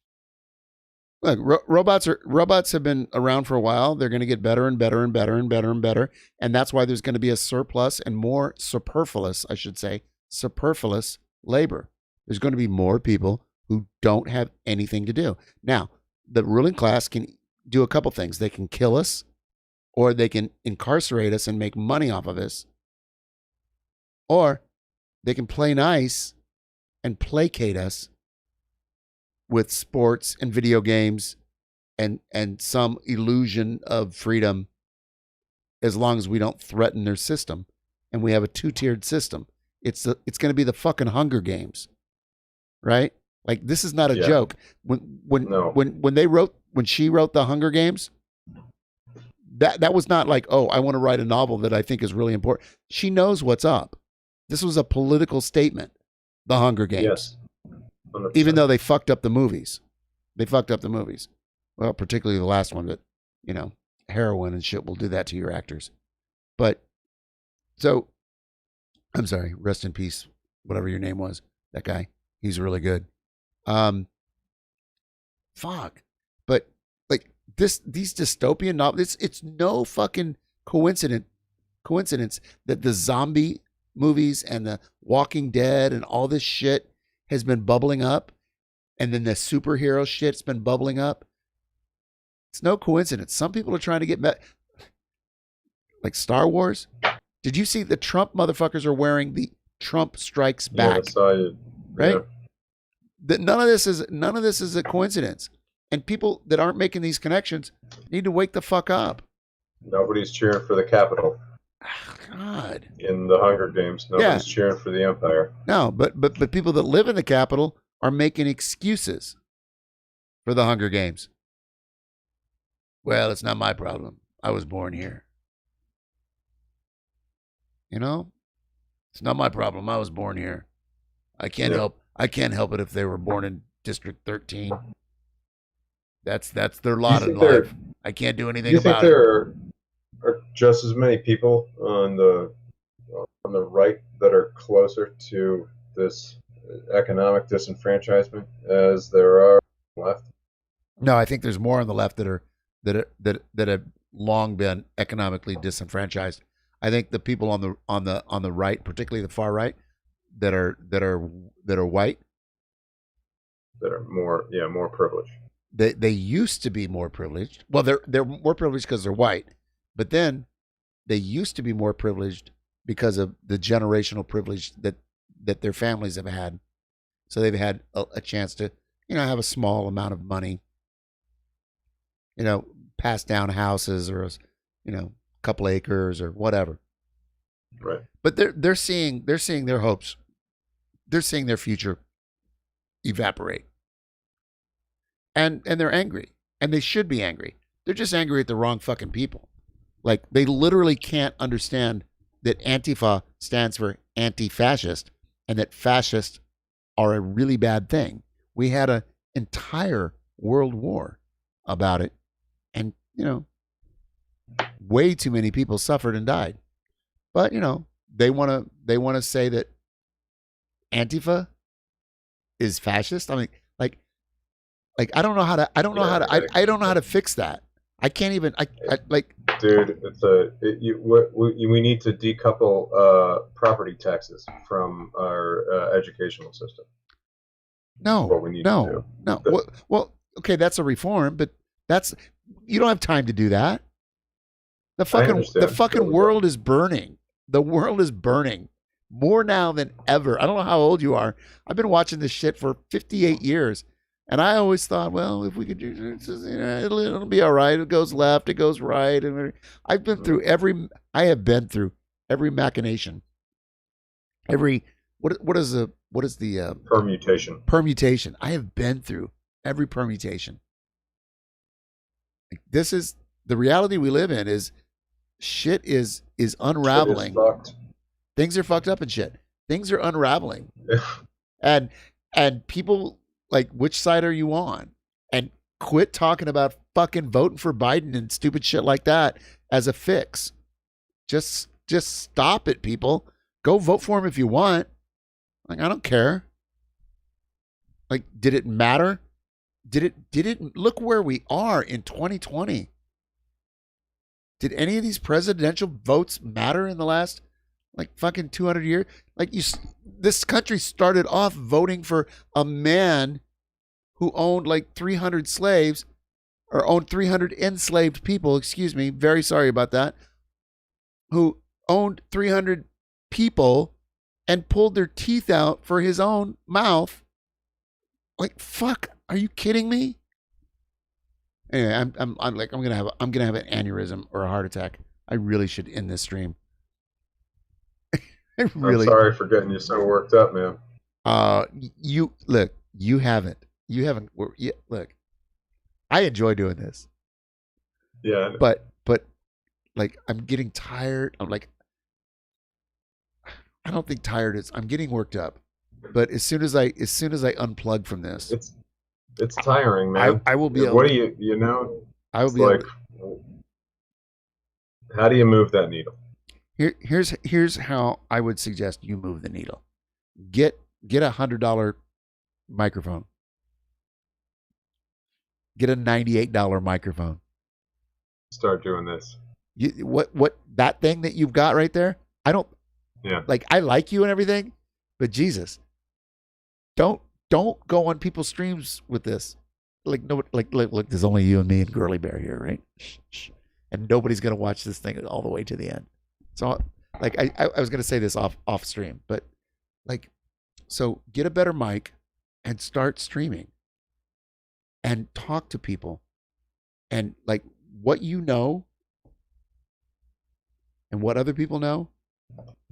If somebody comes on your stream and they know something that you're like, oh, that sounds right. Okay, let's look at that.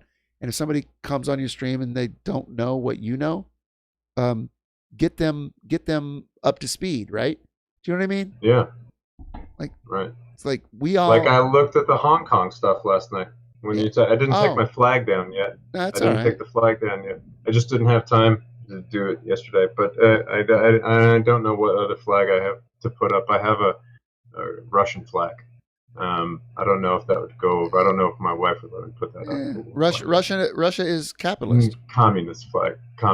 Oh, you have the hammer and sickle? Oh yeah, yeah. I have a couple of those. I don't fly them. Oh, when we were hanging out the window at 7:00 and banging on pots and pans for the essential workers in New York, you know how they did that in Italy? We did it in New York too, right? 7:00, open your windows, see your neighbors, clap for the. Yeah, right. Yeah. I was holding my fucking like hammer and sickle flag. My neighbors across the street, now they know that there's one communist that lives in that building. Like, okay, yeah. Because I live in a not a high rise. I live in a 100-year-old building in Harlem, but it's an elevator building, and so are the people across the street. So there's lines of windows. You never meet your neighbors unless you're walking your dog or whatever. No, you never do. Not even then. They smile. They barely smile at you. When you meet your neighbors is when you're getting a shared cab or a shared Via or Lyft or something. Now there's no more shares because of COVID. Picking up your Amazon at the same time. Yeah, I'm sorry. Exactly. Exactly. I'm putting $1 in right now.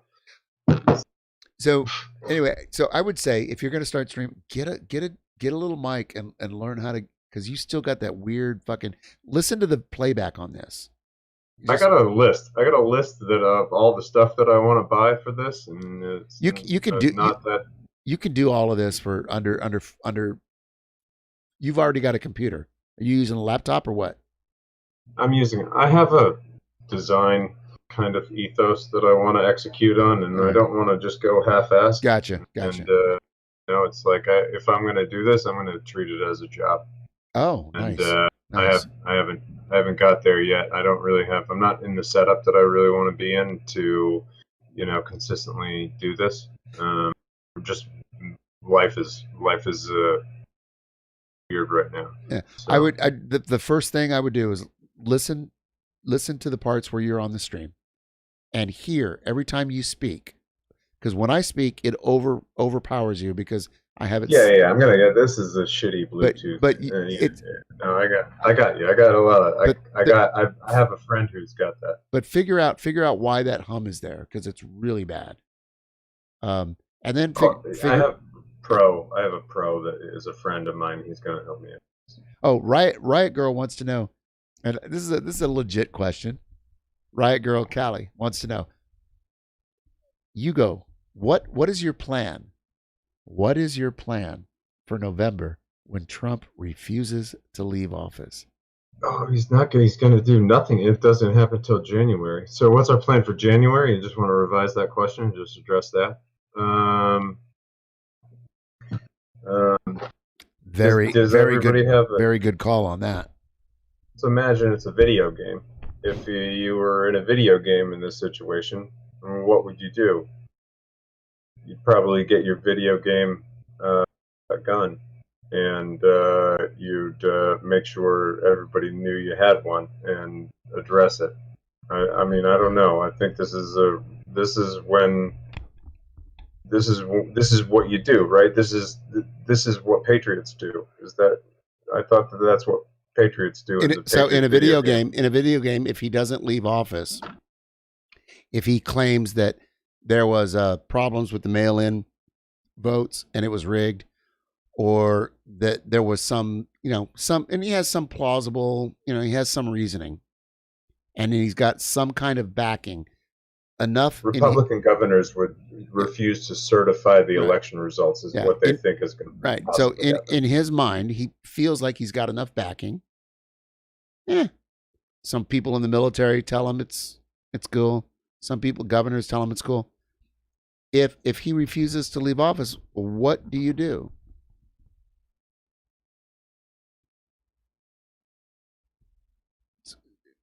I don't know. I don't know. But also, what do I do? Why does it matter to me? What do I? It's like what can I do? Well, here's right. So I'll offer I haven't thought about it too much because I don't think it's really going to happen. I really don't.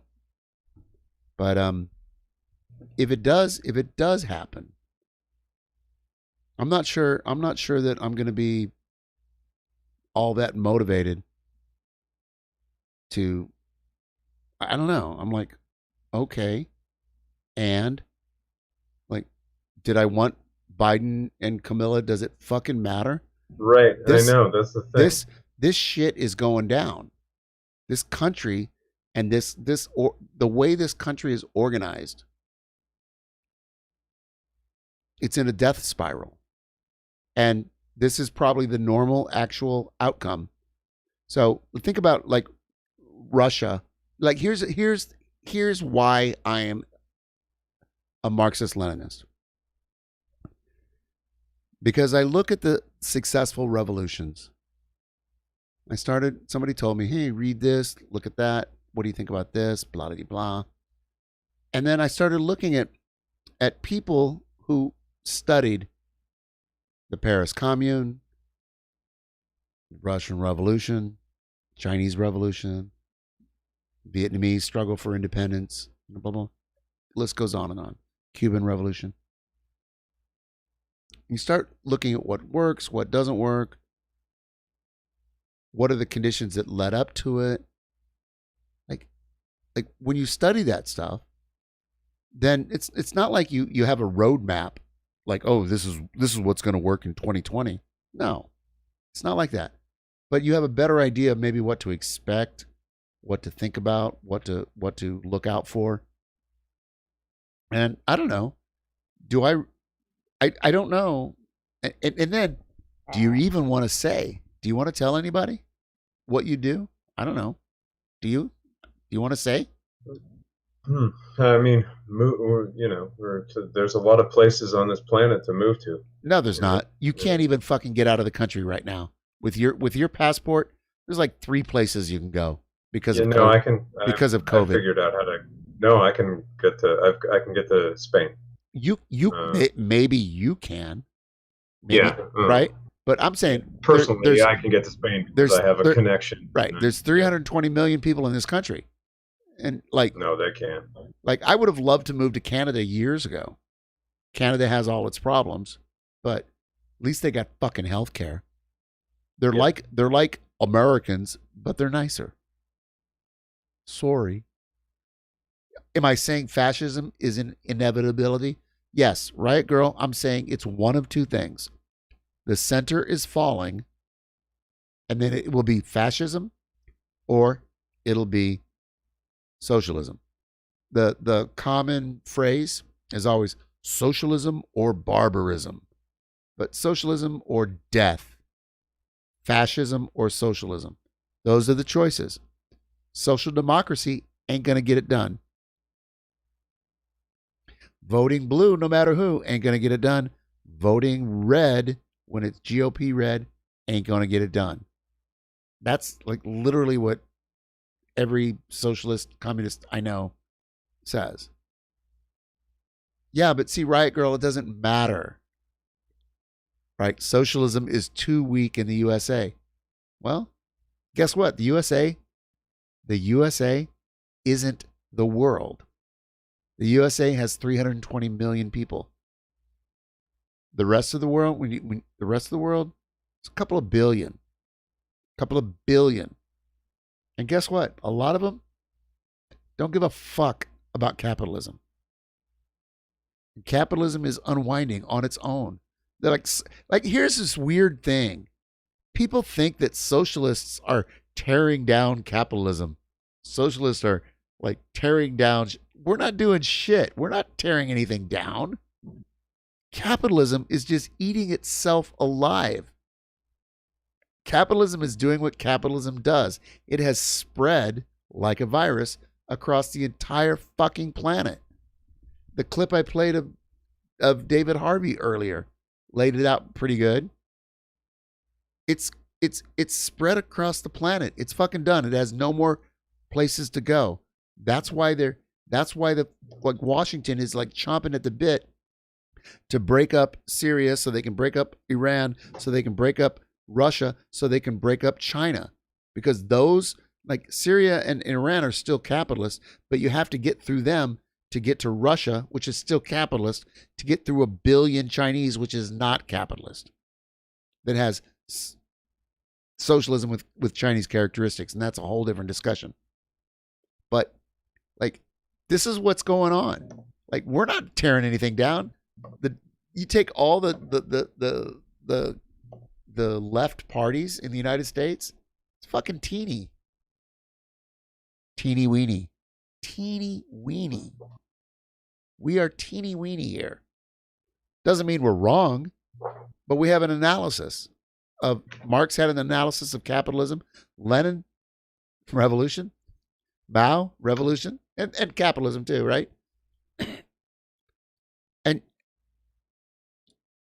start studying historical materialism, dialectical materialism, start understanding how shit works, and you're like, well, this is the obvious, it's scientific socialism. How long did that take? 5 hours and 32 minutes. Scientific socialism. I try to stay away from some of these words because I don't want to fucking, I don't want to have, like, this is Twitch.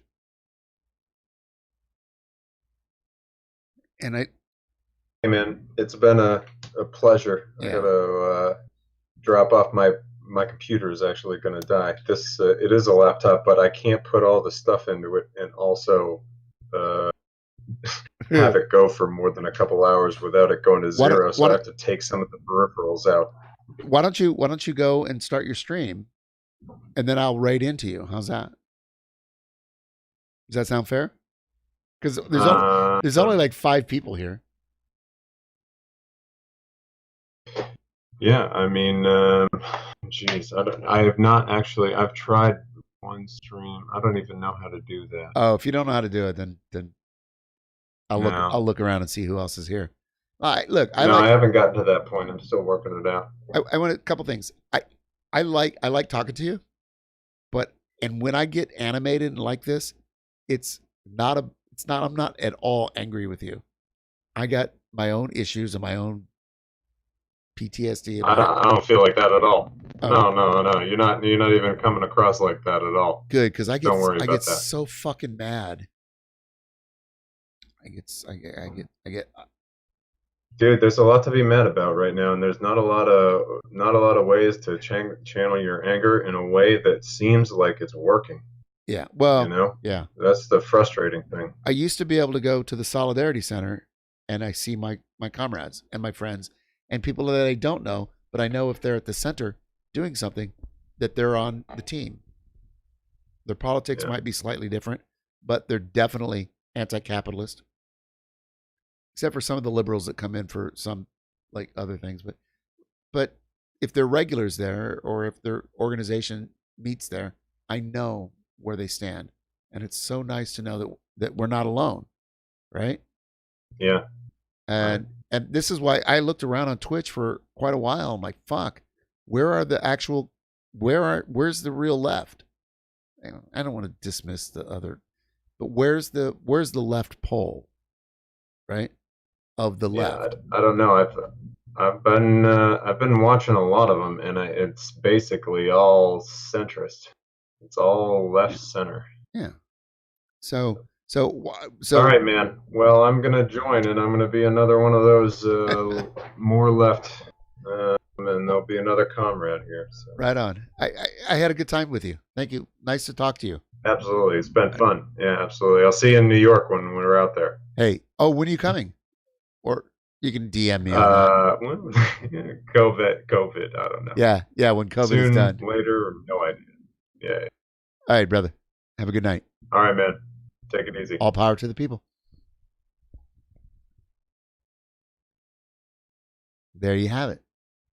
There you have it. I stayed up way too late. I got a little animated. Are you finding a lot of leftists on Twitch?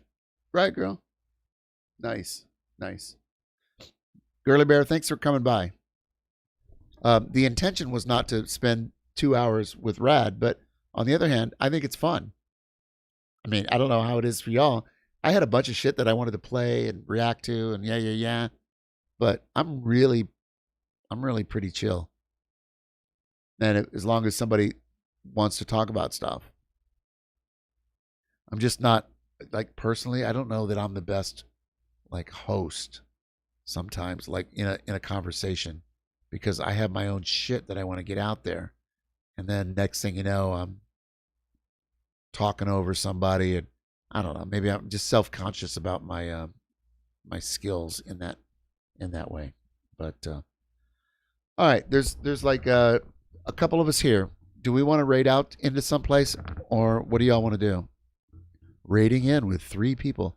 Does anybody have a thing? Let me see who I'm following. Because he's if he streams, he's not going to be up. I'm not going to Prime. There's 465 viewers with 1, 2, 3, 4, 5, 6, 7, 8, 9, 10, 11, 12 people on the panel. Just no. Not for me. I mean, oh, Carpe's on. He's got 5.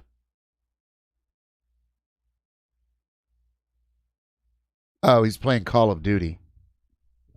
Do you want to watch him blow shit up? At least say hi. I can look for some art. Browse. Let me go to the just chatting. Oh, there's some right-wing fuckers on. Oh, that's why 400 people. Prime is in a thing with a bunch of other people. I see. Have you ever seen Howdy, Me Cowboy? What you? All right, there's only a couple of us here, right? Just for kicks. Here's an artist that's kind of fucking weird and trippy. Girly Bear, come spend like at least 2 minutes with me. I have 542 viewers. Cardboard Cowboy. Cardboard Cowboy. It's just you and me, I think.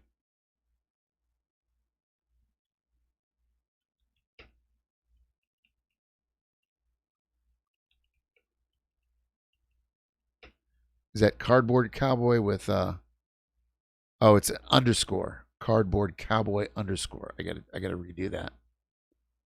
And if I raid in with one person, well, so be it.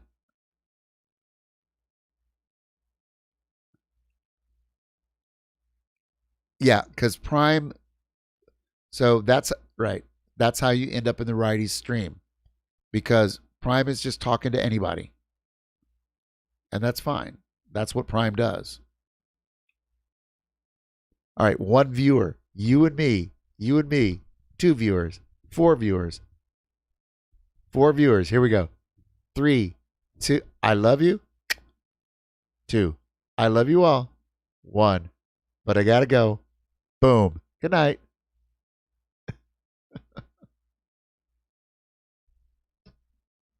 Does it count if I make it to myself? Well, let me ask you this. Okay. Have you ever made love on a couch? Stroking. Well, let me ask you this. Go on. Have you ever made love on the back seat of a car?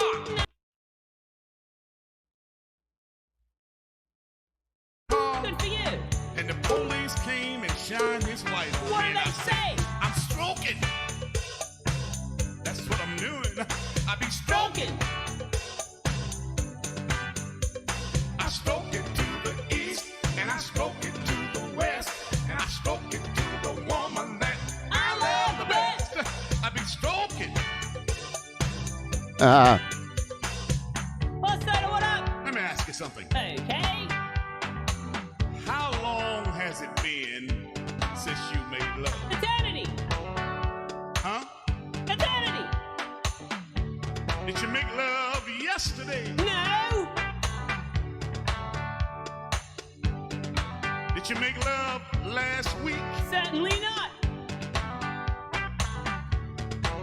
Did you make love last year? I wish. Or maybe it might be that you planning on making love tonight. I am, but it's not gonna happen. But just remember. Oh my God.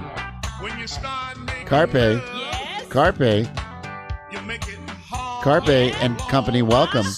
I'm still streaming, but I just rated out. Can you hear me?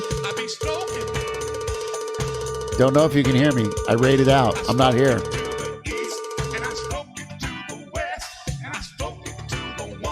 Don't know if you can hear me. I rated out. I'm still streaming, evidently. Yeah. Yeah. It was just me and Girly Bear left, and I'm like, let's do some art. And this motherfucker's playing Stroking by Clarence Carter. He's called a Cardboard Cutout Cowboy or some shit. I saw him one night when I was... I saw him one time when I was maybe... Here we go. Ready? Listen. Clarence Carter, Clarence Carter, Clarence Carter, Clarence Carter. Ooh, shit. Clarence Carter. I don't know if you can hear the stream that I'm hearing, but that's what he's playing.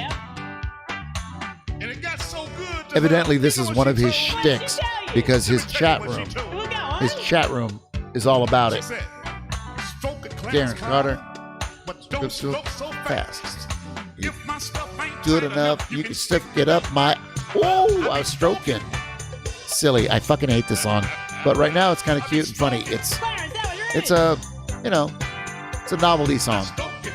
I might have played it 300 times in my life in nightclubs because I was forced to.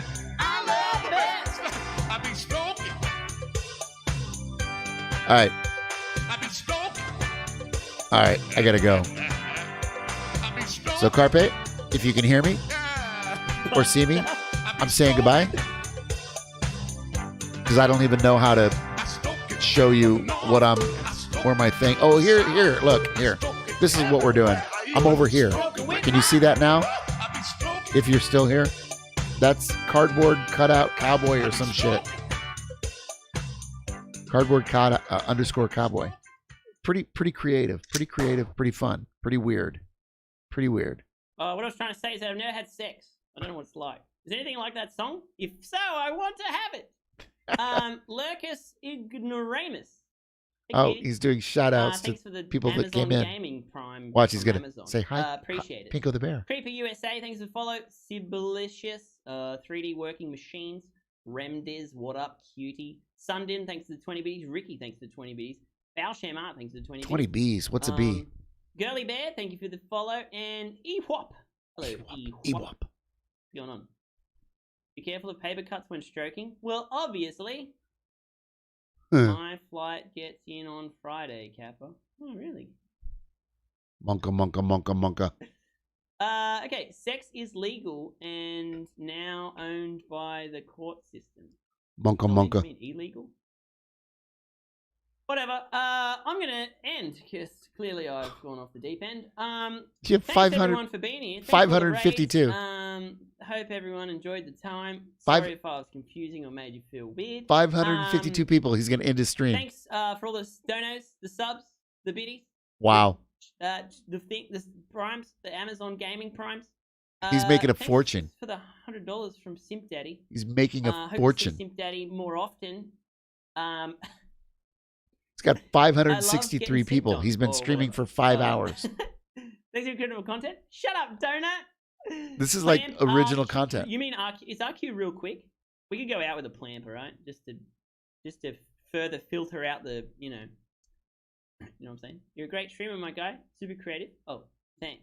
I gotta watch this. I gotta stay on stream just to watch how he ends. He's got 562 people, exactly like Joshua Jackson. And he's a comedian artist type. Thanks everyone he's for legit. being here. I really do appreciate all of your support in any shape or form. Thank you to my mods. You guys are cute. If you're new here, please feel free to get into the Discord. Lots of bloody legends in there. Lots of cool tabs as well with fun stuff. Lots of fan art. There's a fan art tab. There's a selfies tab so you can see what all the cuties look like. And some of the other people. And you also, what else is there? There's the cooking one so you can share your food. What else? It's a pretty good Discord. I'm very proud. There's lots of cool people in there. I hope I love this accent. Every day, I'll settle for your YouTube if I have to. Oh yeah, follow the YouTube. It's pretty shit, but we're going to start to get it rolling soon. So it's a bad YouTube for now, but it will get better. So, you know, It's a bad YouTube for now, but it'll get better. Nice. YouTube's a funny thing because it has to be big enough that I need it to pay for itself. At the moment, it's just like this money sink. But if I never touch it, money sink. You could do all the work yourself, maybe. The YouTube will be happening. I'm getting on top of it. Money I'd sink. Get candy from a van down by the river, then go into that Discord. Lol, too afraid. Or Treymock, then it's okay. That's bizarre to me. Okay, fuck yourself. So what else do I have to say? Oh, follow me on Twitter. Maybe that one's for you, Trey. Yeah, follow me on Twitter. I just want to see if he ends or if he raids out. YouTube, Twitter. Oh, check out the merch store. Why? Maybe you want a cardboard cowboy shirt. Oh my God, he's got 36,000 followers on Twitch. Or a cowboy 36,000. I'm going to turn him down. Hold on here, because I'm still streaming. Evidently, I'm streaming his thing. With a shirt on it, or a pillow with a shirt on it. He's got 536 live people. He's got 5 hours and 18 minutes streaming. He's got this thing that he does. Don't forget to do that. Pretty funny, actually. 36,100 followers on Twitch. I'm a cowboy just like my dad and his dad before him. What if I want some cardboard?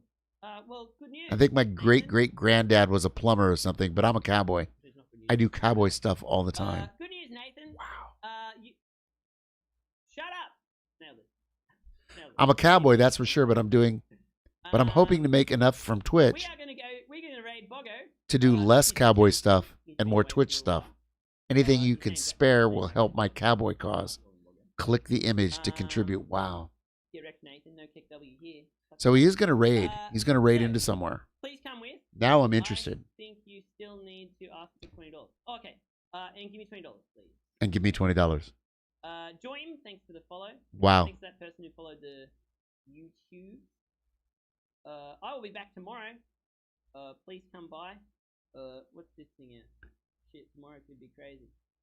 Maybe it'll be the next day. This is wild. Just come back anyway. You never know. Look at the graphics on this. It's so weird. Intro as outro? Okay, I'll give you an intro as outro. Sorry, no plant. We'll do an intro as outro. We're going to have to work out an outro. Welcome to the weird side of Twitch. All right, here comes the intro as It's a whole new world. Please enjoy Barjo's stream. He's flipping amazing. Talking He's about, my best friend. you know. Oh, Kiwi, all right. Thank Talking you. about revolutionary socialism. And now we're in cowboy something. I don't know. Jesus Christ. Whatever. So bizarre. Lamp, look at You want to see it bigger? Do All right, here we you go. love the lamp? It's Theater mode. the lamp. Get rid of the chat. The lamp. There you go. Look at the lamp. Look at the lamp. Look at the lamp. Good lamp. See you 808 straight. Thanks for hanging out. And the rest of you, I guess. I'll make it big. Thanks for being around when I do stupid stuff all day. It's great to have you. I'm gonna go lick some dust off the lamp so my Wow. belly doesn't have a I gotta turn this. This is a jam. I'm gonna turn it up.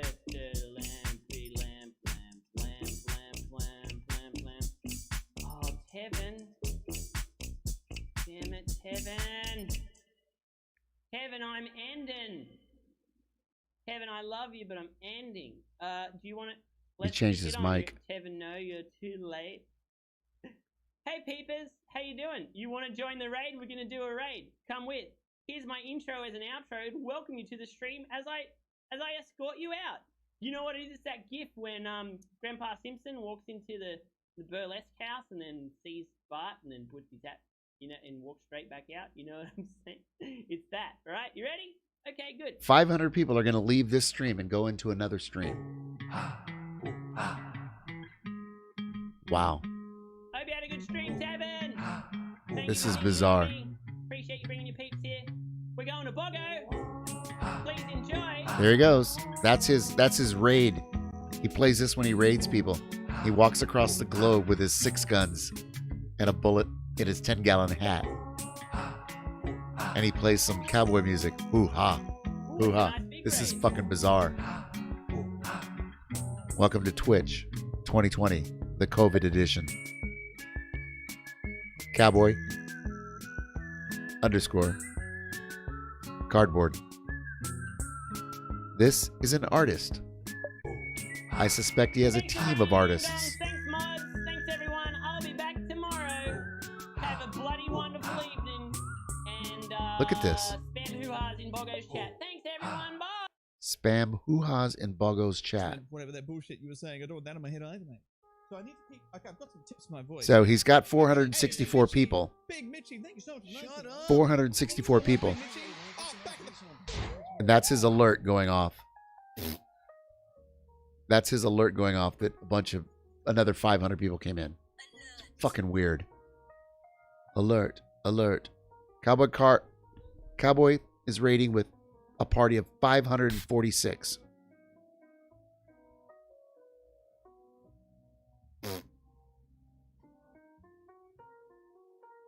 Oh, this is kind of... I think you have to be high for this. I'm not sure. Here comes the raid. Watch him. Watch him. Here comes the raid. Shut up. Let's go. Oh, he puts on his helmet. Look at that. There's a Pentagon. There's a missile going to come out. Wow. His head. And his head. That was funny. Quiet. 16, 15, 14. Oh, this is bizarre. Somebody just gave him $6.66.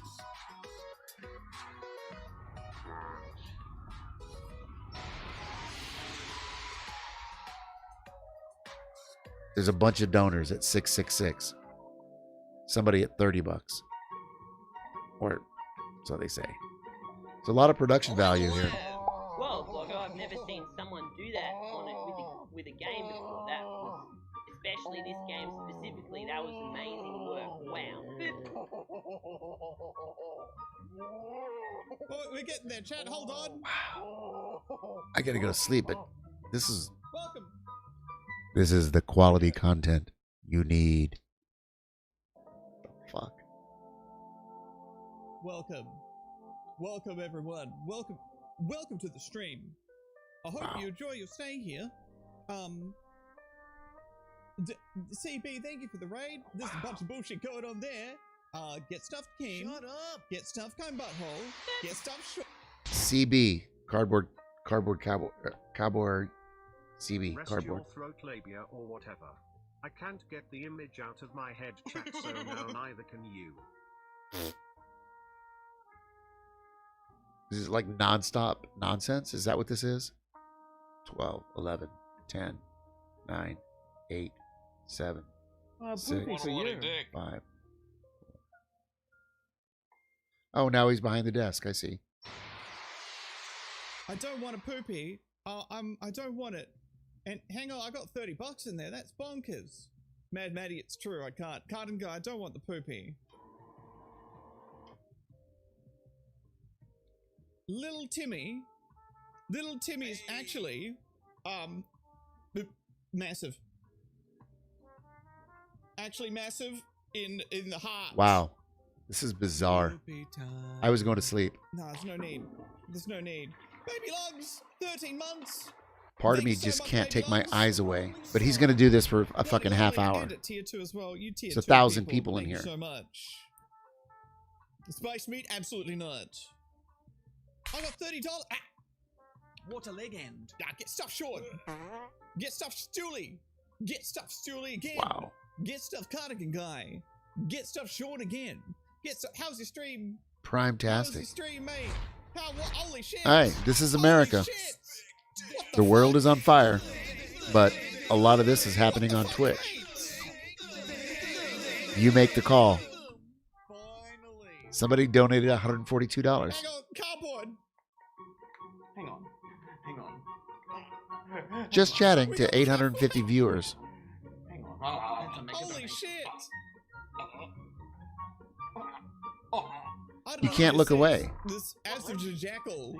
So bizarre. And a 140. You're bonkers, mate. Look So after fucking yourself, bizarre. please. Cardboard, hold on. Wow. The fuck? All right, I'm going to follow this guy just I'm not going to give him any money. I'm going to follow him just so I can see what this other part of Twitch is in the future. And I don't lose track of the name. Fucking weird. I don't know who you are. Ads of a Jafartharkle. Crazy! Okay, see you in a minute, CB. Thanks for bringing your people over. Holy shit. We're catching up here. Sorry, CB. That was a bit crazy. Hey, I don't know what to say, dude. That's bonkers. Thank you so much for the. Did you do the 30 as well? 4, 5. That's like $180, dude. We have to get this microchip. This microchip cat flap to stop Quasar from harassing. I should just do react videos to this guy. Give me money to do react videos to this fucking guy. Are you kidding me? Oh, Lady JD.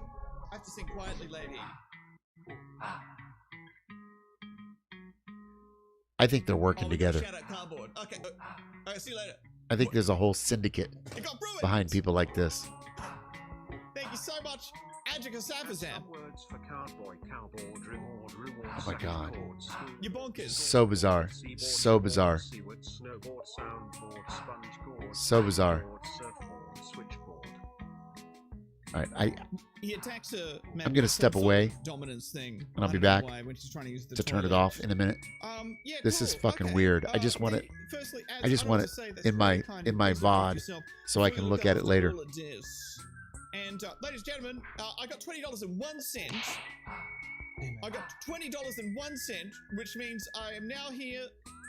I now need to shout out my best friend, Cardboard Cowboy. If you like hats made of cardboard and people also made of cardboard, you definitely need to check out the Cardboard Cowboy stream. I am Flesh Boy Cowboy, but this is Cardboard Cowboy. You gotta go check him out. He's a bloody legend, ladies and gentlemen, and he's very cute as well. Have you been practicing your gameplay? Get off the game.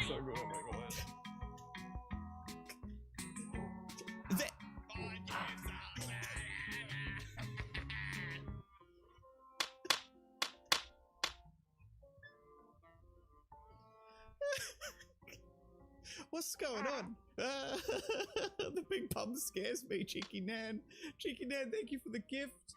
And holy shit, Nara then, thank you for the 5 gifts. Holy shit, thank you so much. And Harry Potter, thank you for the 10 months. Jaden, thank you for the 4 gifts. What a leg end. I think Jaden activated the goat. I think 4 is the goat. Holy, I can't keep up. Thank you so much for the 20. My cut of that is 1 cent. Zeno, thank you for the 34. Bang and Bogan, thank you for the prime. Prime-tastic. Wow. You guys very kind. Thank you so much. Thank you so much. Just enjoy the goat. Let's try and enjoy it, guys. Yeah, but every time Ape goes to the bathroom, Quasar attacks her. Hey, Platypus, how you doing? Every time Quasar attacks her, almost every time, and it's really boogie. Fucking hell, Dub. Come on, mate. There's no need. We got to get back to my conversations, guys. Twitch Gaming Prime, whatever the fuck it is. Yeah. What a leg end. Heidi. Thank you very much for those gifts. What was it? I was doing free compliments for follows, guys. We all got lost. You fuck it. You can have a train. Hey, Bugger, who loves you, baby? It's me. You keep up the good stream. ACB, how you going? Let's go, chat. It's been a while. We'll just do one of these. That's it. Hey, Razorwig, thanks for the 9 months. You're cracking yourself up, CB? The scam train, yeah, yuck train returns. Now, we're not doing them all, lady. Just one. You guys be so generous. Thank you so much. And ads regardless to whoever you are, you're bloody legend. Thank you, mate. Jaden. Merry bloody Christmas, Thank you so much, Jaden, for the 5-pack, mate. Thank you so much. Thank you very much. And Cardboard, thank you so much for that heckin' raid as well. Good to see you, mate. How's your voice going, Cardboard? I was just talking about my throat flaps and how to keep them from getting inflamed. I got a 4-part plan. Part one, don't yell. Part 2, I got to do like a yawning thing to open my vocal flappers, open them up, like, and then I got to stick my tongue out, like, and then I got to go. And I gotta do that, repeat. Part 4. Hey, Tom, how you doing? Tom Walker's here, guys. Follow Tom Walker. Oh, you're instantly banned. Hey, Tom's gonna play some Valorant with us soon. Tom, Mark from Auntie Donna, and Cardboard Cowboy, I believe, is in as well. And Jens and I, we're all playing in a Valorant competition soon, guys. It's gonna be heck ass. It's gonna be full of hacks. Hey, Bag and Bogan, thank you so much for giving us up to Arcane Fires. Fucking great. Thank you so much. Oh, my voice. I gotta talk like this when it's really bad, my voice. So if my voice goes really bad, the stream is like this. But yeah, so I got a 4-part plan, guys. That was a butt. Don't yell. Open your vocal flappers. Don't yell. Open your vocal flappers. Yeah. Relax your throat. Yeah. Breath out. Yeah. Hey, haven't got an alert for 666, but you can have you can have a bum dab if you like, or not. You know, how are you, chat? I'm sorry, that's going a bit crazy. And you got a fucking song. Insult